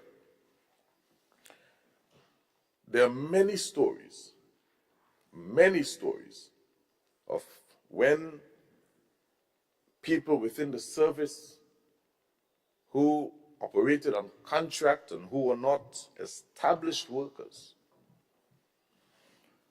when they leave the service, Mr. Speaker, not having a pension, I recall of stories that were told to me how certain employees, when they face the reality of no more being employed with the government, literally lost their minds, got ill, and died because of the adverse effect of not having a pension in place to take care of these employees. Because there are a lot who actually do believe that they do qualify for a pension, but in actual fact, they do not. And so we must take cognizance of that reality, and as a responsible, people-loving, caring government, we must make the necessary provisions. And that is what this bill seeks to do. We simply, Mr. Speaker, cannot continue to kick the can down the road by making fake excuses like we need more consultation. Really and truly, there is no genuine cry for consultation. That's not the case here.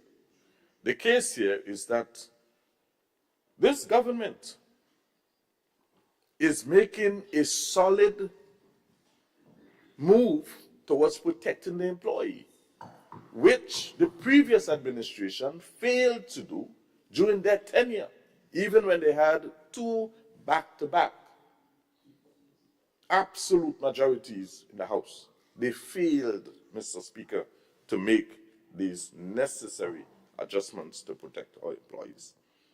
And so because we are the ones doing it, they have to make all kinds of reasons why they cannot support. And that is why today, Mr. Speaker, we shall call for a division on this bill, because we want to know, Mr. Speaker, who actually supports these employees. Mr. Speaker, this particular bill, Mr. Speaker, is one that supports and not hurts our workers. And I say this, let us not be fooled. Let us not be fooled by the loudspeakers, by those who are trigger crazy on Facebook and other social media platforms, and those who think they have the support of workers. Let us not be fooled by all the drama. Let us answer the tough questions. Is this beneficial to the workers? And if this does not exist, then what is there in place to support the retirement of our workers? If not this, then what?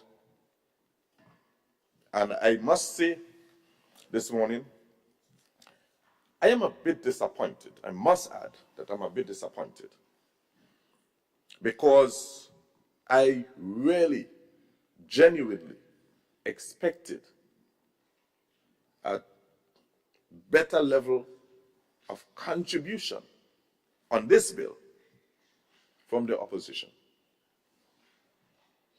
I'm a bit disappointed, because although we had a lot of debate, Mr. Speaker, most of the debates coming from the opposition was not relevant to this bill. And we could have actually objected, but we waited and waited, person after person, to hear stirring contributions to enlighten us onto things that we can improve, but nothing was forthcoming. All we heard was emotions and emotions and emotions and an appeal so that people can be fooled into not supporting this. But I believe, Mr. Speaker, that our workers are much wiser than this. The question is, if not this, then what? So I want to pause here because in the interest of time, we have another bill that we want to get passed. So I will pause here and I want to again express my appreciation to everyone who has contributed to this, and I now commit this bill back to.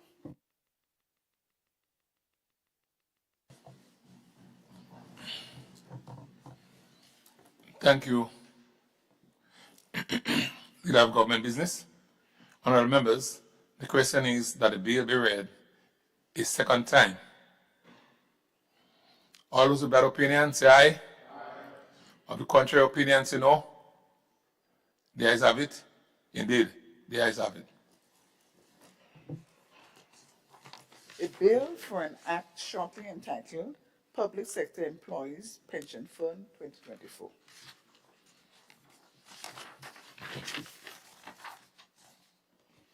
Leader of Government Business. Thank you, Mr. Speaker. I beg to move that the House resolves itself into a committee of the whole House to consider this bill part by part. Thank you. Honorable members, the question is that this Honorable House resolves itself into a committee of the whole House to consider the bill part by part. All those of that opinion say aye. Aye. Of the contrary opinion say no. The ayes have it. Indeed, the ayes have it.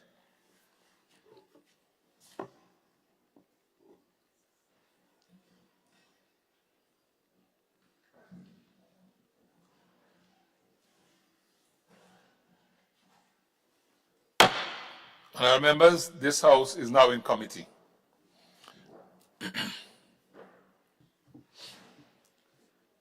Part 2, Establishment and Membership of Scheme.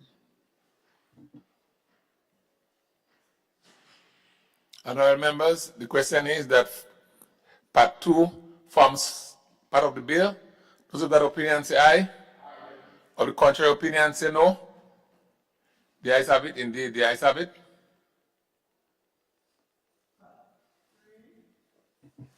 Establishment of Public Sector Employees Pension Fund. Honorable members, the question is that Part 3 forms part of the bill. Those of that opinion say aye. Aye. Of the contrary opinion say no. The ayes have it. Indeed, the ayes have it.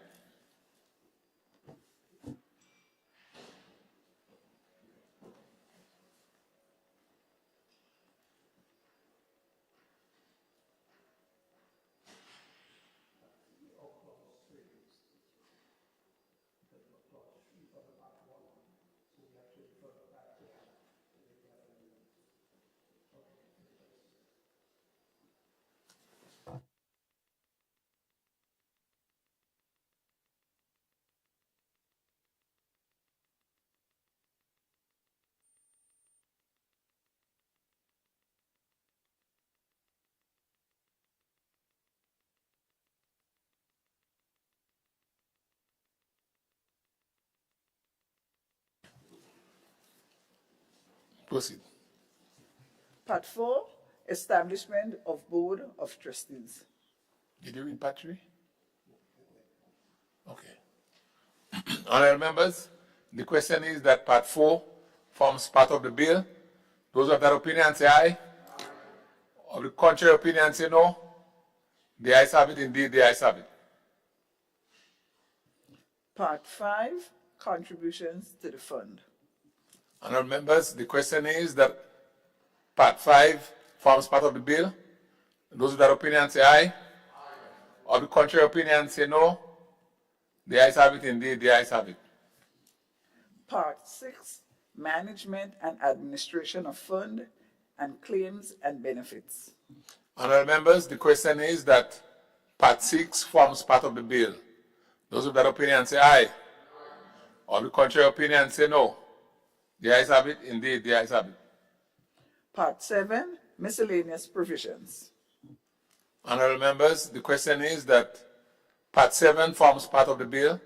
Those of that opinion say aye. Aye. Of the contrary opinion say no. The ayes have it. Indeed, the ayes have it.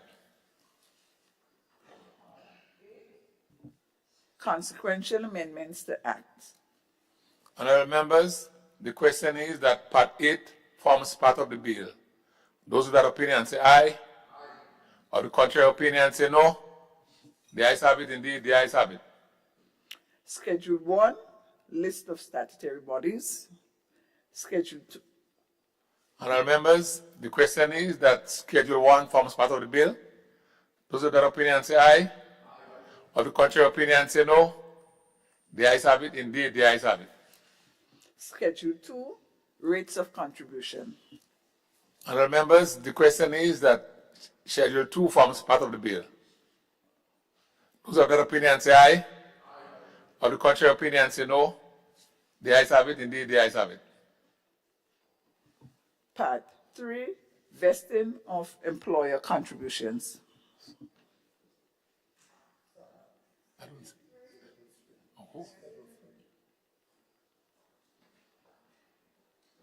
Schedule 3. Okay. Contributions. Honorable members, the question is that Schedule 3 forms part of the bill. Those of that opinion say aye. Or the contrary opinion say no.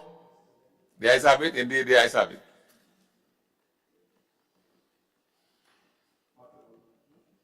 Part 1, preliminary.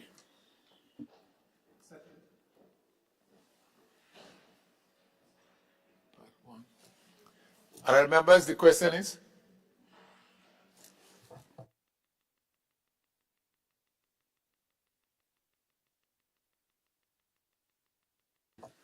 Honorable members, the question is that Part 1 forms part of the bill.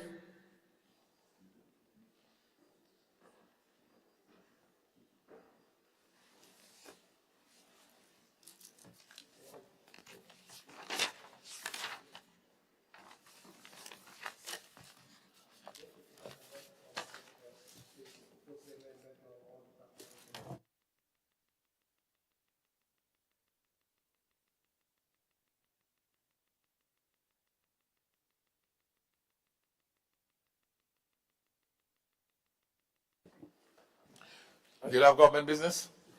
Sorry, yes. Thank you. Mr. Chairman, I have an amendment which I would like to circulate to members of the House so that we can consider members of the committee, sorry. Okay, you like to circulate it? Yes. Go right ahead. Proceed.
Honorable, do you have government business?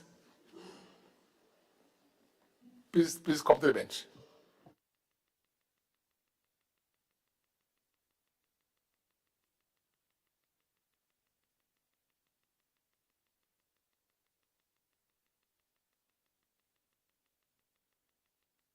No, sit.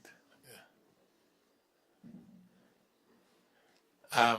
Honorable members, the leader of government business will, without the amendments, that will be tabled to the floor because the copies, hard copies intended to be circulated are not available as we sit.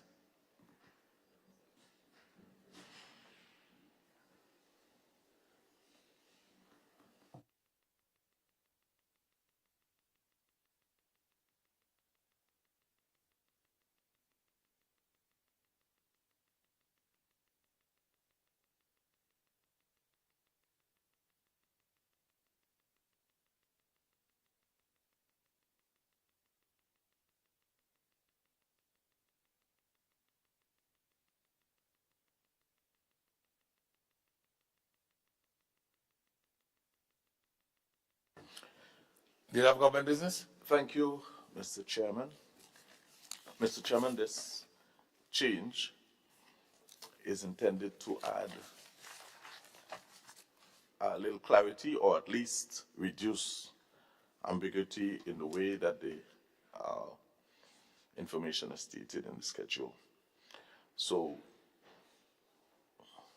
I refer, Mr. Chairman, to clause 3, subsection 3. We wish to now delete subsection 6, subsection 4, and replace with subsection 6 with subsection 3. The following. Yes. And the second amendment, you got me, Mr. Chair? Mr. Chairman? No, not quite. Okay. So the first amendment, there are two amendments. The first amendment is in clause 3, subsection 3, subsection 3, delete subsection 6, subsection 4, and replace it with subsection 6, subsection 3. Yeah? Because subsection 3 is already there. So just a replacement, really. So, subsection, you're deleting 6 and 4.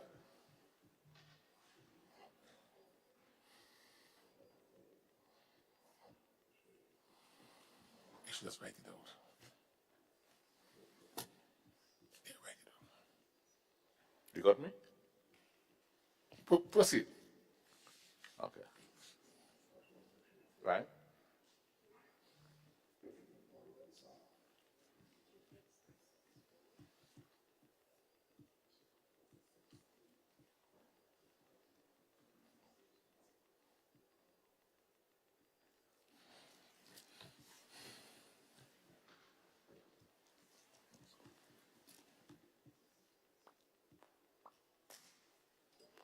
Should I proceed to second, or are you good, or you want me to? All right. Yes, proceed to the second. Right. Just hold on, Honorable MP, while the clock seeks some clarification.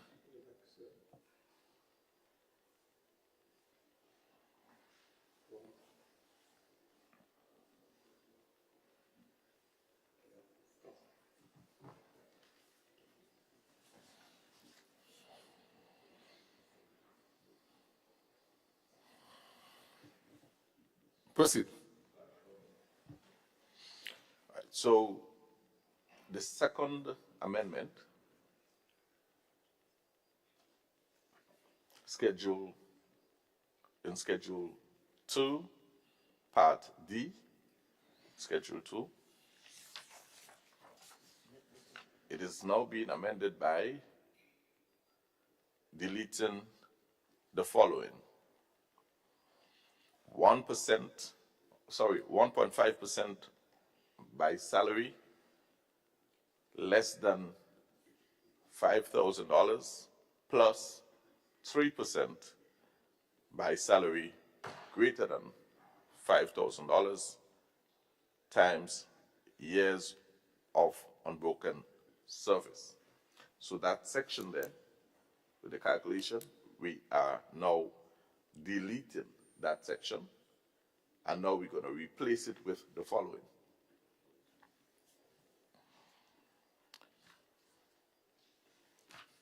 %3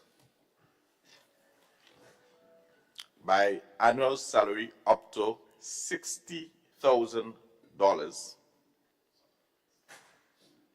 plus 6% of annual salary in excess of $60,000 multiplied by the number of years of past service.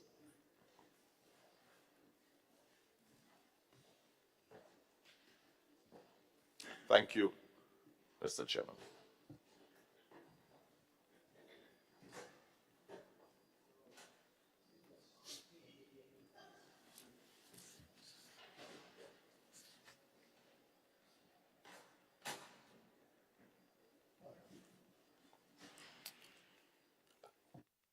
All right, thank you, Leader of Government Business. Mr. Clerk, can you read for the benefit of the House the amendments?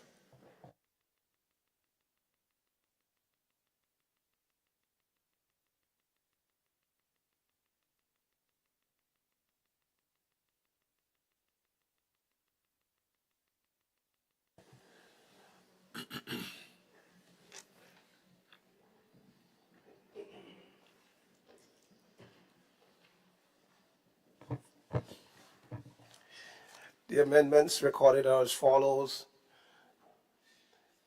In clause 3, first amendment, in clause 3, subsection 3, delete 6 subsection 4 and replace with 6 subsection 3. The second amendment, this is Schedule 2, Part D, is amended by deleting the following: 1.5% by salary less than 5,000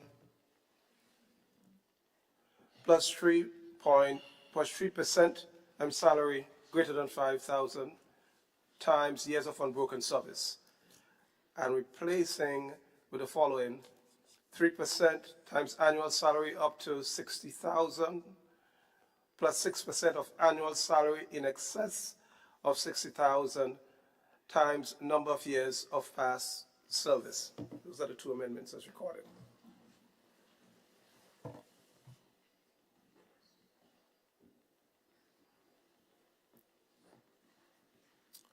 All right, I hope everyone has heard the amendments. For further reinforcement, it will be circulated to the members of this House via email. Yeah? All right. So that takes us through. Is she finished? I think she's finished.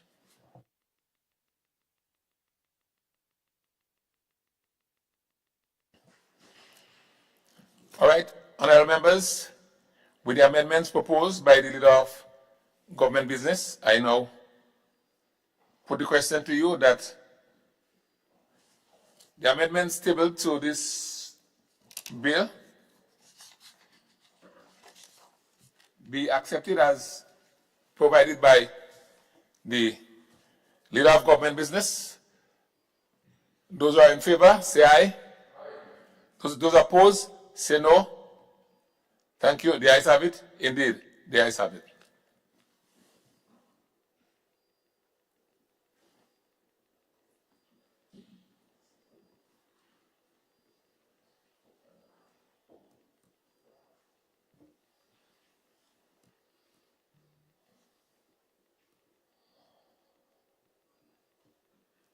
Resumes.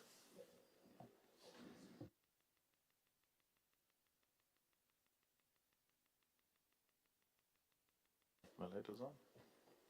Leader of Government Business. Thank you, Mr. Chairman. Mr. Chairman, I beg to move that the House resumes and that the Chairman reports progress on the bill. Honorable members, the question is that the House resumes and the Chairman of the committee reports progress on the bill. As many as that opinion say aye. Aye. Of the contrary opinion say no. The ayes have it. Indeed, the ayes have it.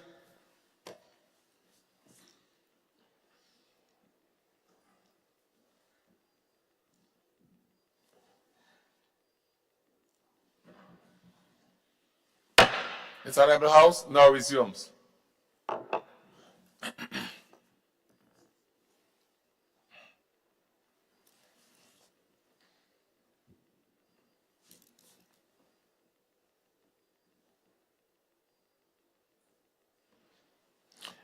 Honorable members, I have to report that the bill was considered by a committee of the whole House and passed with 2 amendments.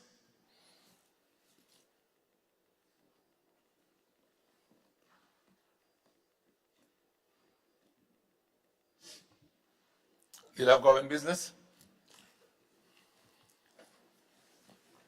Thank you, Mr. Speaker. Mr. Speaker, I beg to move that the chairman's report be adopted.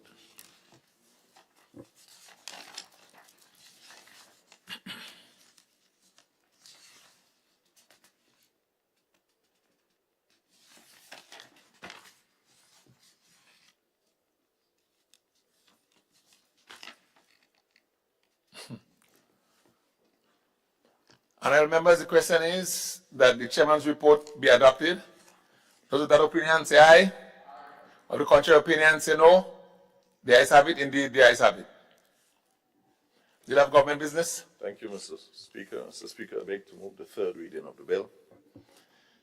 Honourable members, the question is that the bill be read a third time.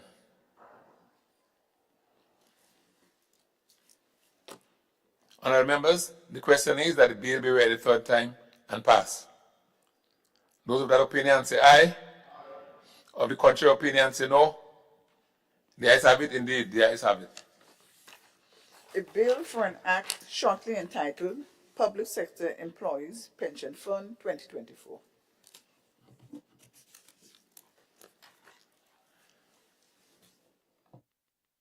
Honourable members, at this point,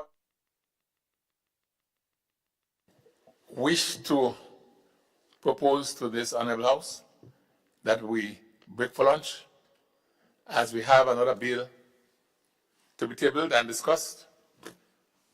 I don't know what your wish is. It's, by my watch, 2:07, and the nature of today's sitting, I propose that we break for lunch, have an abbreviated lunch.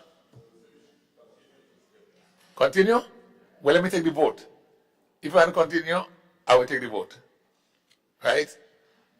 My wish is that we break, but if I'm hearing the views that you want to continue and finish, it's fine with me. So I put it to the vote.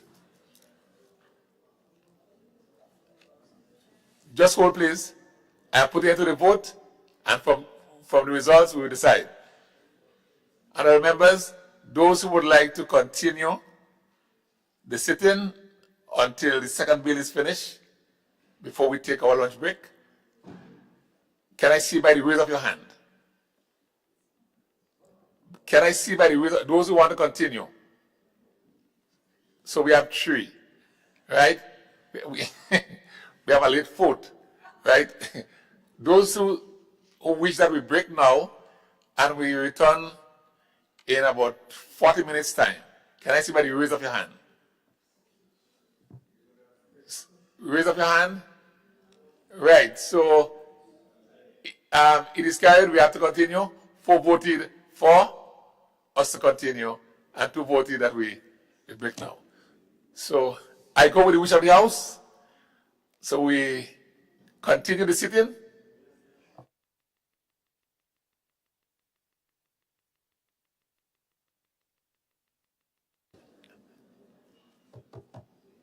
Go ahead. Go ahead.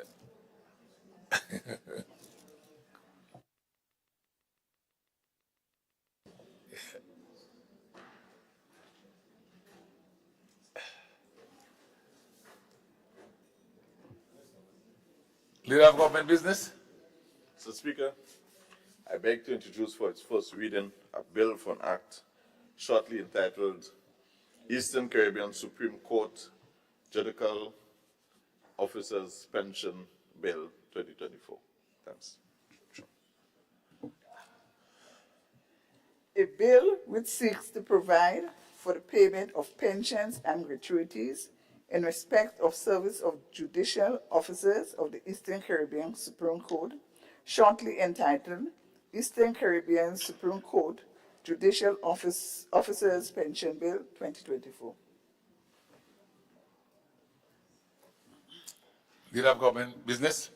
Mr. Speaker, I beg to move that the relevant standing order be suspended to enable the bill to be taken through all the stages at the sitting. Thank you. Honourable members, the question is that the relevant standing order of the House be suspended to enable the bill to be taken through all its stages at this sitting. Those of that opinion say aye. of the contrary opinion say no? The ayes have it. Indeed, the ayes have it.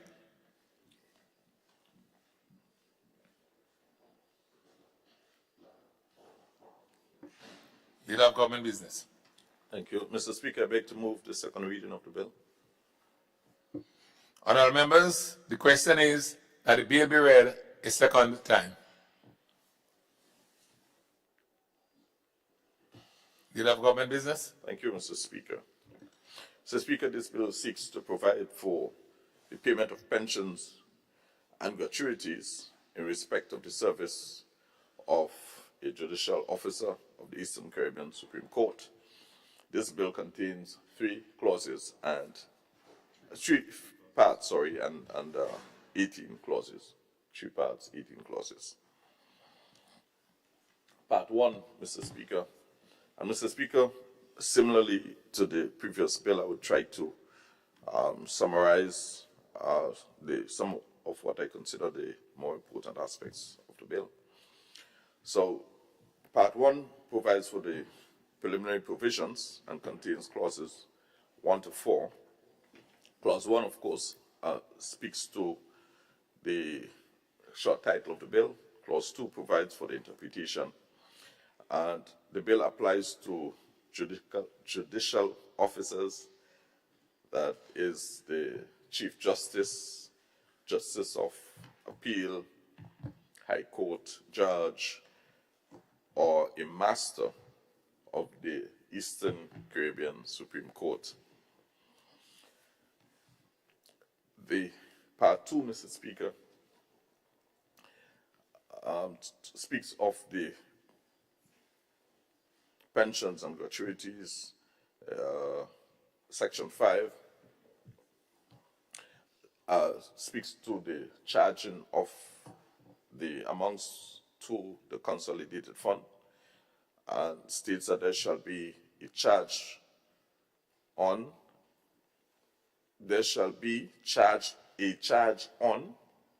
and paid out of the consolidated funds all such sums of money as may from time to time be payable by way of a pension or gratuity in pursuance of this Act and the Supreme Court order.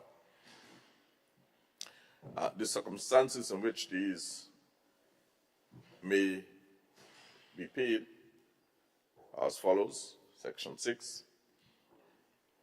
So the pension may be granted under this Act to a judicial officer on his or her retirement from service on or after the officer has served for at least 5 years of continuous service. And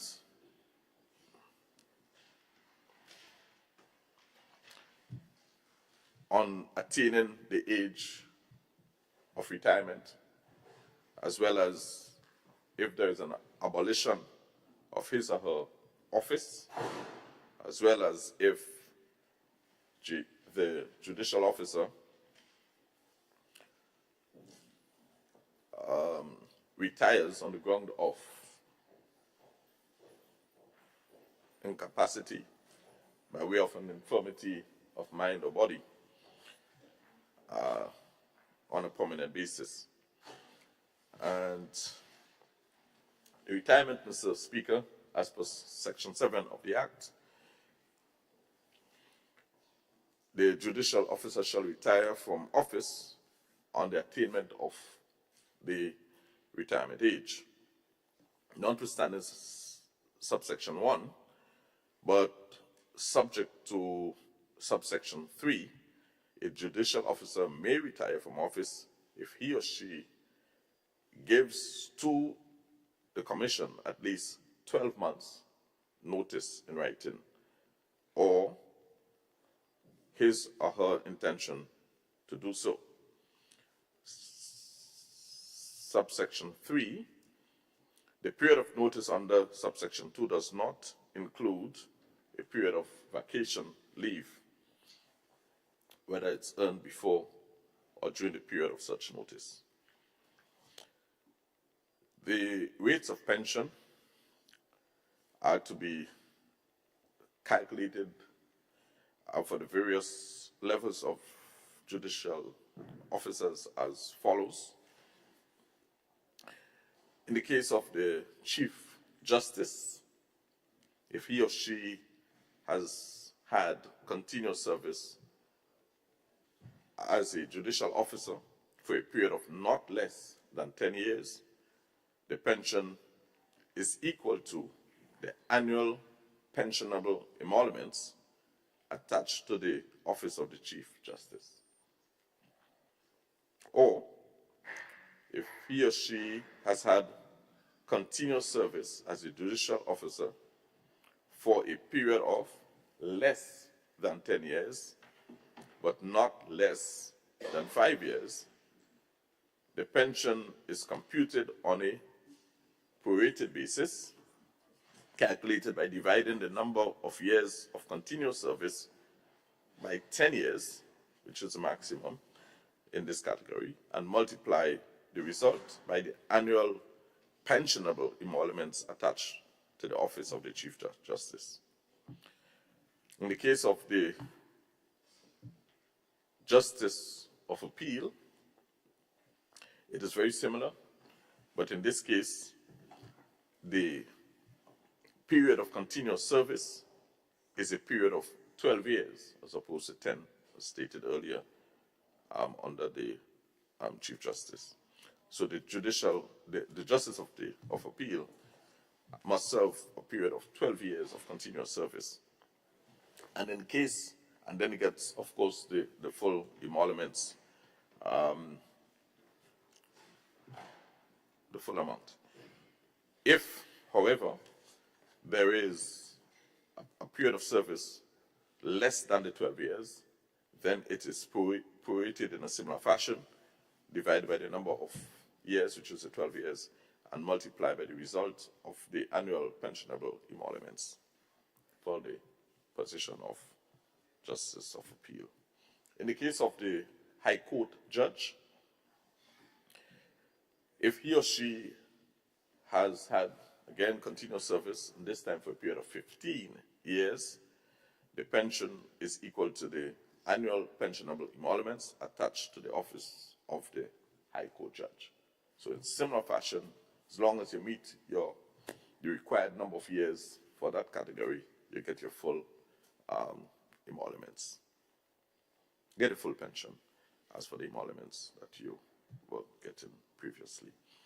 However, if there is service for less than the period of 15 years, then again, the pension is prorated in similar fashion, divided by the 15 years and multiply by the service years and by the amount of emoluments to get the High Court judge's pension. In the case of a master, the period again is 15 years and in similar fashion to that of the High Court judge. So the formulas remain basically the same, it's just the years of service that is different. Payment of a pension, Section 11. Subject to subsection 2 and 5, a pension payable under section 8 and 9 must be paid monthly in arrears, that's at the end of the month basically, with effect from the date of retirement in pensionable circumstances and subject to the Act, continues to be paid during the lifetime of the person entitled to the pension. So the pension is basically a lifetime pension, and as stated earlier, comes out of the consolidated fund. This is not, Mr. Speaker, this is not a contributory scheme, as was discussed earlier. This one is a non-contributory scheme, and it is basically paid out of the consolidated fund, stated.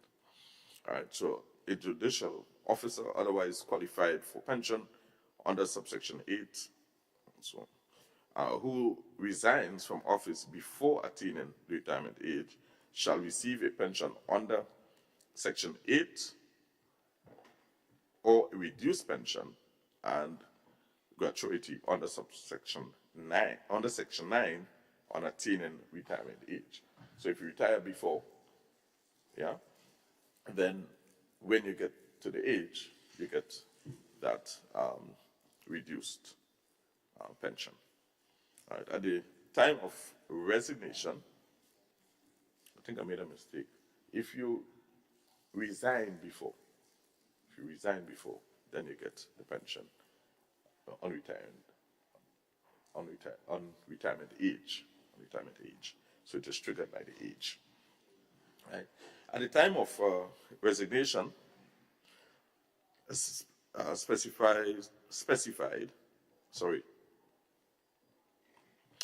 at the time of the resignation, that's provided that you resign before, the judicial officer should specify whether or not the person opts to receive a pension in accordance with Section 8, or whether or not the judicial officer opts for what we call a reduced pension and gratuity under Section 9. So they have the choice of choosing which option is preferred.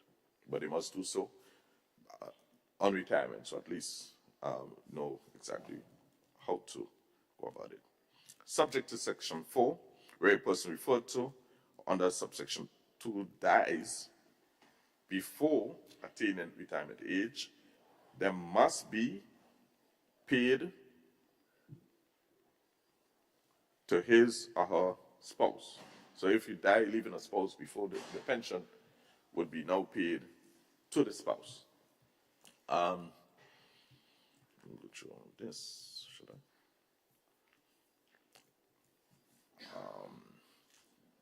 Okay, in the case where there is not a spouse, it is paid to the person's estate. I'm just trying to skip over some of it. The repeal, Section 17, subject to Section 18, the Supreme Court of Grenada and the West Indies Associated States rates of pension for judges, the Act, Cap 315A, is hereby repealed. Right? And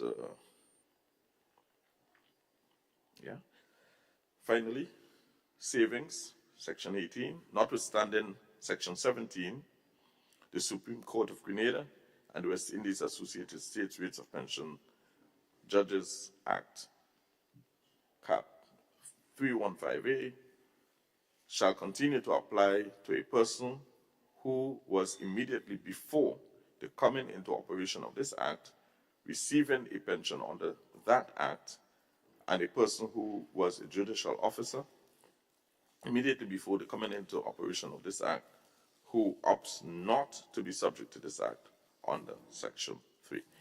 So this is it, Mr. Speaker.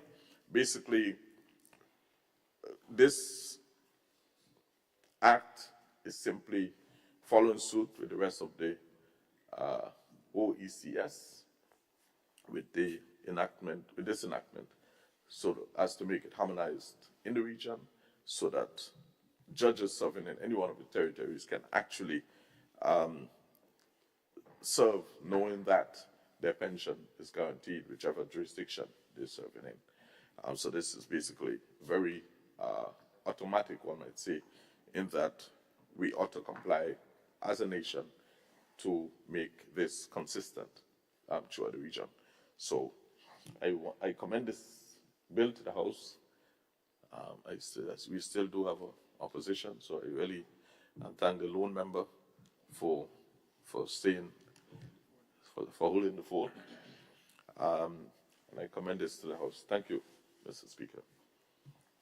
Thank you very much, Leader of Government. Business.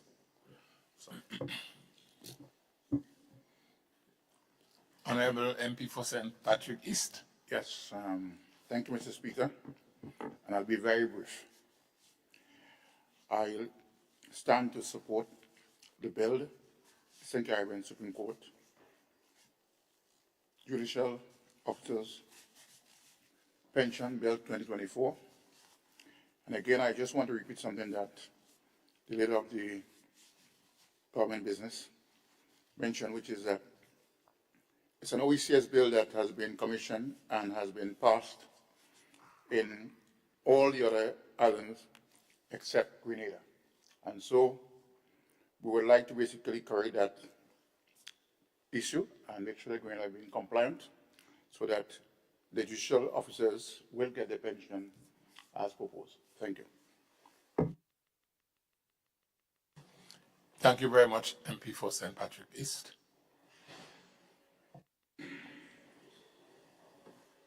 Honorable Prime Minister. Thank you, Mr. Speaker, for your recognition. I too wish to lend my support to the bill as presented by the leader of government business.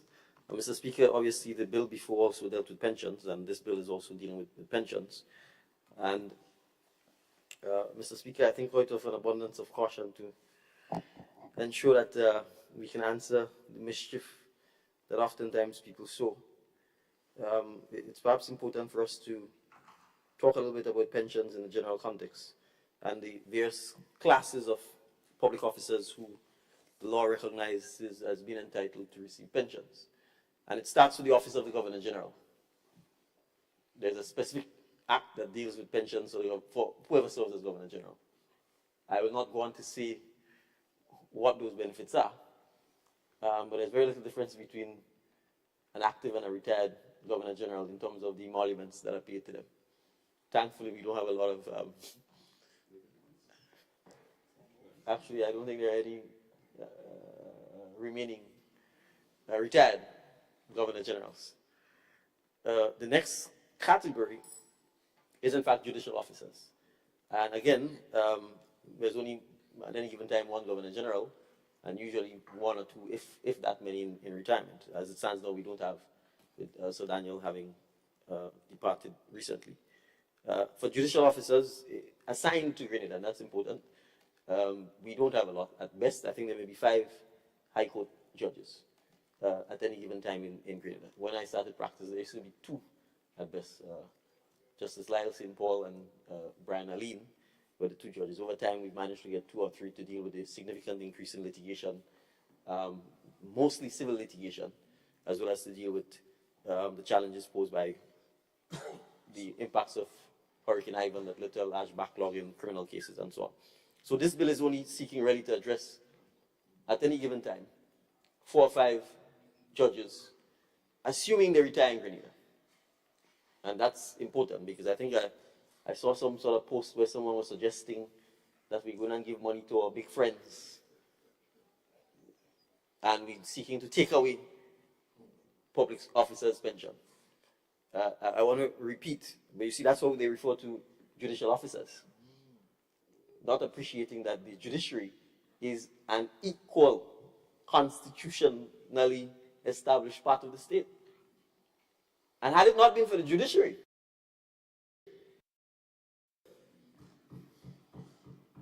had it not been for the Glasgow ruling, the executive would have been able to continue not paying the public officers their pension. And so this is a classic case of how the separation of powers works and how we can have checks on balances on the excess and the abuse of power that can happen, especially in circumstances where you had the executive controlling the legislature because you had no opposition. So you had a 15-member parliament. You had no opposition in parliament. And so if you didn't have a judiciary to say there's still something called the rule of law, there's still something called the Constitution, and you have to check legislation passed in Parliament and have been in a position where the public officers receive the funds that they receive. So too, judicial officers are entitled to pensions. And in a sense, this is pension reform as well, because what it is seeking to do is to avoid anomalies in the pension benefits for judges of the Supreme Court of the Eastern Caribbean, because it's one court. Anomalies that can arise by virtue purely of the accident of where you retire. you would appreciate most of the judges. In fact, I don't think there is a Eastern Caribbean Supreme Court judge in Grenada who's a Grenadian. And you'd find that when you go to other islands, most of the judges are not from that island. And so they may retire in a place that they're not from. What you don't want is a situation where people forum shop, where if the pension benefits are better in St. Lucia, they try and see if they can get a posting in St. Lucia closer to retirement to get better benefits. Or if it's in Grenada, they try and hopefully beg the Chief Justice, well, send me in Grenada because, or if it's in the BVI, well, fellas get paid in US. They say send me to the BVI. So it's really meant to ensure that there's harmony across the board in terms of addressing pensions payable to judicial officers. I also want to point out, Mr. Speaker, that there is a separate act passed in 1989 and then amended in 2003 that gives pensions to members of parliament. And I think on my last reading it said after more or less 8.5 years. So 2 terms, not even 2 terms, a term and 2/3. You get pension. 8.5 years, Mr. Speaker. And your public officers who working in public service for 15 years, 10 years, and we think it's okay for them not to get a pension? When members of this House back in 1989, no dear, and 2003, enacted legislation to give members of parliament a pension. Now, I'm not saying members of parliament are not entitled to a pension. I'm saying people who work for the state. This is the broader point. We ought to, within our limited resources, be encouraging retirement savings, be encouraging pension payments, be encouraging some type of gratuity payments that allows us to save and pull our resources for the inevitable. You can't work forever. And when that time comes, we need to be in a position where at least we can take care of ourselves or make sure that people don't go home and then basically have no means of living. And so whether it's judicial officers, whether it's the Governor General, whether it is members of Parliament, whether it is government ministers, I don't know, government ministers have pension? I don't think so. Right? If government ministers have pension, and obviously public officers. And we then want to ensure that the statutory bodies, and we want to encourage private employers, in addition to the NIS, to also look at establishing pension plans. Because the facts are, Mr. Speaker, that if you look at countries with a robust pension plan system, you would see that they tend to fuel economic growth and development. I can give a good example. Probably one of the best examples is the European nation of Holland, or the Kingdom of the Netherlands, as it's probably its more formal name.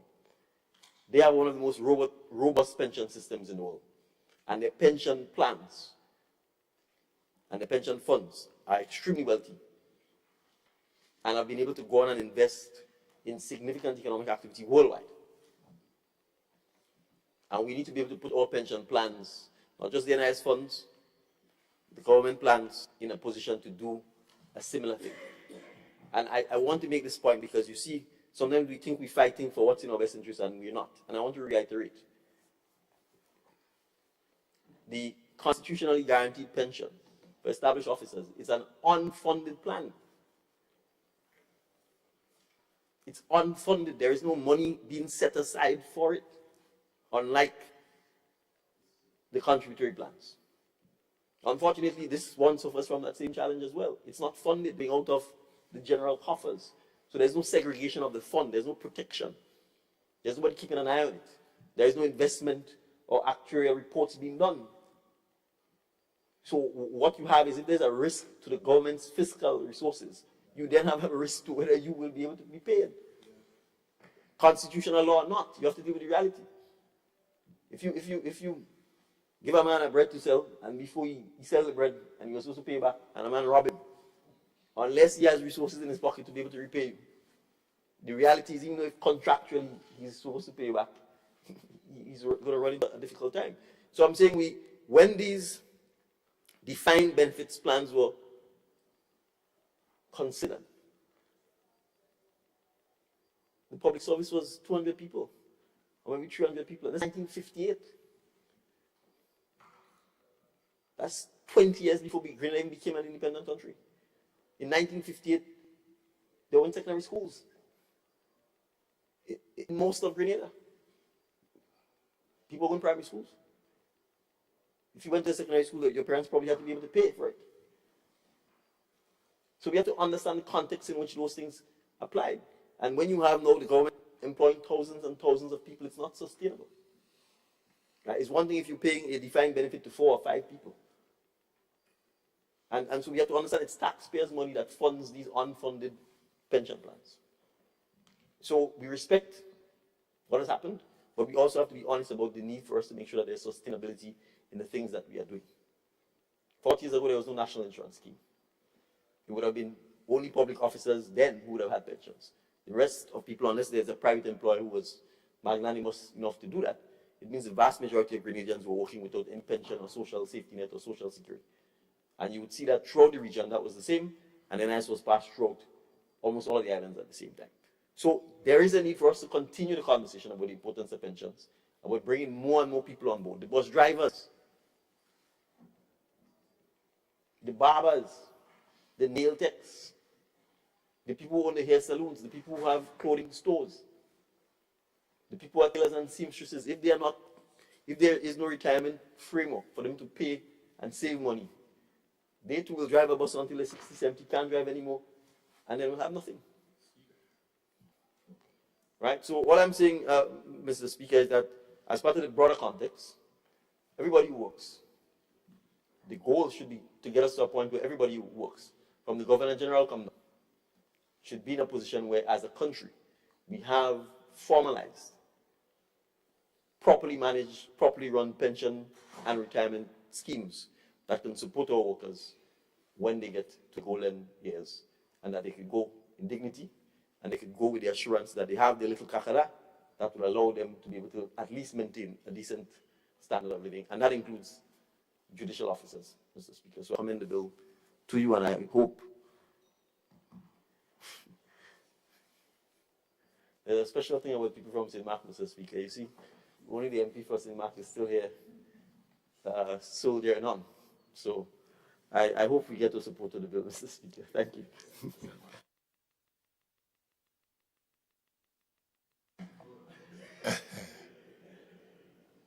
Thank you. Thank you very much.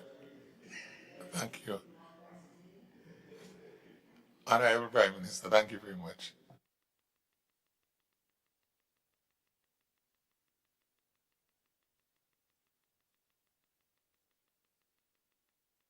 Do you have government business? I'm not seeing anybody else. Yeah, thank you, Mr. Speaker. Thank the Prime Minister for his expression of support, and by consent and by silence, I thank all the other members, including a lone opposition member who is here faithfully with us for the support. And I now, Mr. Speaker, commend this bill to the House for the second reading.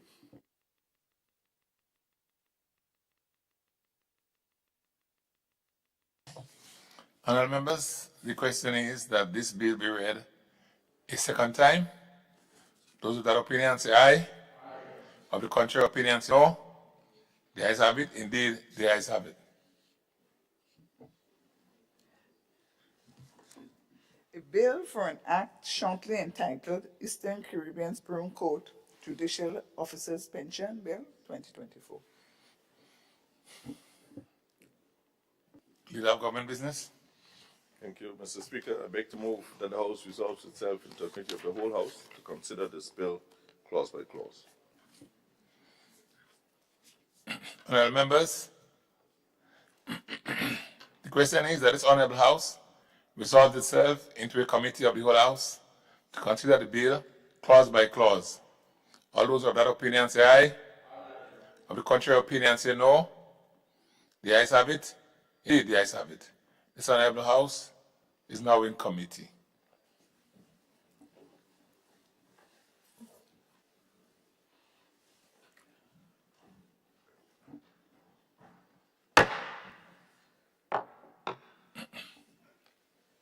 Part 2, Pensions and Gratuities.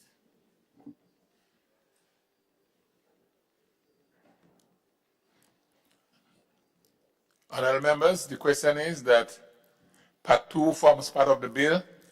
Those with that opinion say aye. Of the contrary opinion say no. The ayes have it, indeed, the ayes have it. Part 3, miscellaneous. Honourable members, the question is that Part 3 forms part of the bill. Those with that opinion say aye. Of the contrary opinion say no. The ayes have it, indeed, the ayes have it.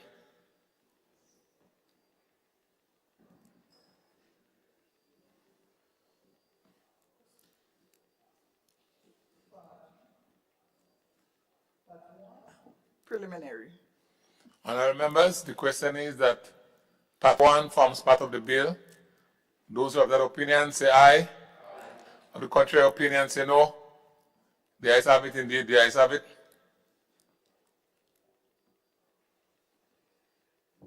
Leader of Government Business. Mr. Chairman, I beg to move that the House resumes and the Chairman report progress on the bill.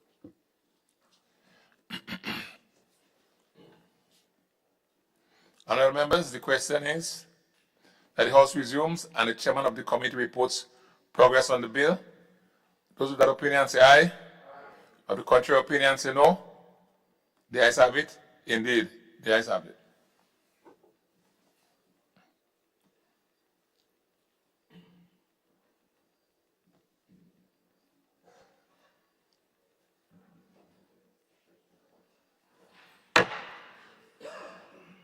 This Honourable House now resumes.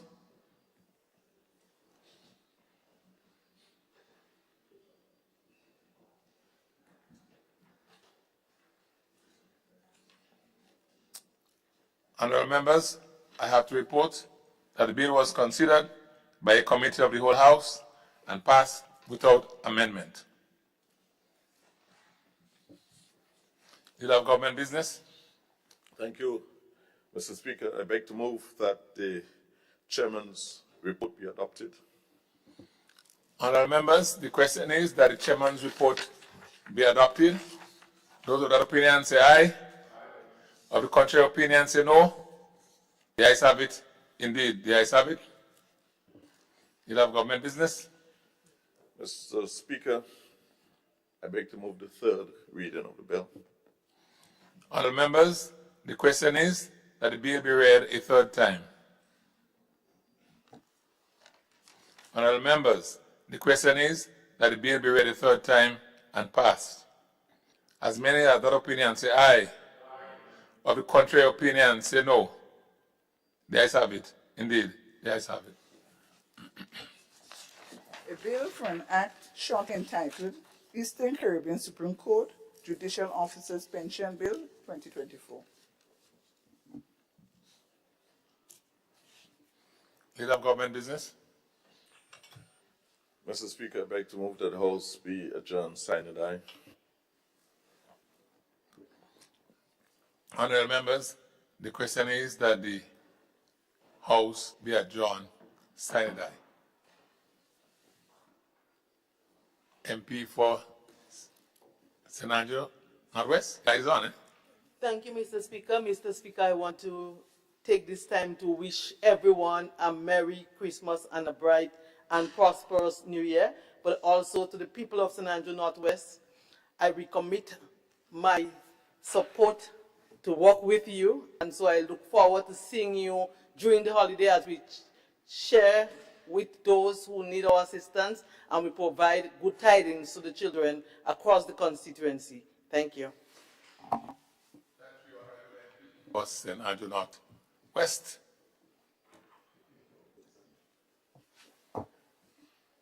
Leader of Government Business.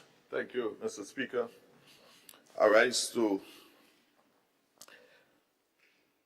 express my appreciation to my constituents who stood with me throughout the year 2024, especially during my period of illness. When I was operating on half power, I just want to say how much I appreciate them. And I look forward to 2025 when we work closer together.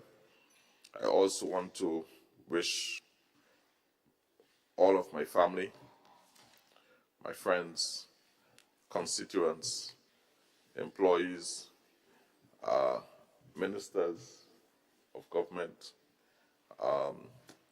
MPs, and everyone a very Merry Christmas and a bright and wonderful 2025. Thank you. Thank you very much, Leader of Government Business.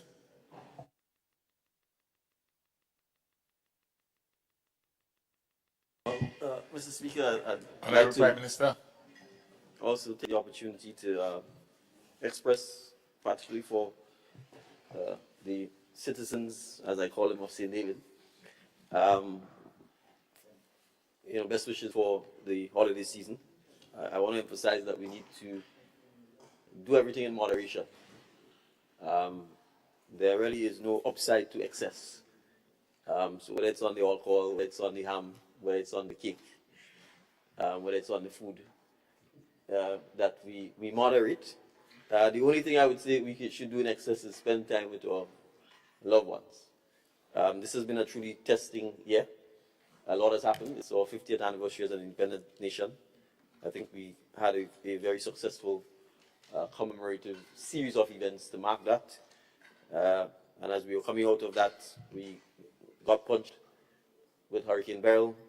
We've been double punched with the heavy rains and the flooding that has happened. But for the most part, we are still here, united, I think stronger than ever, demonstrating our resilience to each other, demonstrating our resilience to the world and to the region. I also want to thank the members of CARICOM in particular for the unyielding support that they provided to me and to the government and people of Grenada, in particular in the last 6 months. I will be the outgoing chairman of CARICOM at the end of December, and Prime Minister Motley will take over in the new year. But I really do want to place on record my appreciation to my CARICOM colleagues for the tremendous support they provided to me and to Grenada during the difficult times that we've had. But I think all in all, Mr. Speaker, we can certainly say we've been tested, we've been tried, but as the MP for CARICOM, P.T. Martinique, said here this afternoon, I think we're on the right side of history. And we are demonstrating that as a nation we can bounce back faster and better from the challenges that we face. And I'm just grateful for the opportunity provided to me to be part of a team that remains united, that remains committed and earnest in their unyielding desire to serve the people of Grenada, CARICOM, and P.T. Martinique. And so when we talk about putting people first, that's not just a slogan. It is something that we live by, and our commitment to the citizens of this country is the reason why we were elected to serve as members of Parliament, and we redouble our commitment to doing so in 2025, 2026, and beyond. There's no elections being called in Grenada in 2025. There are a lot of elections taking place in the region, though, starting with places like Suriname, Guyana, Trinidad and Tobago, Jamaica, St. Vincent and the Grenadines. Bahamas in a not too distant future, St. Lucia the year after. That's assuming everybody goes their full term. So, but we are only now getting started. And as the two MPs at the extreme right of this chamber said, you ain't seen nothing yet. Thank you, Mr. Speaker.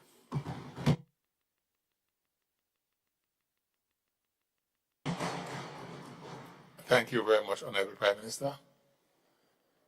I sense no one else wants to comment. I use the opportunity myself as Speaker to thank the members of this Honorable House for looking after the business of the nation the way you have done. In my view, it was by and large an experience of camaraderie from both sides, looking at the common goal of this country. I want to thank our legal counsel who have always been here with us. I want to thank you, the police officers, who ensure that the mace doesn't get thrown outside and things like that. But for being there, for having our police officers there, and for the entire staff of Parliament, the clerk, and the entire staff of Parliament, and all those who have worked in Parliament and with Parliament during the past year. My wish is that every one of us would have a restful, reflective, and a Christ-centered Christmas, And as we enter 2025, may the grace of God rest upon us all. Thank you very much. We know, I think the motion was moved by the leader of government business, that the House be adjourned, sign it aye. Those other opinions say aye. Or the contrary opinion say no. This House stands adjourned, sign it aye.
Happy that's 27 anyways.